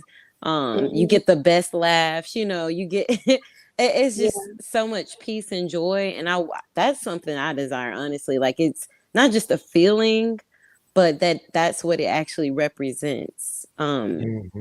So that's why I was wondering, because I would hear people say something like they've always, it's like they knew each other, and I like just the way you talked about it, I'm like, man, like what is that like? It just makes me like, just be hopeful, that there is someone for me. So It's like a blueprint. It's like yeah.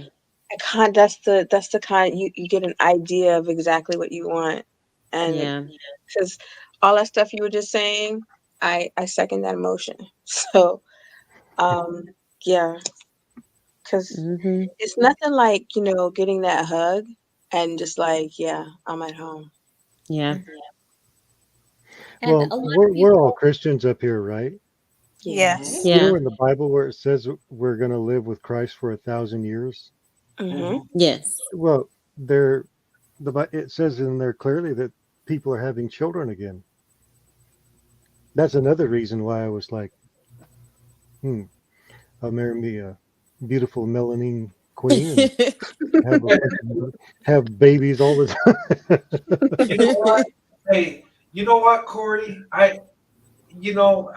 What you're saying is I embraced having kids. I thought having children was beautiful. It was awesome. I remember our first daughter was born. It was like so awesome. It was so neat. It was such a blessing. And then our son was born, and that was awesome. Then our youngest daughter, and I almost lost my wife on, our youngest daughter, but and that's why we only have 3 kids. If my wife, if it wasn't so hard on her, we probably have 5 or 6 kids because I love children. I do. I like a good sized family, and yeah, our we'd have enough to take care of the family. But the thing of it is we wouldn't have as much material stuff, but we'd have a bigger family. There would be true love there, and that's what it's about. That's what we're missing in this world is we get so caught up in making money, and we're not thinking about children. Oh, I just want to have 1 or 2 because I'm into my career. Well, you're missing out on the family blessing. The Bible says that happy is a man that has a quiver full. What is that, like 5 children? It's quite a few. Quite a few, right? I mean, it's amazing. Those of us that can afford to have children don't, and those of us that can't afford them have them all over the place. And I don't understand the logic in that. But children are a blessing from God. And our children don't belong to us, they belong to God. He blesses us with them, and it's a beautiful thing. And a family is, I tell you, me and my wife, we talk hours about things we did when our kids were little, trips we would do, things we would do together. And we embrace that. We cherish those memories. And I couldn't see it going a life with not having a family. I know some people choose not to, but you don't know the blessing you're missing. Watching your children as little kids, grow up and the first day in preschool and then to their graduation and then graduating college. And it's like, and then in between the trips you do, the family time and all the funny situations that you have in your family. And it's great when me and my wife get all three of our kids together, we talk about old times and laugh. All the crazy things my kids done.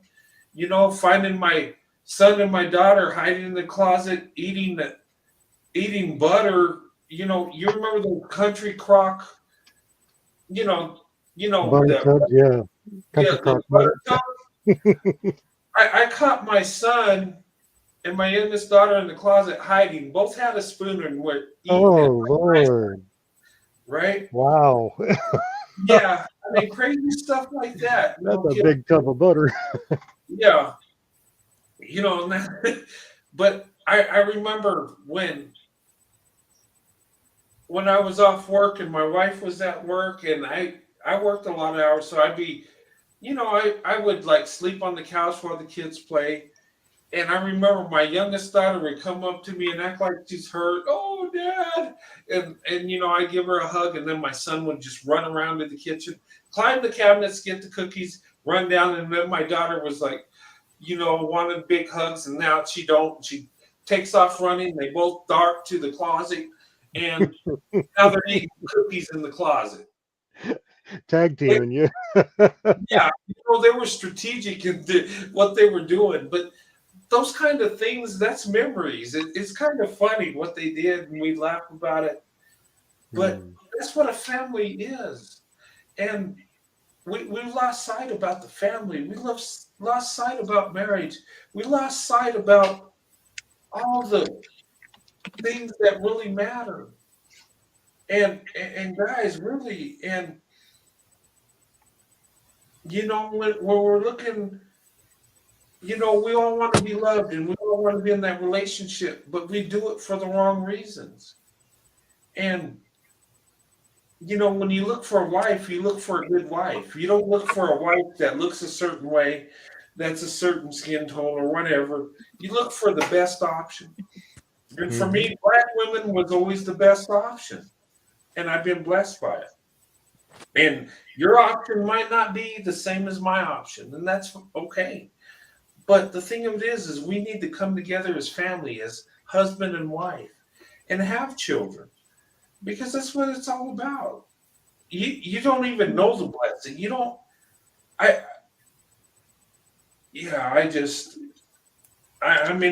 can think about it and get emotional because it was such a blessed, beautiful time. And when we come together, it's a blessing again, and it's like,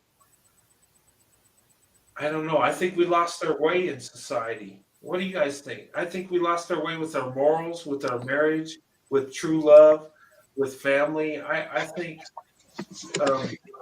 it's like we go through life with putting the carriage before the horse. It's like we have relationships and we got to jump into the sexual thing before we even get to know each other, when we should be doing that within marriage. We look at what we want in a wife is not the character she has in love, but how she looks. And I don't know. Angelique, you sound like a gopher over there with that keyboard. Well, Look, Brent, I think a lot of society is lost, but from what I see, a lot of the viewers on your channel, I think we're all pretty much on the same path from what I can I see. think so. Oh Yeah, hmm I have prayed, and so had two temptation paths put before me, and so now I'm going to wait on. I'm thinking the third might be the charm.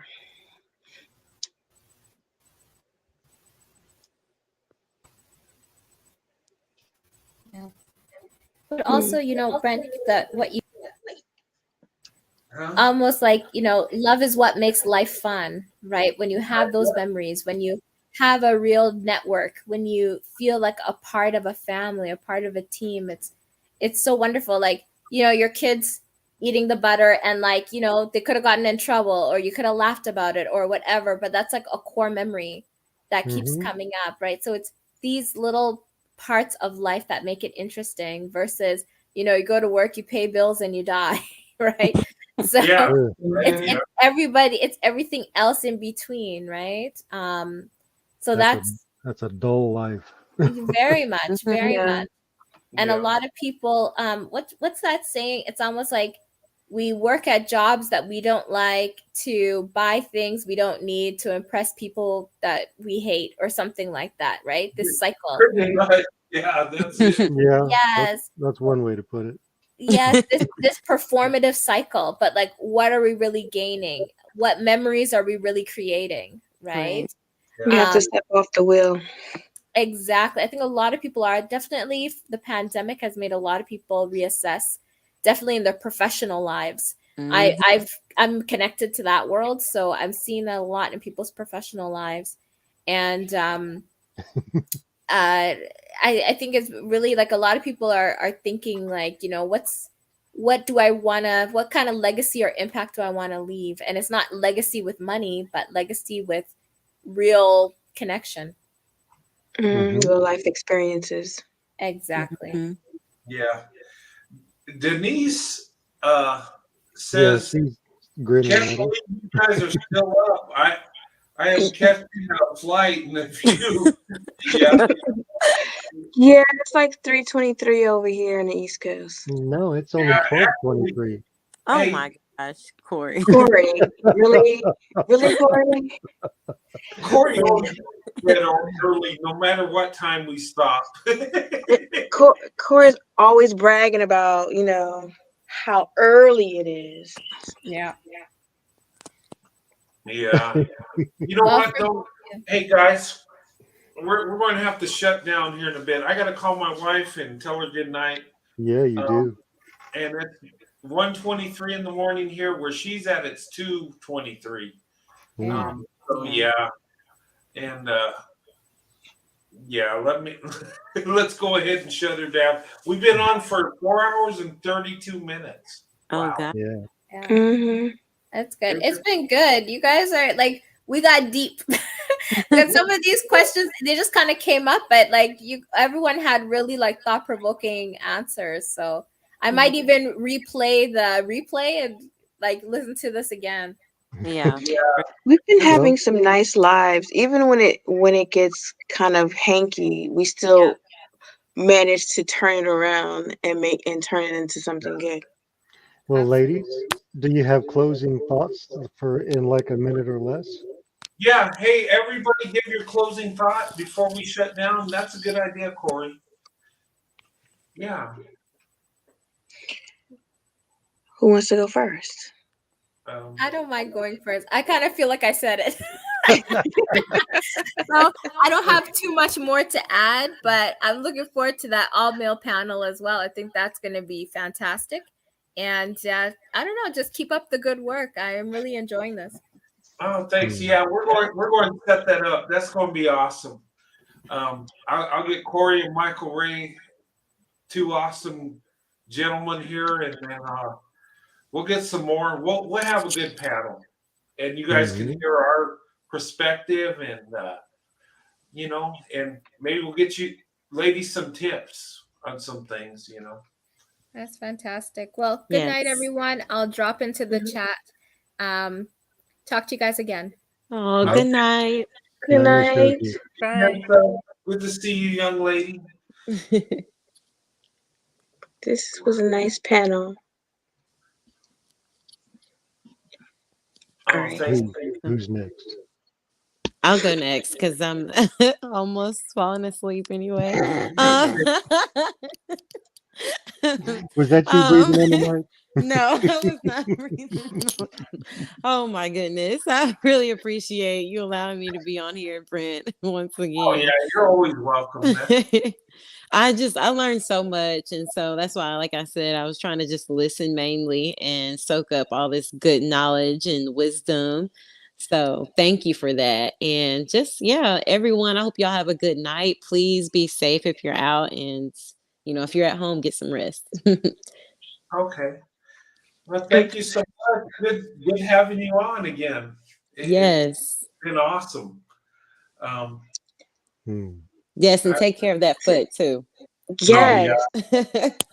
yeah. Are I'm gonna be out for a month at least. Yeah.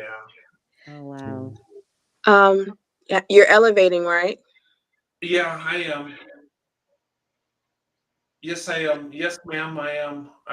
I'm sorry. I'll make sure I do it. Okay. That sounds like you haven't been doing it. I have. Uh-huh. That tone says something totally different. Yeah. Have you been icing? Uh, I've been using heat actually. I've used some What? icy, but I don't know. Heat seems like it works better for me. I don't know. Yeah, I can see But that. I'm It doing helps some. with the swelling. Yeah. It, Yeah, I don't like I'm with Michael. I don't believe that you've been elevating. okay. I'm sorry. You got me. I've been running around, but I will elevate tonight. I promise. Uh-huh. So you have the pillows in the bed to elevate your leg, right? Well, I gotta hug one because I got to dream about Sandy. Okay. Okay. So. Okay. Yeah. No, I'm going to elevate it. Of course. Yeah. I'm Okay. serious. So Am I in trouble? look, you don't have Sandy there to make you do it. So we have to when we get a chance to to do that, we gotta make sure you're doing it. Hell yeah. Yeah, and she appreciates that because she tells me the same thing. Are you doing this? Are you taking care of yourself? Are you? I'm like, See what had and happened was yeah. Sometimes that's I feel like saying, no, I haven't. So she'll come home and take care of me. So,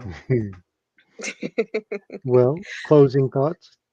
um I want to thank everybody because it's especially you, Brent, because you make this a safe space Hmm. and you move forward in love and everybody sees that. And so to know that there's a space where there's love and safety. So and I appreciate the good conversations. well, thanks. And I appreciate you guys coming on. I do. I love the conversations. They're so awesome. Yes. And you know, J10, we Yes, I'm we glad that I appreciate came you. on the panel tonight. I'm glad you guys summoned me on. I had a good time and I learned a lot as See? always. See? See you put this is a look, even the even the chat, even when we're on here, is still safe. You don't have to hide. We Yeah, I loved know. having you on. My thing is I live with somebody, so my voice is loud, so I don't want it to carry through the walls because they're trying to sleep. That's why I'm sitting here out in my car. So I need to go back in. Oh no, Don't do that. sorry. Um, Yeah, put me in your sorry. car. I mean, I Eh, want to be in my car. It's not like I feel forced here. Like I'm fine. It's safe. okay. Well, Okay. we just love having you on the panel, J10, and it's always a blessing to have you here. So, yeah, we might be a little pushy, but we just love you. That's it.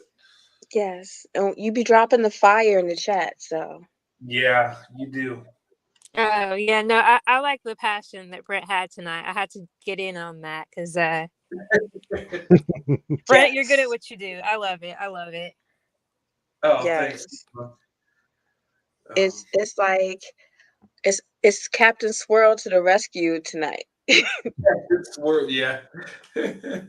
Somebody said Captain Swirl, Captain Kirk, and I'm like, are you trying to feed on me my ego? No. I yeah.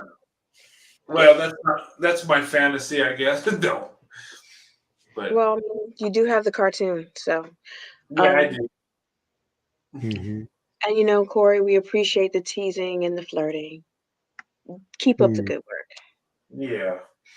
Only up until I'm not allowed. Understandable. Right. So we'll enjoy you while we can. When he stops, we know he just got married. So Yeah, pretty much. Well, And this Michael, this lady. Oh, go ahead. I was gonna say Michael Ray. We always appreciate you being a gentleman in the chat as well. oh yeah. Yeah. Hmm. Yeah. Big love to Michael Ray. Yes. Yeah. Thank you for the Bible verses. Oh Yeah. yeah, Looking absolutely. like Sam Elliott in that picture. That's like the coolest picture. It's like, oh man. Isn't it? I You thought know, it huh? I I'm was going thinking. Go ahead. go ahead. I was just thinking today. I was like, when I'm in a relationship, I won't be staying up this late on the panel and talking because I want to be laying next to my my wife. You're not going to be thinking about this panel when you're married. No, probably not for 6 years. I mean, that's how it should be, Yeah, though. definitely. We'll miss you when you get married. Hmm. Um, but it was nice knowing you. I haven't met her yet. But She's here's the thing, coming. She's when you coming get for you soon. Yeah, I know she is. yeah, well, when you get married, you can come on the show too, and we'll have a married couples night or something. I was thinking about that. I was gonna put together some kind of a backdrop or something, and I got enough stuff in this hobby room. I could probably decorate a really nice, you know, uh, built-in bookshelf or something. Mhm. Hmm. Yeah, a friend of mine does. He makes cabinets, furniture, and he could build me something real nice. Awesome. All right, so I'm going to say good night to everyone and sweet dreams, and see you in the next live. Oh, okay. Afro Angelique, it's been a pleasure. Thanks for coming on. No problem. Always I enjoy love you it. on the panel. It's so soothing to come up here because I don't get to talk. So this is the only time I get to talk, really. Oh, Hmm. I enjoy hearing you talk. All you ladies and Corey, you guys are awesome. You really are. Hmm. I enjoy the conversation. Yeah. So I love each and every one of you, and I will talk to you later. Everyone in the chat, love you as well. May Okay, we God love bless. you Yeah, Brent needs to call Sandy, so let's let him go. too. Yep. Yeah, I do. Brother, good night. Great show, great live, great Hey, panel. good night, Corey. Brother, you're awesome. You brought it together again. Oh, thanks. I appreciate it. And J10, thank you so much for coming on. We do Yeah, we definitely, enjoy definitely. having you on. Yeah, I'll be hopping on the panel more. Well, whenever I Okay. can, I will. Yeah, I mean, no pressure. I mean, we're teasing you. I mean, if you want to come on, it's all good too. But we love having you on, and it's just we have big love for you. We all do, and we appreciate you, and we appreciate you coming on. So Thank you, thank you. I'm definitely feeling the love. Okay, I'm gonna drop into the chat. okay, have a good night. God bless, and we'll see you soon.